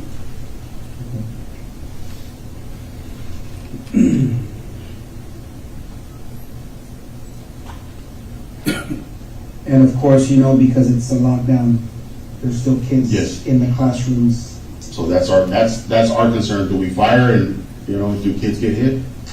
So we don't know the status of it. I try to call the office. I know when I was out there and seeing that the kids were in class, and they kept telling me that there was kids in that classroom. Mhm. So when we came out, went through the school radio. So. Now, when you hear the gunshots inside, do you hear any screaming? No. Do you hear any teachers calling for help? No, nothing. By the time we went in, it was quiet. So I don't know, like I said, if they were injured or they were doing what the lockdown is, keeping quiet. So. Mhm.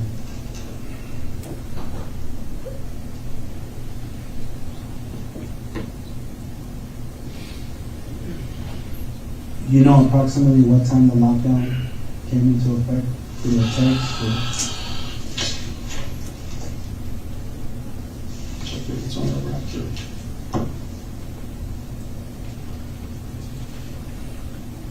Sometimes when the alerts go off, they kind of. Is that a map? That's an app. It's a raptor. How do you spell it? It's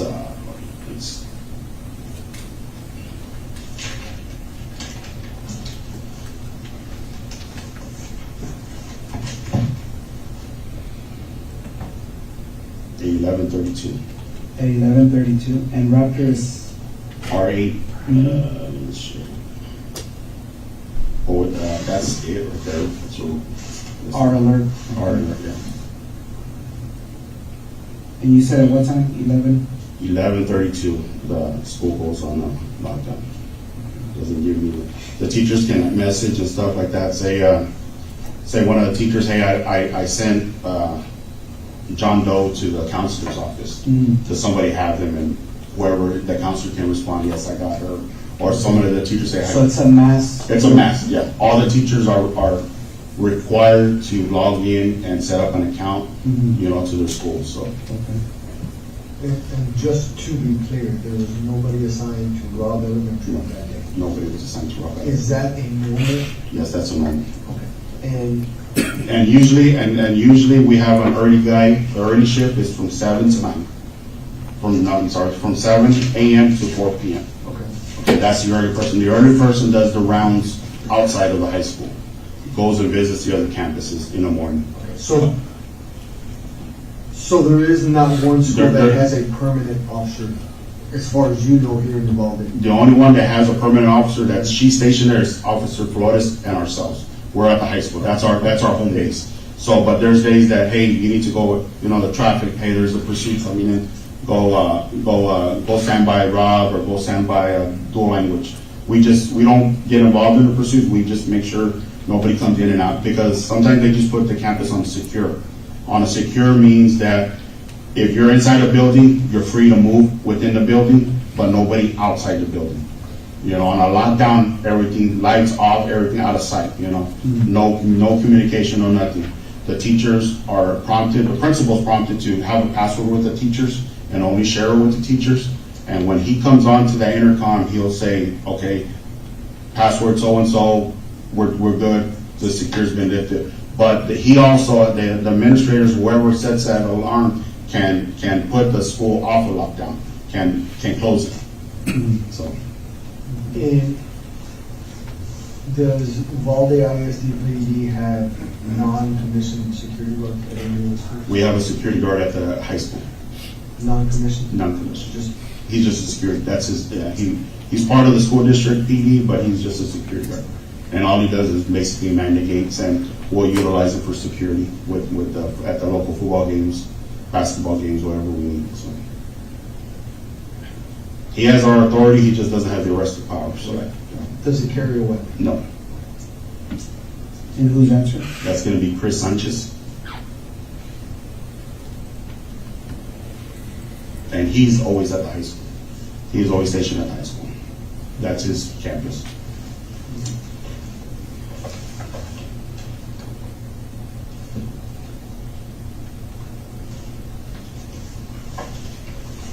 Just going back on someone's.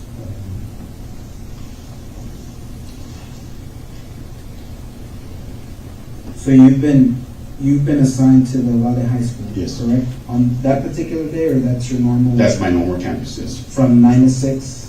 It Is that depends. considered- Okay, Well, that could because, change? yeah, because we have the early shift, which is 7 to 4, Mhm. and then we got 8 to 5, and then we have 9 to 6. How often does it change? It changes every week. Like this week, I would have been the 9 to 6 guy. So Okay. next week, I would have been the 7 to 4 guy. Oh, okay. Yeah. So it goes backwards? Yeah, it goes, yes. And the only ones that actually utilize that shift are Officer Ruby Gonzalez, Officer Ruben Reese, and myself. The lieutenant usually comes in at 8, chief comes in at 8, and Cecilia, Officer Flores, who's stationed at the Morales, she comes in at 8. Okay. Sometimes we've had an incident where the traffic control at Dalton, the principal refuses to put somebody out there crossing guard, so we do that. So lately, it's been since I think after the holidays, the 8 o'clock guy comes in early and does the traffic control at Dalton from 7 to like 7:45. Okay. So we do that, and then we go to the high school. Okay. Are you allowed to leave the high school? Yeah. To go patrol? Yes. Say, I want to go to the junior high? And then what I was saying, the early guy, the 7 to 4 guys, does the early rounds, visit all the other campuses, and then the late guy visits all the campuses. So unless there's something major going on, and like I said, sometimes all 3 or 4 of us are have something going on. We're all working something together, So there's not. Sometimes we don't do rounds, because we're housed there with the administrators. So. Where's the main office for the school district? Department? It's going to be there at the Uvalde High School. At the Uvalde High School? That's your main office? Yes. And it's going to be number 1 Kyle Trail. Number 1 Kyle Trail? Yes, sir.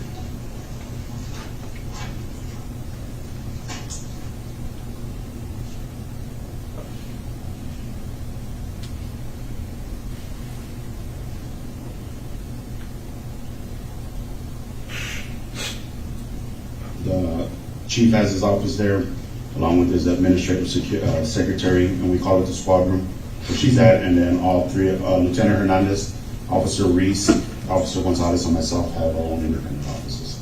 Okay. And we're scattered throughout the inside of the high school. Okay. So the school district police department, you said, is the chief Adrian, the lieutenant, 3 police officers, plus the female that recently just left? Yes, 4 officers. Okay, so it would have been a total of 6, like you said? Yes. But right now it's 5? Yes. Okay. And how many marked units do you have? 6 units. 6 units? So every officer... Well, actually, has there's only the 3 Ford Fusions are marked, and Officer Reese is marked, but he has a ghost decals. Okay. And chief and the lieutenants are just explorers, great explorers. They have red and blue lights and sirens, but no decals on them. Because they don't do traffic stops? We don't do it, we don't. Okay.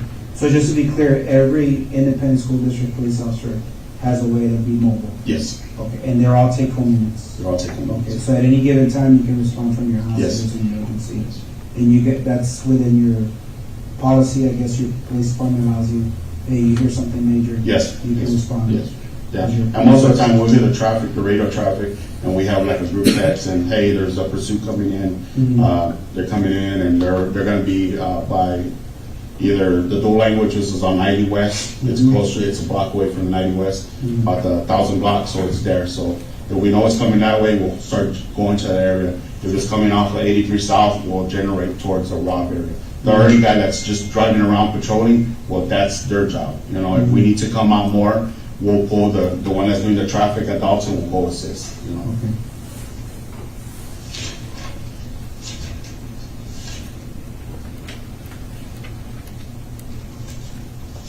Going back to when you and the officer were breaking the windows here on by the teacher parking lot, Yes.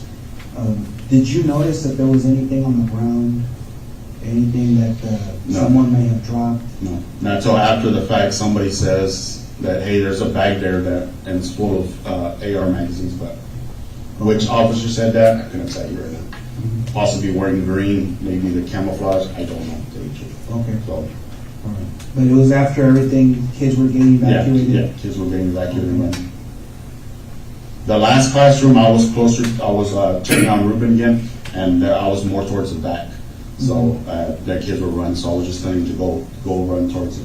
When you guys were over here on the last That classroom? one of the last classrooms, yes. Okay, because they were pulling them out of the window? Yes. So you kind of guiding them? Yeah. Hey, run this way. On that last classroom, I was kind of further back and I was guiding the kids out. Okay. Yeah.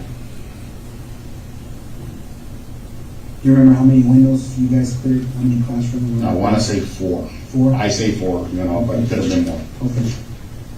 And I'm not looking for a precise number. Yeah, no, I want to say 4. Okay, We opened one, and I want to say I observed them break 3 windows. okay.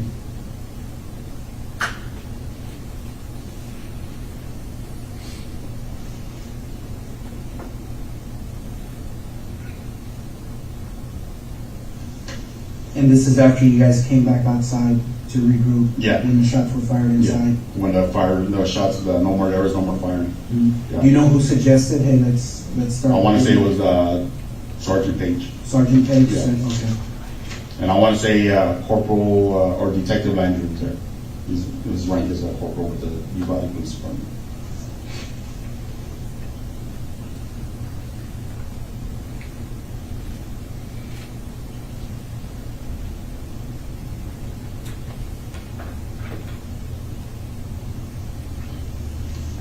When you guys were doing this, did you ever see Lieutenant Martinez or Canales outside?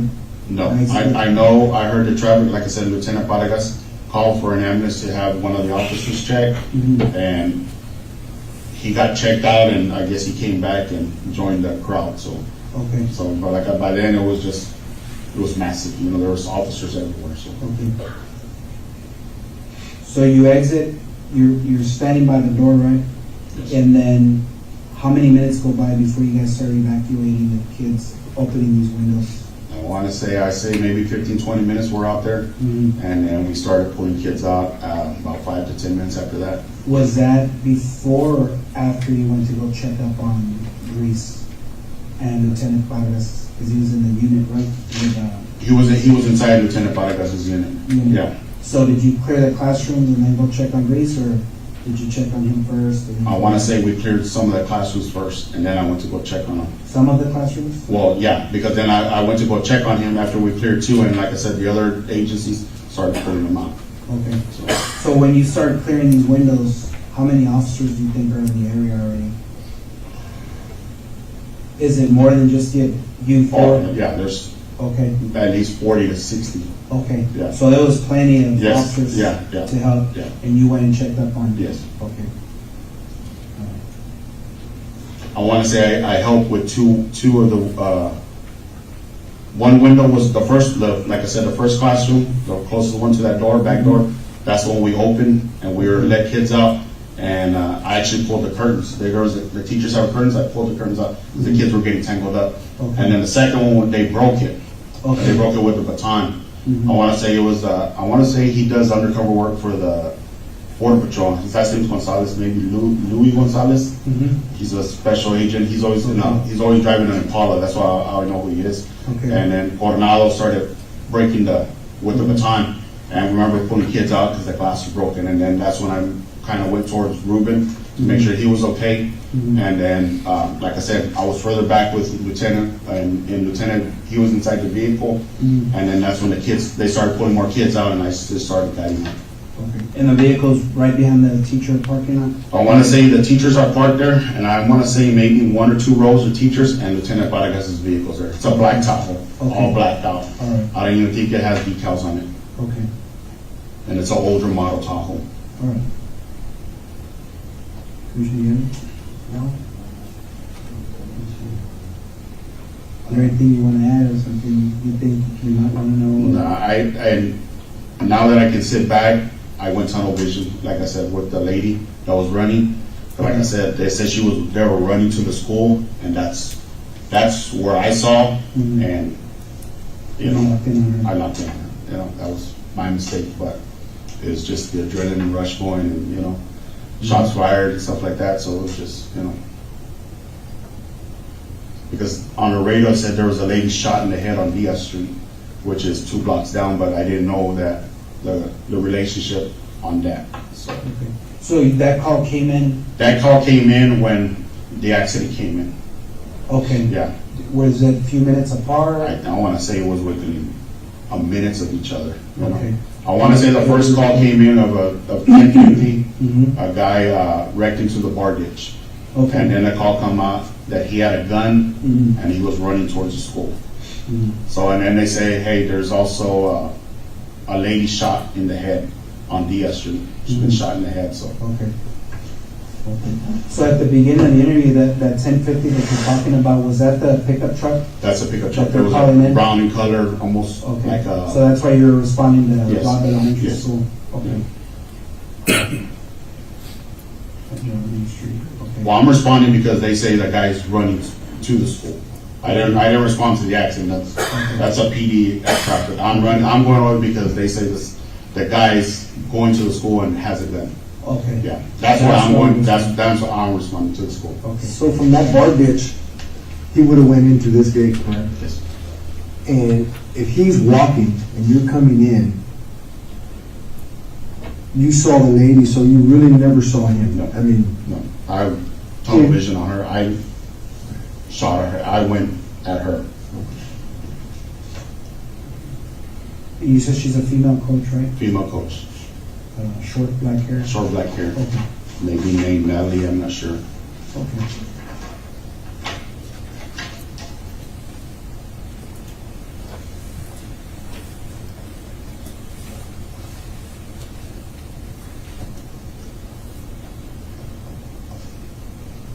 And she was wearing like a peach, maybe orange shirt, maybe khaki shorts, white shorts. I can't. Okay. Yeah. But once you made contact with her, she kept telling you Yeah. he's running this way? He's over there, and he's by the teacher parking lot. He's wearing black, and then that's when the shots started going. But I never saw him. So really, when you and now, so now I'm starting to understand that. So this is the building, right? This is the school, and teachers park like this, facing the wall. Yes. Okay. Some You going, said- some in reverse, some are Okay. facing forward. Yeah. So they could be facing this way, Yeah. that way, whatever. I want to say the last vehicle was a black vehicle. Black. Okay. And you said there's 2 rows. I want to say there may be a second row. There might be Yeah. a second row, pretty spaced out. Yes. To give these Yeah, people. maybe- because I think I'm assuming- the only, and like I said, I'm just I'm not saying for sure, but I think only the teachers that are housed in that back room In this building? and that building are the ones that parked there. Okay. But on occasion, you remember seeing that there may be a second. Yeah, there may be a second row. Yeah. So the fence line runs something like this, and then here the horseshoes. Yeah, for the right school here, buses. like the yes. half moon, and then the fence comes down this way, and you have the let's call it a culvert, that concrete Yeah. drainage ditch. Yes. Okay, and the truck's facing this way, right? The actual front of the truck is Yes. facing southbound. Southbound. Yes. That Yeah, way. yes. Okay, the tree line. Okay. And this gate's wide open. Yes, that's the gate I come through. Okay. So what I'm saying is, if the female's about right here, the door, and then there's a walkway, because there's a pavilion. I know that There's a tree there. Yeah, there's a tree. A pretty big tree, right? It gives a lot of shade. I want to I say saw it yesterday. So there's two trees. There's a tree more closer. I want to say there's a tree closer to the basketball court. Okay. But that one, the one I'm talking about, maybe about 12 inches wide, 13 inches wide. because there's a sidewalk right here, right, in front of the classrooms that goes into this door. A sidewalk. Or is there trees here? There's trees there. Okay, and then you got vehicles. Vehicles. So you come in, you hear there's a subject running Yes. into the school. Did they give a description? No. Just She gave me the description. she gave you the She was- description, yeah. or the radio? No, no description. So when you're coming in, you notice this vehicle I see the crashed vehicle. out, Yes. and then she's wearing orange or And she's beige. right. Yeah. So you drive in all the way up here, right? Yes. Do you think it's possible that maybe when you were driving up, the subject could have been behind cars and He trees? could have been. Like I said, But you never saw I it? never saw him. Okay.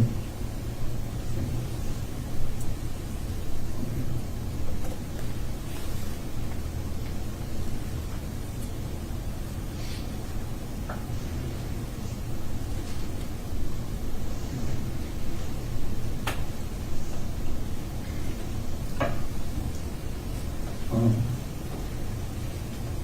Okay, now I understand.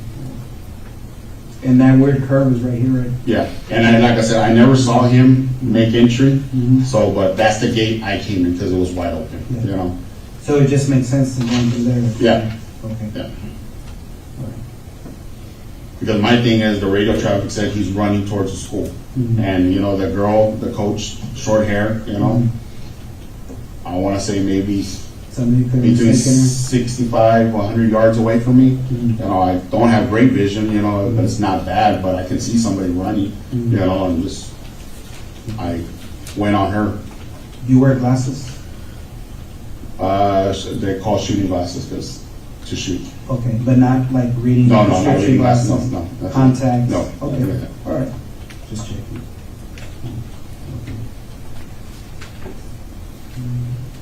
This road right here? Geraldine. Geraldine? Yes. Okay.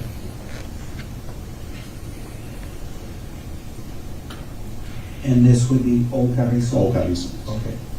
And where the truck wrecked out, that's going to be Grove Street.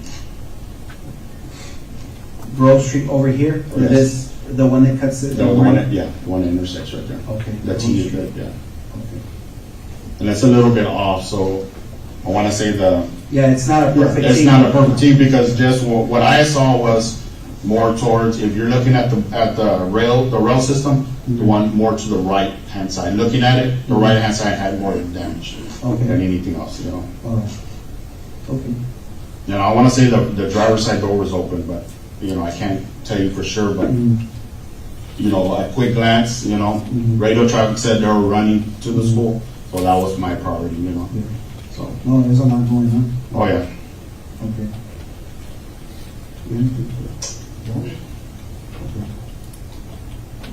So we're gonna go ahead and terminate the interview. Okay. It's approximately 5:46 p.m. and we're gonna stop the interview at this time. All right, ladies and gentlemen, I want to finish that. I don't know how much more he has on direct, but go ahead and take your afternoon recess. Take about 10 minutes and we'll bring you back in. Will everyone rise for the jury?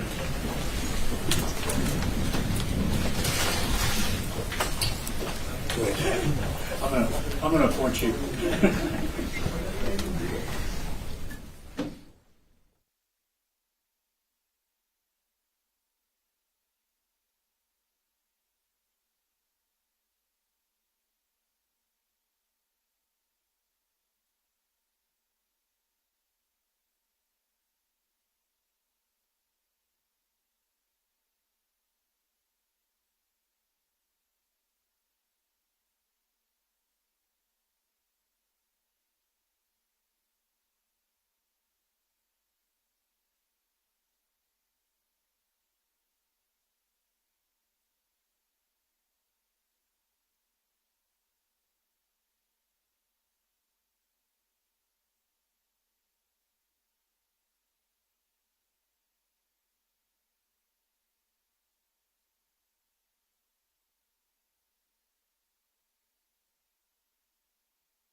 Ranger Guajardo, my name is Jason Goss. I'm one of the attorneys for Adrian, representing him. You and I don't know each other, but I do have a few questions for you about the statement that you took. I guess the first question, if I could, and maybe you have it up there with you, maybe you don't, but do you remember how many different people's statements you took? No, sir, I do not. Do you have a rough estimate of how many? I couldn't even tell you. Like, was it more than 10? Yes, sir. Do you think it was more than 50? Close, but I wouldn't be able to tell you. And I guess, you know, it's not like a gotcha moment on you. I just want to make sure that it's clear that you took statements from a lot of different people who were involved at the scene on that day, right? Correct. And as far, I didn't really get to see. I know that you responded because you responded there and you started taking statements as one of your duties. Were you? I guess what time do you remember getting there? Did you get there on the 24th? Yes, sir. Did you get there while it was still ongoing, meaning before they shot the suspect or the shooter or the killer? Yes, sir. Okay. Do you remember when? I don't remember exactly how long I was there before the suspect was shot and killed. Right.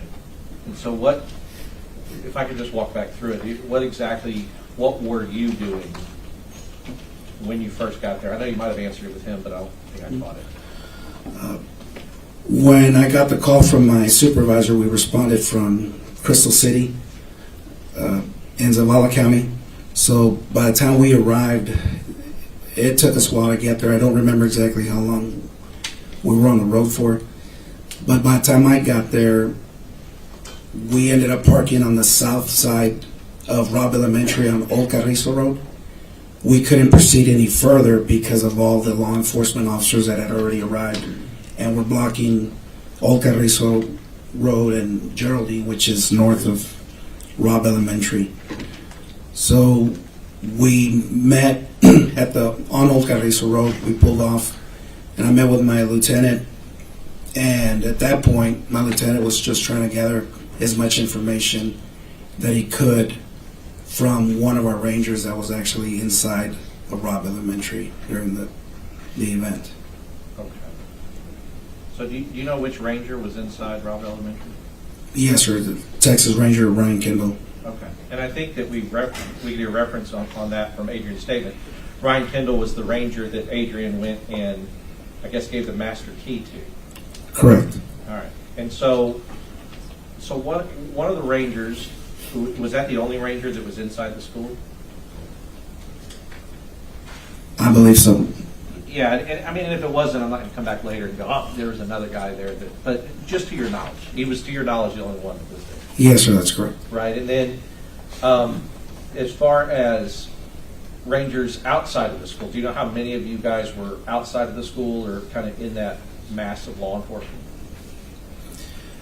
Upon arrival, it was myself and my lieutenant, and then there was multiple rangers arriving at different times, but I couldn't give you an exact number. Okay, that's fair. The reason I say that is because in some of these parts where Adrian said, well, we were waiting here, went to get kids out here, and then we were waiting here, or right before the breach, I was waiting over here or standing over here. That would also apply to all the rangers that were out there. They were waiting. They didn't breach and go in, the ones that you're talking about that were outside of the school, including yourself. Correct. Right. So you were also kind of out there waiting right before the breach happened, wherever you were. You agree with that? When I arrived, I was immediately given an assignment because we couldn't approach the school anymore because of the traffic on Old Carrizo and Geraldine Street. But immediately after arriving, there was students from those classrooms running south across the field on Robb Elementary towards Old Carrizo Road. So we gathered uniformed officers to kind of keep them off the street and get them to an empty parking lot, or an empty lot, that's south of Robb Elementary. So I was assigning troopers to stay with the kids and put up crime scene tape so we wouldn't have non-essential personnel coming into that lot because of the safety of the kids. And I was instructing the uniform officers to get with the homeroom teachers if they could, and make sure that the kids at least could find their school teacher, so we could make arrangements to have them bused from that area that was already cleared by law enforcement to get them evacuated out of that neighborhood and get them somewhere safe. And this is still when that monster's in the classroom alive with those kids, right? In 111. Yes, sir. Right. And here's why I say it. I don't say it to say that you were doing wrong by not rushing yourself or going into the room. It's that you had other assignments that you were assigned by a supervisor, right, when you first got there. Yes, sir. And you were helping the kids that were able to get out. It's important also that they remain safe in an active situation. Do you agree with that? Correct. Right. Because, you know, like training can be twisted around to say, well, if you knew the location, your training, alert training says it's your job to run over there and run into the classroom. I mean, training can be twisted that way. You would agree with that? I wouldn't say that the training could be twisted. Every chain of events is going to have a particular way of how you treat it in a critical incident. Sure, and I guess what I mean is that if you just took the training as, you know, we've seen and kind of heard from different parts of training, if you just took the training as it is, the training doesn't say on alert active shooter, because he's still an active shooter at this time that you're there, right? There were no gunshots being fired when I arrived. So we were still gathering information as to, there was information that it was an active shooter, and then there was information that it was a barricaded subject, right, and possibility of a hostage situation. So there's still phone calls being made and information being processed that we needed to get, so we knew what proper steps that we need to do. And I want to key in on that.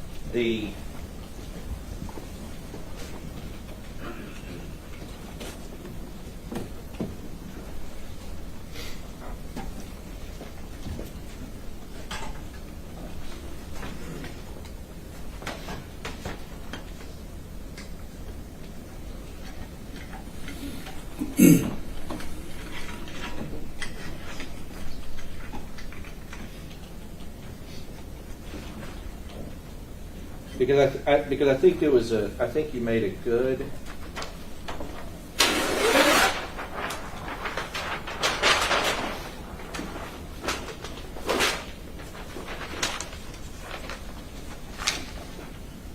I think you made a good distinction.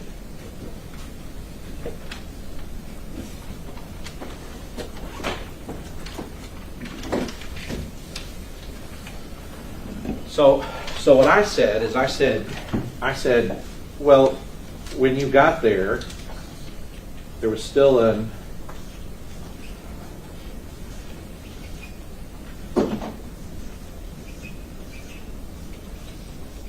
and I wrote here there was still an active shooter. And you said, well, yes, but we were getting information of, can you repeat that? Of a barricaded subject.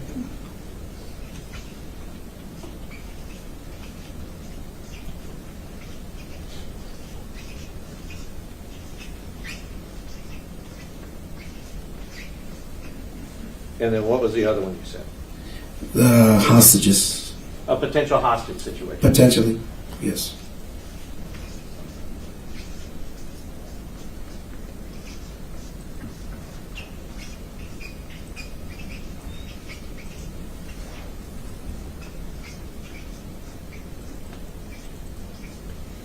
Now, you would agree, because you've had the same, I guess, you as a ranger, you get the same types of trainings that any law enforcement officer in the state of Texas would get through TCO. Yes. Okay. I mean, it's not like rangers are special or different in the sense that, I mean, you know, you might take different trainings, but at least you're getting the same kind of active shooter training, hostage training, barricaded subject training. Correct. All right. And you know that the trainings teach you to respond to these in different ways. Correct. Right. Because if a person is barricaded You don't necessarily respond to them as if they were an active shooter. Correct. If a person is, if it's a potential hostage situation, you don't necessarily respond to it as if it's an active shooter or a barricaded subject. Correct. Okay, and so the reason I say that is because, and I'm not faulting you. I think that you would agree with me that there was a lot of confusion about what was happening out there, right? Correct. Yeah, because if you're getting conflicting accounts of, okay, this is an active shooter, okay, no, it's a barricaded subject, or here we're hearing it's a possible hostage situation. They have people, I guess you may not know, but it would be consistent on a hostage situation if somebody's kind of trying to talk to the shooter, saying, hey, come out, don't do this, those kind of things, trying to negotiate, like that would be more similar to a hostage situation, right? Correct. Okay. You wouldn't do that with an active shooter. You don't go, hey, please, will you stop shooting, right? Your training for that tells you to do something different. Correct. Okay. So the idea is that you guys, as the Rangers and all these other officers on scene, it is a chaotic and confusing scene. You would agree with that? In the observation or the investigation, there was a lot of events that were happening. And going back to the active shooter, barricaded subject, and the potential hostage situation, in the alert training, it's very important for the first officer that arrives that he's the one that initially decides, is this an active shooter or a barricaded subject, and then acts according to the alert policies that they've been taught.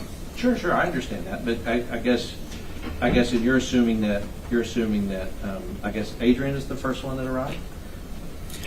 Based on the investigation that I did and the statement that I took from Adrian, that's what I was led to believe. Sure. And I'll tell you that you're right by about 25 seconds, right? So, but let's talk about the first ones to arrive. If I can use this map. Because when we're talking about a school, it's the first one maybe to arrive like on the grounds of the school. That's one thing. But also, you could have the first ones to arrive on the same side of the school as the shooter and seize the shooter. Like, that would be different, right?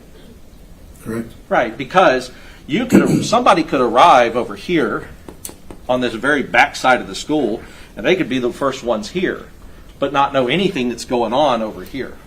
You would agree with that? Correct. Right, because if by necessity, the first one to arrive is not getting radio traffic from other people who are there that's telling him this is where the person is, or descriptions or whatever else, right? Correct. Maybe they've talked to a witness, and we'll talk about that. But I guess the idea is that there is the first to arrive, but there's also the first to actually law enforcement to see the shooter and what the shooter is doing, right? And that would be different. Can you reword the question? Sure, and let's just talk about it how it went, because we've been pointing at this map, for 2 weeks. But that Adrian's down here. That's when he arrives. This is where he is. Correct. Okay. You also know from your investigation that there were 3 officers that were right here: Mendoza, Saucedo, Coronado. I don't recall physically or talking to any of them that were actually there. Mm-hmm. Any of the 3 officers that you just named were at that intersection. That's information that I learned later. Okay. But I never got to interview any of the officers there. Okay. But you do know the information. You learned it. Yes. Okay. And that's kind of what I'm going to be talking about is what because if you have the information, they need the information. So I'll talk about the information you have now. Okay. Mm-hmm. So now that you got these 3, and they arrived about 25 to 30 seconds after Adrian arrives here. Right?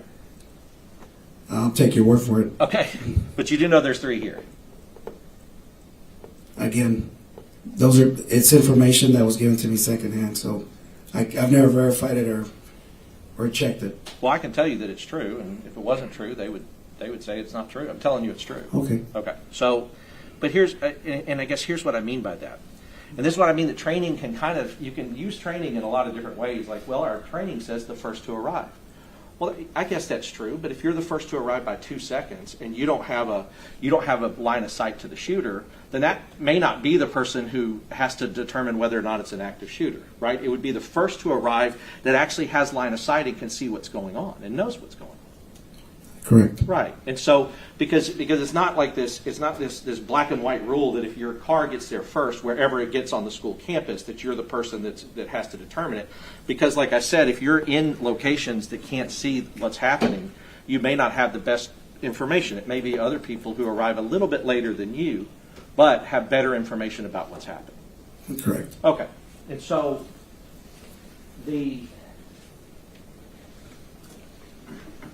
because I want to talk a little bit about the nature of interviews. As part of and let's just talk about what set the scene of when you did that interview. You did that interview on May 25th, 2022. Correct. Which is, was it less than 24 hours or a little more than 24 hours after this thing occurred? A little more than 24 hours. Okay. And and you've heard, I'm sure, that interviewing anybody who's gone through something like this, that soon after, it's not the most advisable thing as far as getting the most accurate information. You've heard that. That would depend on the officer that's been involved in that critical incident. Sure. There's some that may be fine and, that can accurately recall all the details. But you have heard, I'm sure, now that there's like advice that says, look, you need to wait 72, sometimes 4 or 5 days until after that before interviewing somebody. That's usually done when officer's been involved in an officer-involved shooting that's used his weapon or things of that nature. Because of the scope of this the scope of this investigation, how large it was, we needed to get as much information as quickly as possible because we needed to assure that the suspect that was shot and killed at Robb Elementary didn't have co-conspirators. So that was the urgency of trying to interview to gain as much information as we could. Yes, and do not get me wrong. I'm not saying you shouldn't have done that. You should have done that. You needed to do that. And that's not the issue. You got to interview people when you got to interview them, especially if there's a potential threat out there.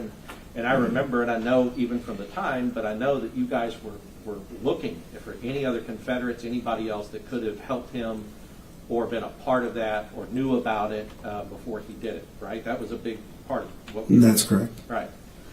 So you have to do it. But I guess what I'm saying is that if you can acknowledge that, yeah, sometimes the circumstances mean we can't do best practices, and that also may mean that we're interviewing somebody who's gone through a traumatic event, right? And so you have time compression and all those other things that can happen to police officers or others when involved in a situation like this, right? Correct. Right, because an officer-involved shooting, it's not necessarily tied to the fact that an officer has had to use their gun and fire their gun. It's tied to the fact that they're in a situation where either they fired their gun or they've been fired upon. Correct. Right, or they believe they've been fired upon. Right? Yes. And one of the things that Adrian told you in the interview was these shots are starting to get fired, but he cannot see the shooter and he doesn't know where they're coming from. Well, that's not exactly accurate. If I may, when I'm interviewing Mr. Gonzalez, he says that he's talking to the female teacher that's running and falls on the ground, and he drives up to her, and when he's talking to her, she's telling him he's over there, and she's pointing towards the teacher parking lot, and you can hear that in the interview. We go back several times because I'm not familiar with Robb Elementary. I've never been to that campus before May 24th. And that is not his regular place where he's stationed. We got that out of the way right at the beginning of the interview. So we're going back and forth where I need to draw a map and I need to get my bearings too, so I know exactly what Mr. Gonzalez is talking about and what door he's talking about and which door he walked into and where other details, right? But sure. That was the whole point of having the map and just going back and forth. But he does recall that he's talking to the female teacher.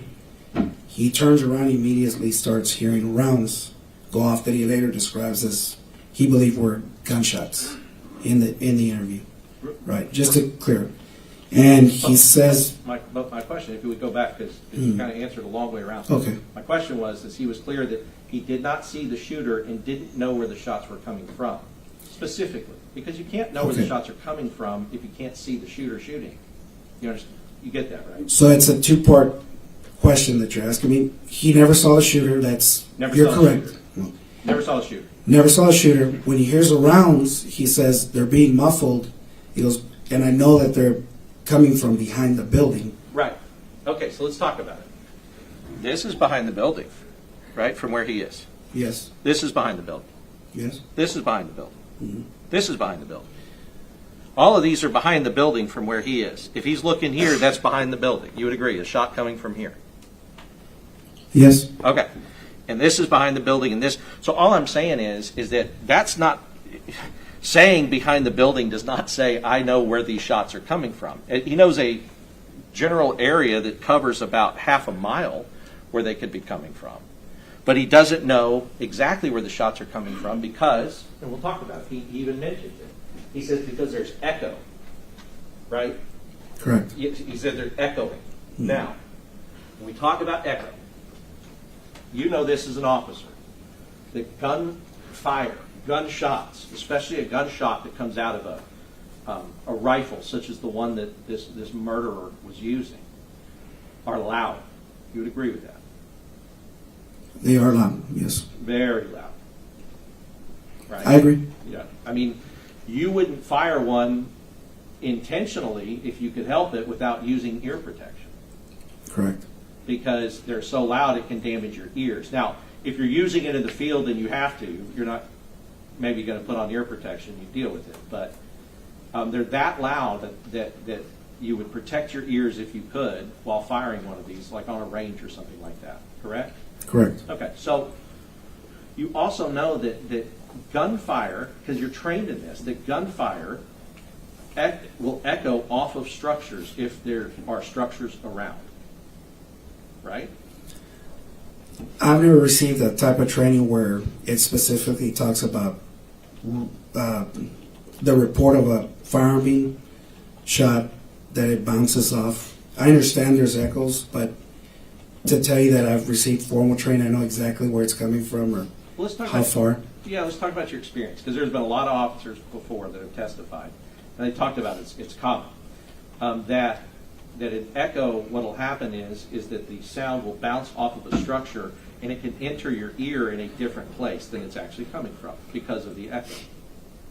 Have you had a personal experience with that, like firing rounds and maybe hearing like it sounded like 2 rounds getting fired when it was only 1 because of the echo? No, sir. Ever. Have you ever been in a place that had an echo and even when you're a kid, you said, hello, hello, hello, hello. Have you done that? Yes, sir. Okay. And I don't make light of it. It's just, I'm trying to gather, you do have experience with echo. Yes. And you understand the process, that sound bouncing off of things and then coming back to you. Understood. So I put out hello and it comes back hello. Yes. Okay.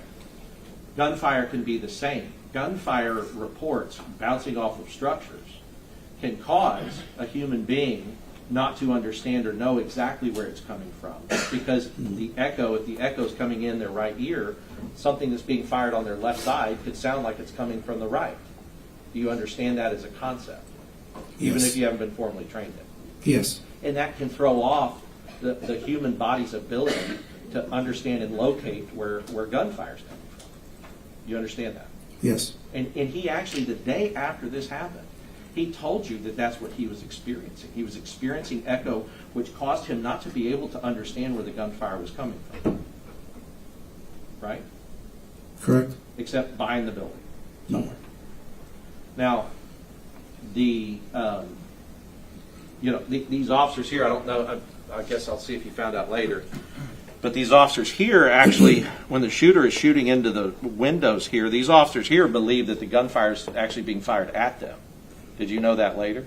No. Okay, that they were like ducking and diving under their cars because they thought that the gunfire was coming at them when it was going the opposite way, right? Correct. Okay, so if that's the case, you would understand that because of the concept of echo, he's firing at a building, it's bouncing off the building, and they believe that the gunfire is coming in their direction, and that would make sense to you, Yes. right? The only thing that you could really figure out, like, oh no, he's not firing at us, is if you see him and you see the shooter and they are firing in this location and you realize, okay, the gunfire is going that way, not coming at us, right? Correct. Okay, but if you cannot see him, you're still in that problem of trying to echolocate, where these shots are being fired. And I would point that out to say, to go with what you were talking about, one of the things you said to Adrian, there was a lot going on out there, right? That can add anything that can affect your sensory perceptions of what's happening is just added into the mix of a lot going on out there. You would agree? Correct. Right. Like, and and you've been trained, and I know you've been trained on this because all police officers have to know that if you're in this situation, you will start to have an adrenaline dump, right? And you've heard of that term or something like that. Increased levels of adrenaline going through your body. Yes. And then with an adrenaline dump, it can affect the way that you are hearing things and the way that you are seeing things and the way that you perceive time. You have heard that. Yes. Time can go very slow or it can speed up very fast for you at different times. Correct. Even the same person could experience time going very slowly and then going very quickly. And the reason they tell you guys that is because they say, look, you need to understand and know this so that you can expect it and then control it to the best of your ability. Correct. Right. Because if they didn't teach all that and you guys and something like this happened to you, it might distort your ability to respond. Right. Correct. Right. Because of how that's going. So he's telling you that he hears banging. He's saying like he's somewhere behind the building. I don't know where they're coming from. I can't see him, but I know it's somewhere behind the building. Then he does talk about seeing this coach. And now I want to talk. I don't in fact think she was a coach. I think that she's a teacher's aide, a teacher's assistant. But either way, you came to find out in your investigation that that's Melody Flores. I do know. You're right, that he was speaking to. So I want to go through and talk about a few of the things he told you. So he told you, for one, that he was at the high school, well, he's at what they call Mexican Park, which is with the seniors, because they were having a senior awards day, or something, some senior fun day, or something going on at Mexican Park, right? Yes. Okay, and then he hears it. He hears that there's a crash at the elementary school, outside the school. And then he hears that there's a person that has a gun that's going towards the school. Right? That's what he tells you. He makes two separate statements. I believe the first one is man with a gun. And then while he's en route to Robb Elementary, he hears he's running towards the school. Well, and I guess if you, I don't know, is because part of your investigation, regardless of how everything seems now, your investigation wasn't to investigate him. It was just to get his statement about what happened that day. That's correct. Right. So, just like with the other maybe 50 officers you investigated that aren't charged in this case, you weren't intending to investigate them. You were intending to find out as witnesses what happened that day. Right. That's correct. Right. And as far as the dispatch, as part of that, I'm assuming you probably didn't at the time. You didn't go listen to the dispatch to follow up to see if that's really what was going out over the radio. No, I did not. Okay. And I guess to this day you haven't done that. No, sir, I have not. Okay. But do you know from your knowledge now, because I know that I know that the Rangers spent a lot of time investigating this and eventually have some shared knowledge about what happened, either through the reports, the committee reports, the Uvalde ISD report, all the reports that don't have him guilty of anything at all. But in reviewing all of those things, have you been able to see that this radio traffic actually that's what was being radioed out, that there was first a wreck, oh my gosh, somebody's wrecked. Then there's, oh my gosh, this person has a gun. And then Adrian told you that he heard a lady got shot in the head about 2 blocks away, also while he was en route, right? Correct. And we know that was the shooter's grandmother that he Yes. shot in the face. Yes. Okay. So all of this is going on in his head, and he tells you that he responded. He took action. You would agree with that? Correct. He responded. Right. And took action. That's taking action. Yes. All right. Now let's talk about what else is taking action. I'll put this up here for you, please. Let's go to this one first. I'll just need you to go back on the thing. Okay, so I'm gonna come up here with you. So what Adrian is explaining to you in this interview is that he's receiving this information, and he did not say, I'm going to stay here and not do anything about it. He got in his car and he responded as you would expect him to do, right? Correct. Okay. And then what he tells you, because the phrase and the language that he says is, he said, well, I made a mistake, but I want to talk about whether or not he really made a mistake in this situation with what he knew. So he says he's coming down this street, and he tells you that this gate has been left open, right? This is the teacher gate. That's correct. And this would be a teacher gate that goes into the teacher parking lot on the west side, which is what he explained, that the teachers in this building would park here, access that parking lot through this gate, and it's supposed to be closed, but when he pulled up, he noticed 2 things. There's a truck in the culvert, and this gate is open. That's correct. Right. And then he noticed a third thing. Somebody is running towards the school up here. And he saw that. He told you he saw somebody running towards the school. Said he saw a person running. Whether or not it was towards the school or away from the school, that was never said in the interview. But I agree that he saw a person running. Saw a person running. Now, you're a police officer. It's been dispatched. Now remember, on the dispatch, it doesn't say that they have a long rifle. I'm sorry if I blocked. It doesn't say the person has a long rifle. It says the person has a gun. Now, a gun to you can mean a long rifle, right? Correct. Could also mean, yeah, thank you. Correct. I'm sorry. No, it's fine. I think we can move it a little bit because I know it's been hard for every witness to have to do that. Maybe that'll help. So, a long rifle is a gun, but a handgun's also a gun. Correct. Now, and we can just talk about the difference, if it had been described that a person's running with a long rifle, maybe if you see a person running that doesn't have a long rifle, maybe you can exclude that person as a person who is the threat or is the danger, right? You would agree with that? Yes. Because it's hard to hide a long rifle, from view. If you can see both their hands and they don't have a rifle sticking out somewhere, you can go, okay, that may not be the person. Let me look and try to find somebody else that looks like they have a rifle, right? That's correct. Right. But if you only know that they're running towards the school with a gun, a person running can have that gun right here in their pants. They can have it in their hand. They can have it in a pocket. You wouldn't know. You wouldn't be able to know if that person had a gun or not, right? Correct. Okay. So he comes and he sees this. He says, this is not my concern, because my concern is that I have been told that somebody with a gun is running towards the school and I can see a person running, right?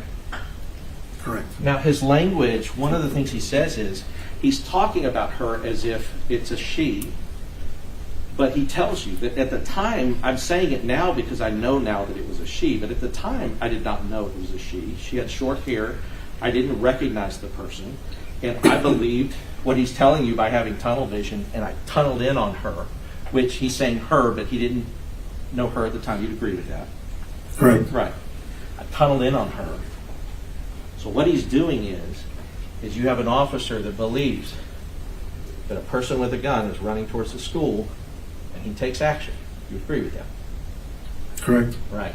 Because he drives down here. Did you see the video of the funeral home, like how fast he's driving on this dirt road to get to this person?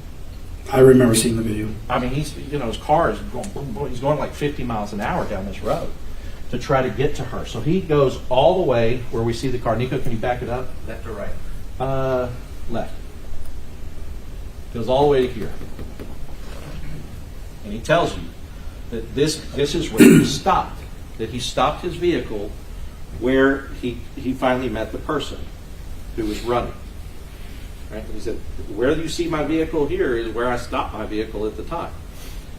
And meaning that it wasn't like he stopped like here and then somebody moved it up here. He stopped it here, and you can agree with that. Correct. Yes. Okay. So now we know that has put him on the far south and east side of the building. Right?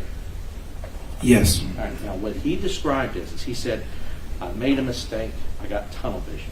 So first of all, tunnel vision means you have identified, and it can happen, not always, but when you identify a threat and you have tunnel vision, you start focusing specifically on the threat. That can happen with tunnel vision.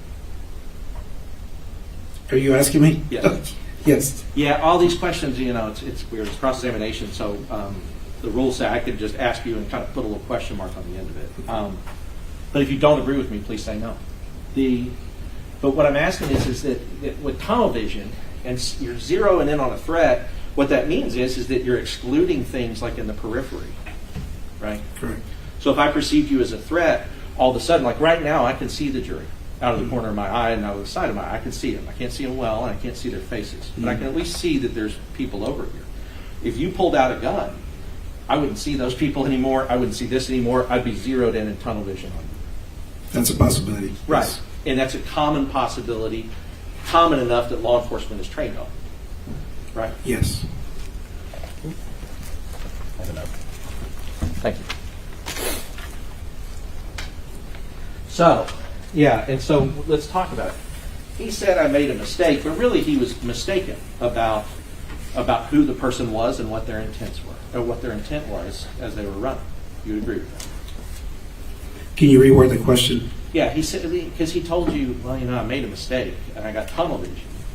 Well, it's not a mistake to have tunnel vision, because that happens to us without us wanting to have it happen to us, right? Correct. Right. It's like it's an involuntary thing that happens when you're responding to a threat, and so that's not him making a mistake. It's just what happened, right? Right. That's what Mr. Gonzalez said happened. Right. Yes. Right. But but as a law enforcement officer, I'm going to ask you. You know that if you think you see a guy running towards a school that has a gun, you're going to get zeroed in on that person too, if that's what's been dispatched to you.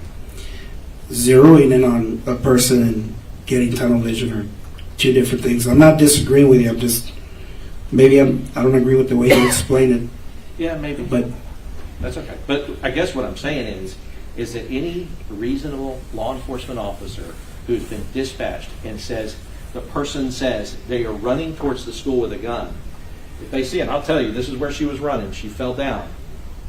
But they see somebody running towards the school with a gun, well, with what they think is a gun, you're going to go to that person. I agree. Right. You're not going to dilly-dally around here, and this person's now running into that building and shooting kids. Correct. Right. You're going to go right to that person until you figure out they're not a threat. Correct. Right. And say it is the person with the gun. You will have choices, like I'm about to run this person over, or I'm about to stop this car and have to get out and engage with this person. Right. Those are the options. If he is correct, and this is the shooter, this is the person going towards the school, he's going towards there to get into a conflict with this person. Right? Correct. Right. He's going there to engage, to distract, to delay, to use whatever he can use at his disposal to stop this person from going into the school. That's the assumption you can make. Yes. Right. Well, it's not an assumption. It's what you're supposed to do. That's the foundation of alerts training. That's right. Is you isolate, you distract, and you neutralize. Right. Isolate, distract, neutralize. Had this person been the gunman, Adrian's going to isolate, distract, and neutralize. Correct. I mean, you believe that, right? And I mean, I believe it, and I think everybody else here knows that that's the reason he's down here. And he's consistently said that to you and and we've gotten it out through other witnesses. Correct. Yeah, and so when I said he's mistaken, what that means is that factually it wasn't the gunman. But with all the information that he had at the time, that is a smart maneuver. That is a smart thing to do, is to go to the person you believe is the threat. That's law enforcement. Correct. Right.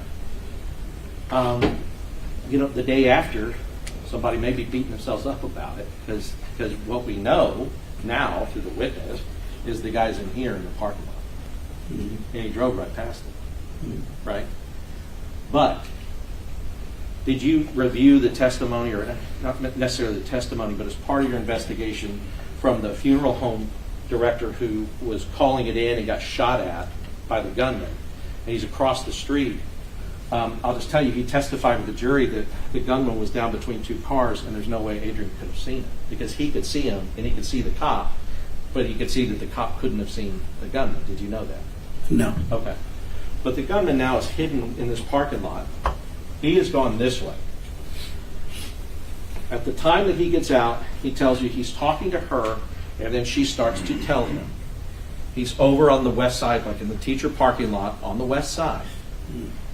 He's wearing all black. Right? Is that what you remember from the interview? Yeah, go ahead. Yes, correct. Yeah, go ahead and take the water. So, I guess, that's another thing. Had the description come out over the radio to him, or let's say to you if you were responding, and they said, person with the gun is wearing all black, well, this lady up here in orange or red, that's not the person you're going for, right? Correct. Right. But it didn't, and it's nobody's fault that it didn't. But in these kind of situations, information comes in bits and pieces, and you have to do the best you can with what you have. You agree with that? Yes. Okay. So as far as the shooter, though, we know from the shell casings that he's firing into these windows along this side of the building. Now, if that's happening, it is consistent with what he's saying that the witness told him, that it's in the teacher parking lot, right? It's also consistent with him thinking that the gunshots are coming from behind the building, like somewhere, but he doesn't know where because he can't see. Now, he's here, this guy's here. Did you review the radio traffic that when he calls out that the guy's on the west side of the building, wearing all black, the second before he calls that out, the guy's already entered the building? Did you see that happened? I never reviewed the radio traffic. And fair. But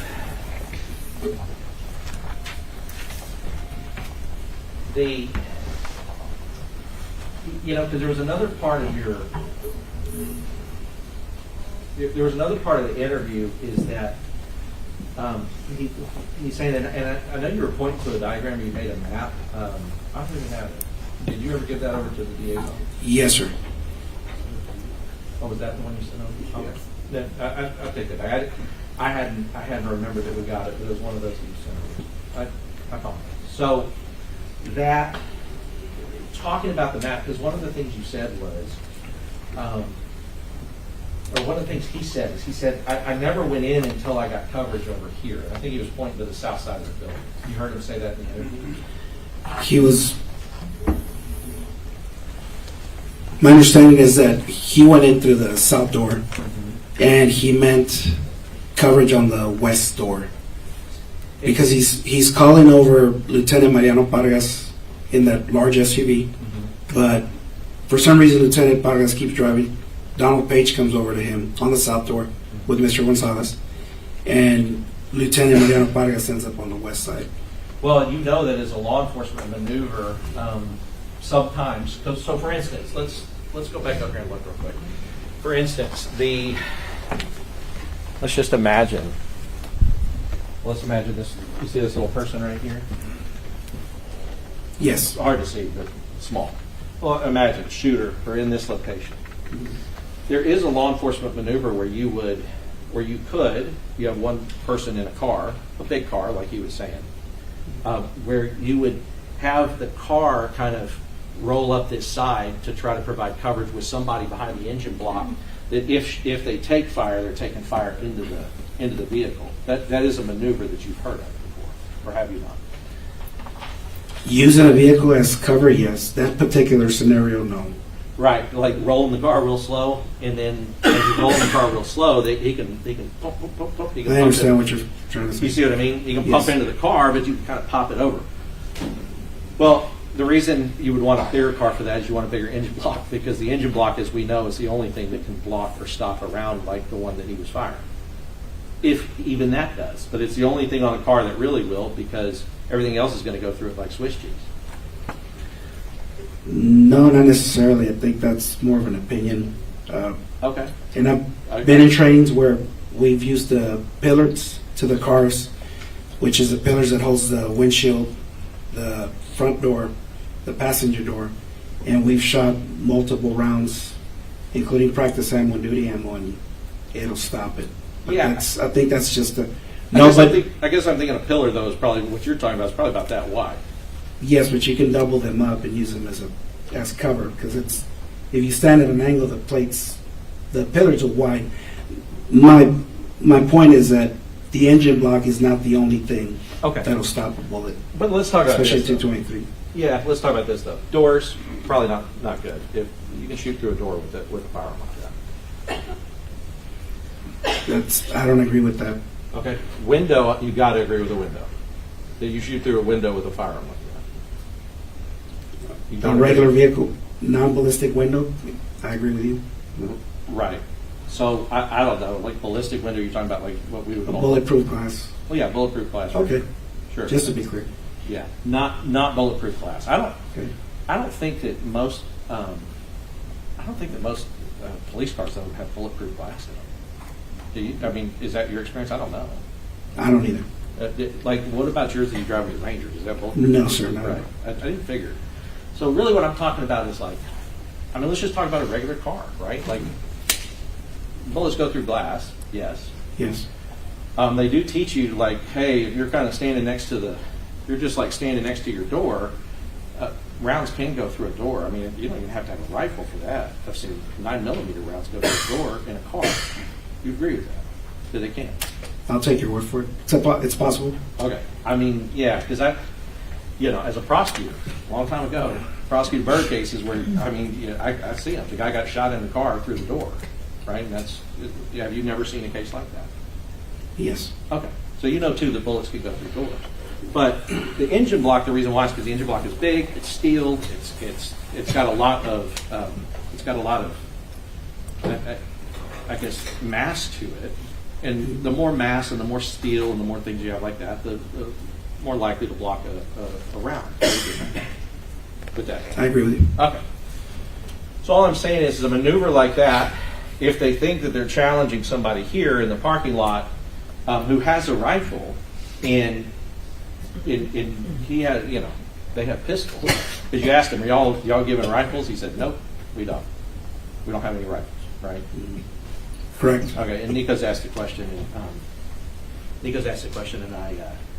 I'll ask you. I mean, if you are in a situation where there's a gunman and you have your firearm, would you rather be the one with the rifle or the pistol? I'd rather be the one with the rifle. Right, especially outside. Maybe not in like very close quarters, but outside, any of that, a rifle, longer range and more accuracy. You would agree with that? Correct. Okay. So, however, if the belief is that the person is here, that's one thing that can happen with a bigger vehicle. But I wanted to point out, as part of that is that I didn't go in until I got cover. That doesn't necessarily mean I was waiting for cover until I went in. Do you see what I mean by that? Can you explain that again? Yeah. So in one scenario, I didn't get in until I got cover means I wasn't going to go in. I didn't go in until I got cover means I wasn't going in until I had cover officers there. One scenario. The other scenario is I didn't go in until I got cover, which is just placing it in time when he went in. Do you see? Is there a difference or a distinction? I don't think I could tell you what his intent was when he said he didn't go in, because then I'd be assuming this is what he meant. Yes. Well, and that's really where I want to get, because, you know, there, and this isn't on you, but I mean, you could have asked a follow-up question. What do you mean by that? Were you actually waiting for cover before you went in, or did you just not, at the same time that you're seeing the bullet come out of the window, which determined that, okay, now we know that the person is inside the school, are all of these things kind of happening at the same time, and then your cover's arriving as well as the time that you've noted the location? I mean, you could have followed that up, but you didn't in the interview. Correct. Right, okay. So, and what's important about talking about seeing a round come out of that east side glass is that, first of all, I'm going to be up and down a lot, I'm sorry, is that first of all, if he were in, because this is, I don't know if you saw it later, but this is where Donald Page's vehicle ended up parking, kind of right here, kind of even with the south door. Did you know that, the other police officer? No, sir. Okay. Well, we'll see stuff that'll show that Page is kind of in this area. But what I want to point out is that anybody standing in this area can't see rounds coming out of this window because their view is blocked by the building, right? You're saying that they're standing on the south side of the building? Yeah, like right here. Because if I'm standing here, even with this door, and rounds start coming out of these windows here, I would not be able to see the rounds coming out of the window because of the glass. I can maybe hear it, but you can't see it because there's a building there. You see what I mean? I'd have to get a better angle, or a better view of another angle, because I can't give you an accurate answer from that Sure, angle. no, I get it. So let me do it like this. If I am, we're talking about a building, so we're talking about big. So if I am a person in a building, and I'm standing on this side of the building, right? This is the side of the south side, let's say. South side. And these windows are here, rounds are coming out there. If I'm standing here on the south side, blocked by the building, I'm not going to be able to have that line of sight across the windows to see rounds coming out of that. Do you agree? Correct. Okay. And that's kind of, because we've been out there, we kind of looked at all this, and that's how that school is. And I know you've been out there too. But, and my only point to make with that is to say, when he told you, he said, look, I'm seeing rounds come, I see something flying out of the glass on the east side. He's still up here, because up here, you do have line of sight to what's coming out of that building. That's correct. Right. And he tells you he goes down because Page has come up, and he goes down to Page. They meet here, and they go in the south door, along with, I think, two other people, the chief and somebody else, is what he said. Right? Coronado. Correct. Right. So Coronado, they do that, and you've seen that hallway. You saw the hallway at the time that they're moving through the hallway, that they're going down the hallway, both south and in from the north. Like videos of it, or you haven't? I don't know. I haven't seen that video. Okay. Have you heard, or did you interview anybody? Did you interview like Donald Page or anybody else who were the first people to go in the building when they knew the gunshots were in the building? I don't remember interviewing Donald Page. I Anybody? remember I interviewed Eduardo Canales, Uvalde Police Department. Okay, so Canales.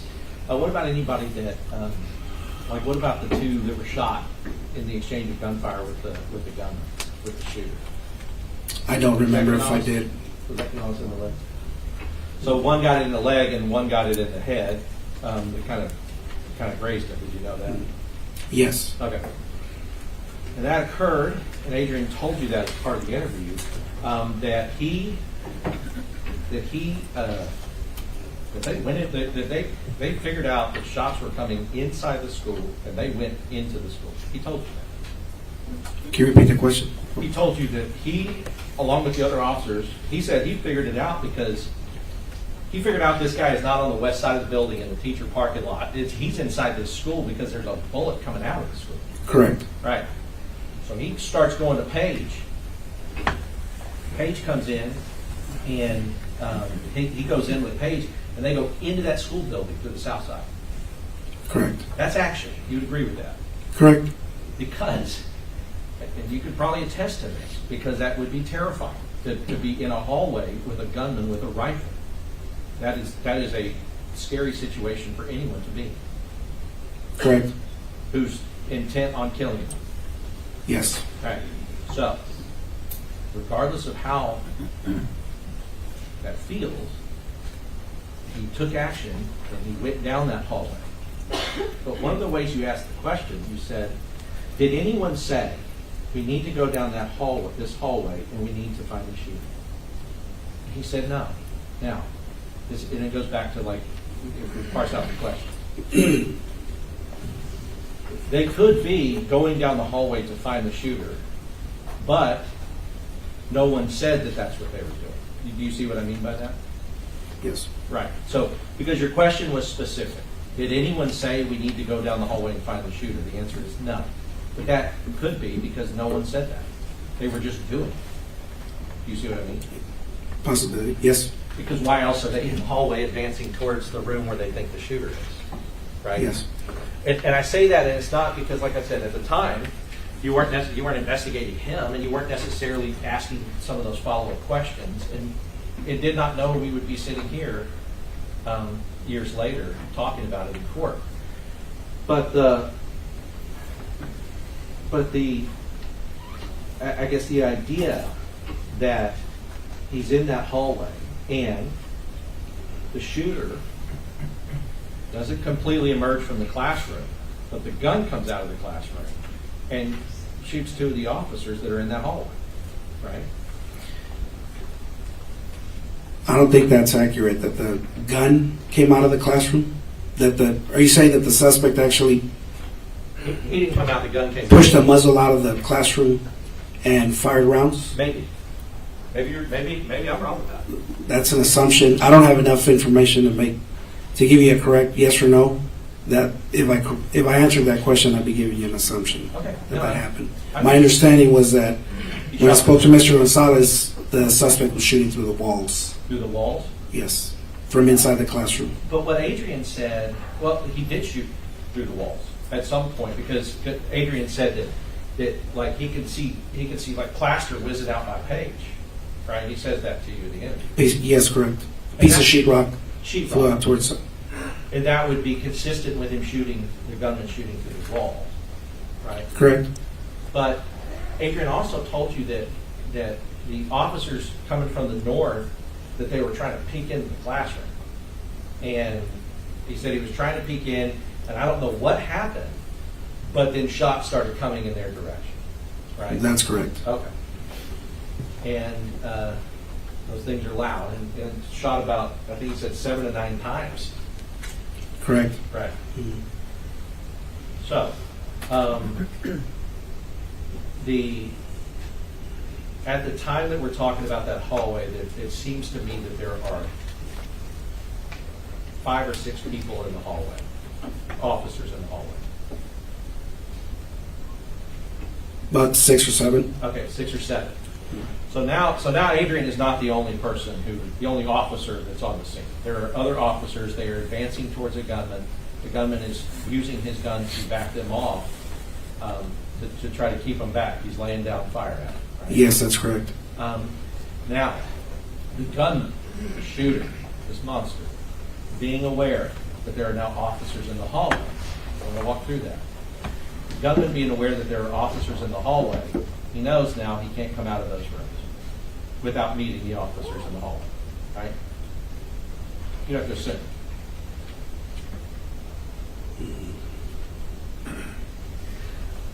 I can't answer that question because I never spoke to the suspect. I don't know what his train of thought was or what his mental status was. Yeah, I'm not saying necessarily him. I don't think you or anybody should even try to get into a mind that's sick and diseased. Mm-hmm. But what I'm saying is that anybody, just a human being who sees, oh, there's police officers now in the hallway, would know there ain't any other way out except out through those windows, or I got to come through the door, or they're going to come through it. I mean, that's a reasonable expectation. The officers are going to come in.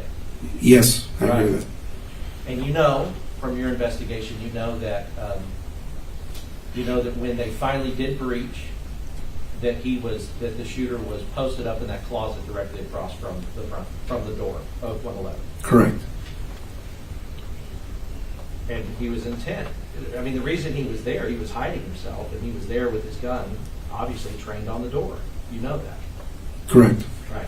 Waiting to be a cop killer, wanting to be a cop killer. Right? Correct. Okay. So now, Adrian's mere presence alone with these other officers have shown the suspect that there are officers in the hallway and that he is now contained. These two rooms are the only rooms he can go to. Correct. Okay. Then, so that's, at some point, that's containment. As well as, he doesn't, you would agree that no shooter, nobody in that position would know when the breach is going to happen outside. There's no way for them to know inside when the breach is going to happen. Correct. Right. So there's a possibility that he crawled in there and stayed in there waiting for the officers for as long as it took to breach because he wanted to be ready to be a cop killer. There's possibility. It's a possibility, yes. Right. And if that is a possibility, he didn't go to the other room and shoot any more of those children in 112. If he's posted up waiting and wanting to kill a police officer coming in, because he doesn't know when. Mm-hmm. And he doesn't want to be caught out, not getting his chance to be a cop killer as well. That's a possibility. It's a possibility. Right. And so, there's a lot of things that people have said, but the actions, at least getting down the hallway and at least taking the shooter's fire and letting them know that they were there, could have been beneficial to help some of the kids that were in 112. Could have been. Yes. By distracting him, because now he's distracted by, now I want to go and get these guys instead of going over to 112 again and looking to see if there's anybody who's playing dead, which we know that they were. It's Right? possible, yes. Okay. So, and regardless of who you are, somebody's firing a rifle in a hallway where you're at. It's a scary situation for whoever you are. Correct. Police officer, regular person. It's hard. It's scary, right? Correct. Okay. At the time, he told you that at some point, because their radios don't break inside the school. Now, that is a situation that a police officer does not create. They do not create having crappy radios that don't work inside of a building that they're supposed to be in there protecting. Right? He didn't create that. Correct. Right. And radioing for backup, you would agree is necessary. He said, I tried to alert every agency that I could find, and we know that almost every agency there responded. Correct. Right. So he has to leave the school in order to make the radio work, though. He has to back out of the hallway and make the radio work. Yes. Okay. And that's not normal. Like you would want your police officers to have their radio working wherever they are inside of the school. We want to, yes. Right. Because that's your lifeline. That's how you communicate to each other what a threat is. It's how you communicate for backups and reinforcement and things like that, right? Yes. Okay. I mean, in a situation like that, an officer who doesn't have access to a radio is at a disadvantage. Yes.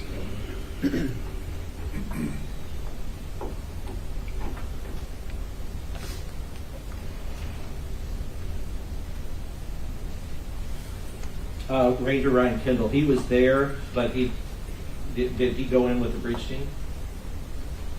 No, he did not. Okay. So the time that he was there, but not rushing to the door and trying to breach into that door. I can't tell you. I can't testify to what he did. Okay, but you know he wasn't on the breach team. He was not on the breach team. Got it.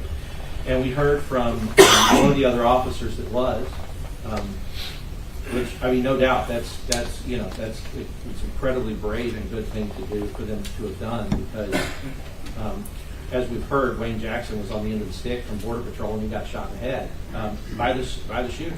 Correct. And you knew that. And you also knew, I'm sorry, because it just bad water. Yeah. Okay. And the shield person in front, like they went in behind the shield, and the shield person took rounds on the shield from the shooter as they were coming in the door. Correct. All right. Without the shield, that would have just been rounds inside a human being. Correct. Right.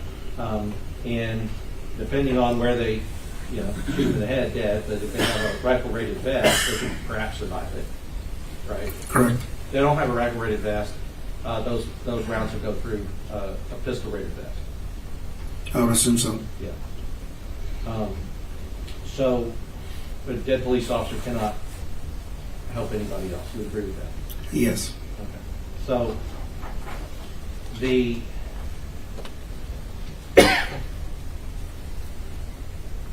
So there were, because we talked to the guy who actually went in, he thought his daughter might have been in the classroom. Arrived at the school, figured out what was happening, and he said he arrived at 11:56 and the breach team went in at 12:50. So even a person who went in and thought this is the last moment I'm spending on planet Earth because this guy's about to shoot me. Even that person, there was almost an hour before he went in, and that's what he testified to. And is that consistent with what was going on with the other officers that you interviewed on the scene or that your other Rangers interviewed? I can't speak on the behalf of the other Rangers what their interviews. Can you reword the question? Yeah, so his experience of even perhaps having his daughter inside of that classroom, not knowing if she were in that classroom or not, and being, I'll tell you what, no doubt being a brave police officer, because he did put his life on the line to go in that room. But even he was waiting 50 minutes or so from the time he arrived to the time that they breached. Is that consistent with the other people that you interviewed? That there was that wait time? I can't answer that question because I don't have the exact times of when officers arrived and when they didn't. Okay. But you would also agree that a wait time of that long, it was waiting for what you understand is they were trying to get a breach team together that had the proper equipment that could breach in there without getting themselves killed. That was my understanding, yes.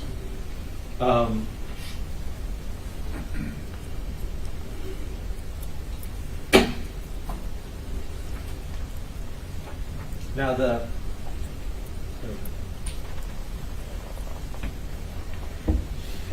so now looking at defense 10, I don't know. Remind me, you said you did not know that the 3 officers were there, but you do know now? Is that a fact? Yes. Okay. So 3 officers here. Shooter goes into the west entrance here, and then they drive all the way around the building to this. I'll show you over here. They drive all the way. Shooter goes in the building, and they drive all the way around here and come up through here. Did you know that they had done that? So Can you repeat that? Yeah. So they're here. They're basically at the. Let me make sure I got that. Orient myself. Okay. Funeral home. This intersection right here. At this intersection, they're in their cars are in a formation, I guess, and they're ducking because they think people are shooting at them, or somebody is. So the shooter goes in this door, this entrance, and they drive around here, and then they run up through here and go into the south door. Did you know that as part of? No. Okay. It'd be weird, right, to see somebody with a gun go into school and then drive around the school and then come up through there, right? I don't know what their intention was in doing so. You have to make an assumption that that's what happened. Sure, but you would expect it's like you'd be driving right up to that door and then rushing through the door after the shooter. That's what your alert training says. Correct. Right. It would say you get from here to here and you run in there and you do whatever you can do with the shooter, with whatever you have.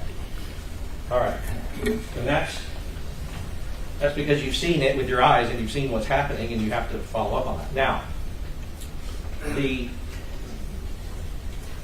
in this particular situation, there was a wreck that happened first, right?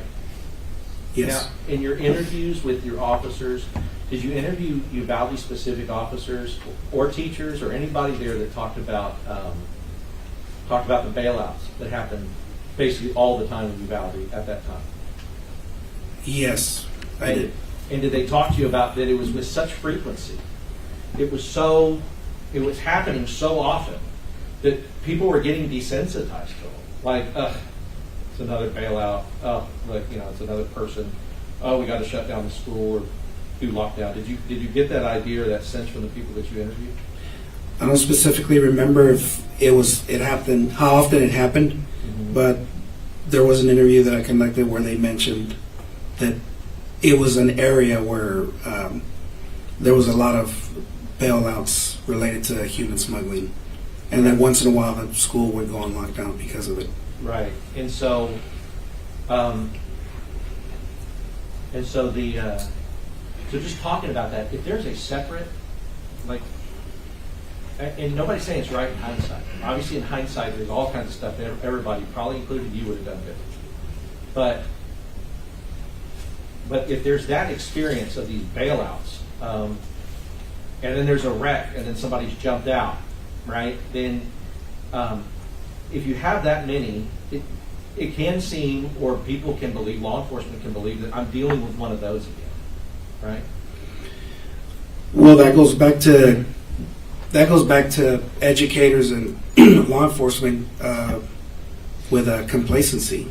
Yeah. And it's a responsibility of every officer not to be complacent, treat every individual incident like it might be an example, an active shooter or a person just trespassing on a school premises. No. So they shouldn't be taken lightly. I agree with that. And, like and it's true. But, complacency, like, if somebody's experienced something over and over again, I'm not saying, Adrian's one of the ones that is responding to that thing like there's a school shooter. He's the one that's running to where he thinks the danger is. He's driving directly towards what he thinks is a threat. You agree with that? I agree. Based on what you've heard. And then going into the hallway of a person that has a rifle, when he tells you, I see that this guy, there's a shot coming out of that window, and I go up the hallway with these other guys. We go into the school, into the hallway where the guy with the rifle we think is located around. Correct. Right. Both times trying to go towards the thing that could kill him. And he's doing that in those two situations that we talked about. Right? Correct. Okay. So I guess what I mean is with complacency, I'm not talking about Adrian, but I'm talking about if you have all these bailouts and things are going on all the time, if your first thought is not that they're going into this school to hurt children, but going through this school to get away from us, it's not a great thought. That's our face. I agree with you. But that can explain why they think that they're meeting him on the other side of the building, and then they come back through like, oh, he didn't come out. You see what I mean? It's not a correct thing to think. It's not a correct thing to think, perhaps, and especially in hindsight. But there is no other reason than that an officer would go around this way, except they think that the guy's going to be around that way. As an officer, you would agree with that?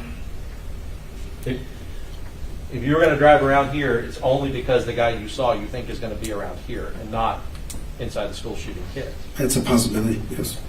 Right.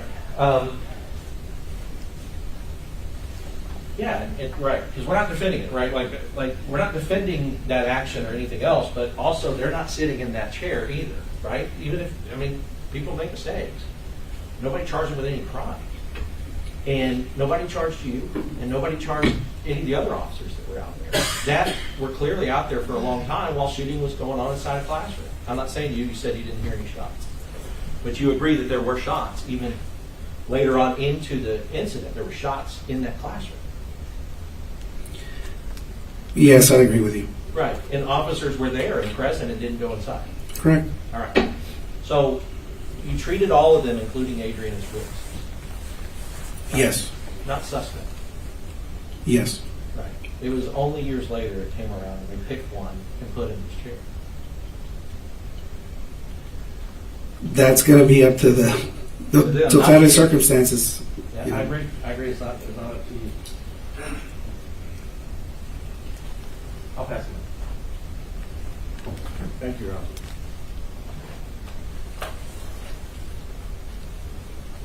Just want to start tying down a few details, okay? There's considerable discussion about whether or not when Melody Flores was talking to Adrian Gonzalez, whether or not that was discussion about the shots were coming over there on the other side of the building or in the private teacher's parking lot. Correct. How many times did Adrian Gonzalez say that Melody Flores told him by the teacher's parking lot? About 3 times. So it's not just on the other side of the building, it's a very specific place by the teacher's parking lot. Correct. And now, as to active shooter, we talked about line of sight, and we talked about sound. In an active shooter situation, what does the sound of gunfire tell you? Where the general area where it's coming from. Okay. And if it's at Robb's school during a school day and you hear gunfire coming from the teacher's parking lot, is that an active shooter situation? Yes. Whether you see it or hear it, it's an active shooter situation. Yes. And if you hear it 30 seconds before somebody else, you're in a better position to know it's an active shooter situation. Yes.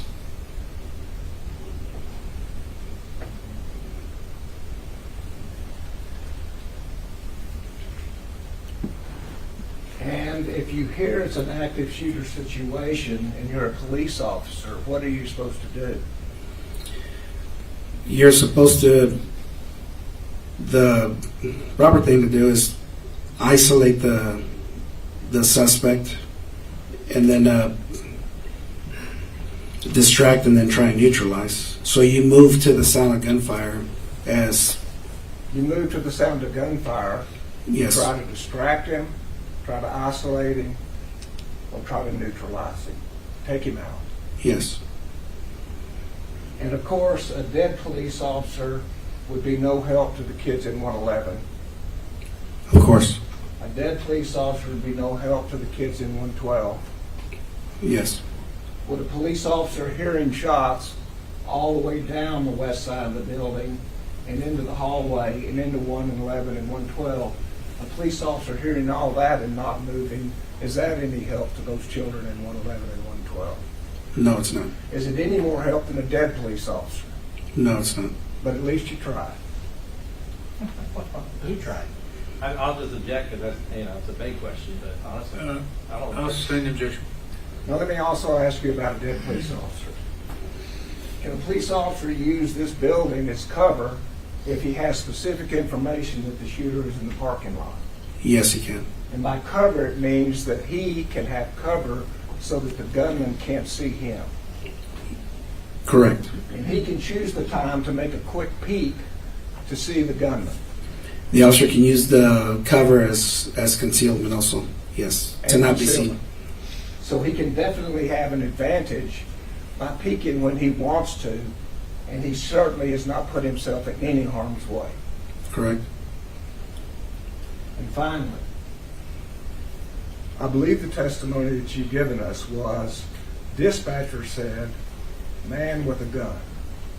Correct. No shooting at that time. Correct.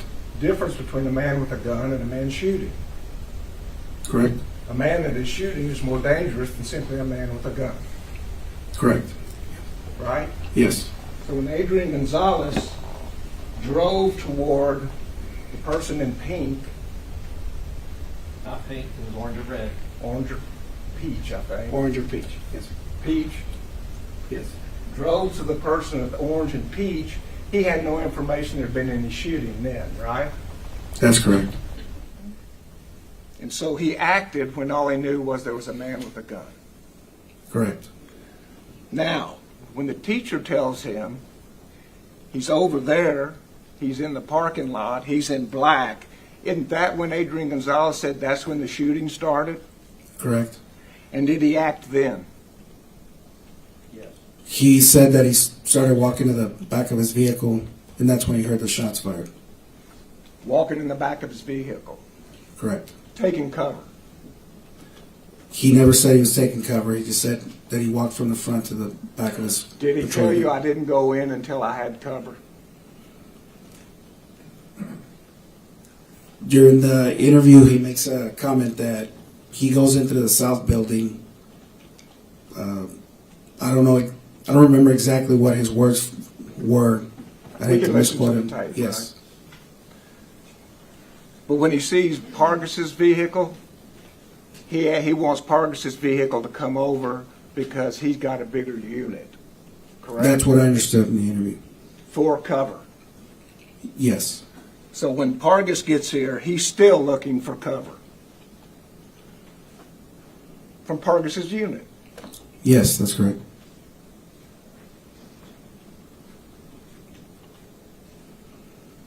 And so when his supervisor, his boss arrives, and 3 other people arrive, and they're told to go in, at that time he goes in, correct? Correct.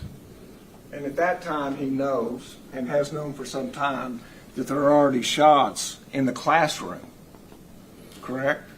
He saw glass breaking out of the east side. Mr. Gonzalez says that I got an objection to leading. Your Honor, he's qualified him as an expert. Well, you can't lead an expert in saying correct after every sentence. Okay, I'll sustain the objection. Rephrase it, please. Hey, y'all cut that other one loose. We're not doing it tonight. Okay. This is the last Yeah, area. either way. I can't keep staff here that long. So. Very good. I apologize. And so, did Adrian Gonzalez tell you anything about seeing glass come out the window? Yes, he did. And would that indicate that there's a shooter in the room where that glass is coming out? That's what he believed. Yes, sir. Not the hallway. Can you reword that question? The room would not be the same as the hallway. Correct. And he was not the first one in, correct? No, he wasn't. Donald Page was the first one in, correct? Can we back up to that other question? I'm sorry. When you said that the rounds went through the window, Mr. Gonzalez says that he knew the shooter wasn't outside the building. He knew that he was inside the building now. Not necessarily that he was in the hallway or in one of the classrooms, but that's how he was able to tell from outside to inside the building. But he didn't go in until there were 3 people for cover. Correct. And he was not the first one in. Correct. And do you know how long it was between the time he heard the first shots and when he finally went in? I do not. Do you know how many children died in that period of time? I do not know. In an active shooter situation, most of the killing happens in the first 2 minutes, doesn't it? I'm not aware of the information that it does or it doesn't. Okay. You took alert classes, right? Yes. And they studied the histories of how quickly those killings happen. Correct. And present and time is of the essence. Correct. Every second could cost a life. Yes. As the witness. Just real quick, if you're not the first one in, but he said Donald Page hit one side of the hallway and he went down the other side. Correct. Right. So they're both going down the hallway, but he's on this side of the hallway and Donald Page is on the other side. Yes. Okay. The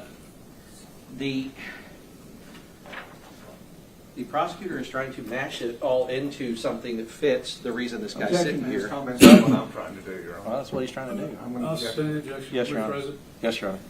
But ultimately, a person who is going towards somebody who they believe is armed, that is a dangerous, potentially dangerous situation. You would agree with that?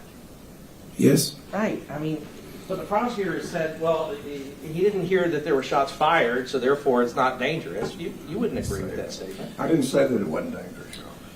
Once again, ladies and gentlemen, questions are not evidence. If your recollection is different, rely on your own. Proceed. Yeah, it's dangerous. That's what he's doing. He's going towards danger, potential danger, right? Yes. Right.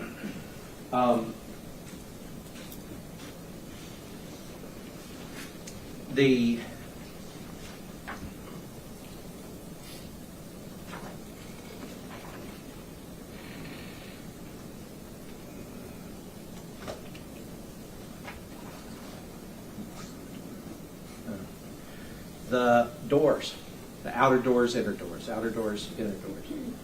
Those doors are locked, and the shooter has a harder time getting inside. You would agree with that? Which doors are you talking about? The Outer. inside doors or the outside doors? Both. Start with the outside. The outside doors? If they're locked, he can't get into the school, or he has a harder time doing it. You would agree? He has a harder time getting inside the school. Right. He'd have to maybe back up and shoot it a bunch of times. I don't know, but it would be more difficult for him to do that. Yes. Okay.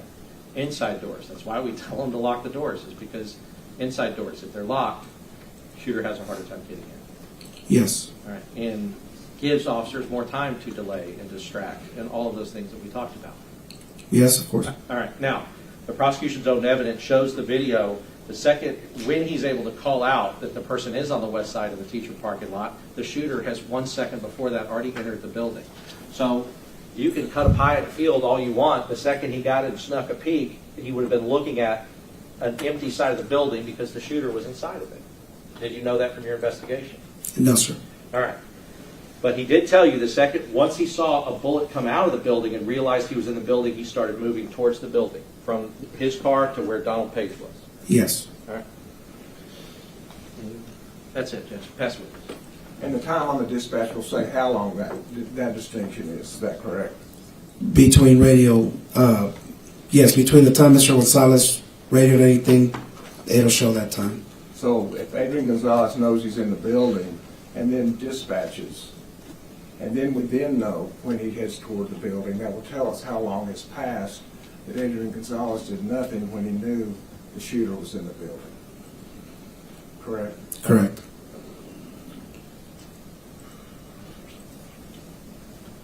And if a police officer does his job in an active shooting situation, he can prevent somebody to get into the first door. Is that correct?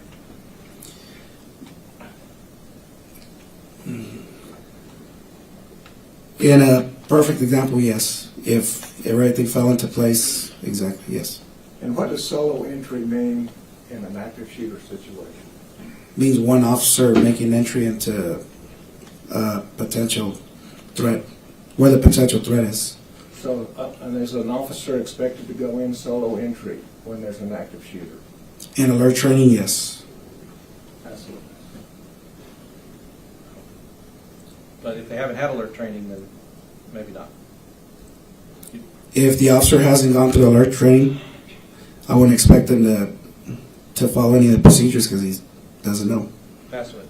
If he taught a class on it 2 months earlier where he says solo entry should be prepared for, then you might expect him to go in solo? Yes, sir. That's the witness. I have nothing for you, Judge. I've forgotten, are we on cross? Yes, sir. Direct? I'll stop it here. I got nothing. We're all for you. done? Yes, sir. Is he excused, not subject to recall? Yes, sir. Okay, we're going to We look want at him on recall, Judge. We want him subject to recall. All right, so we're going to hold that other witness till 8:30 tomorrow morning. We'll do that matter outside the presence of the jury. I need the lawyers here at 8:30. Need y'all back at 9 o'clock. The rule's been invoked, sir. You are subject to recall. You know what the rule is, but please don't discuss the case with anyone other than lawyers and be available in the event of a recall. Yes, sir. Thank you very much. You're excused for today. Would everyone rise for the jury? 9 o'clock tomorrow, ladies and gentlemen.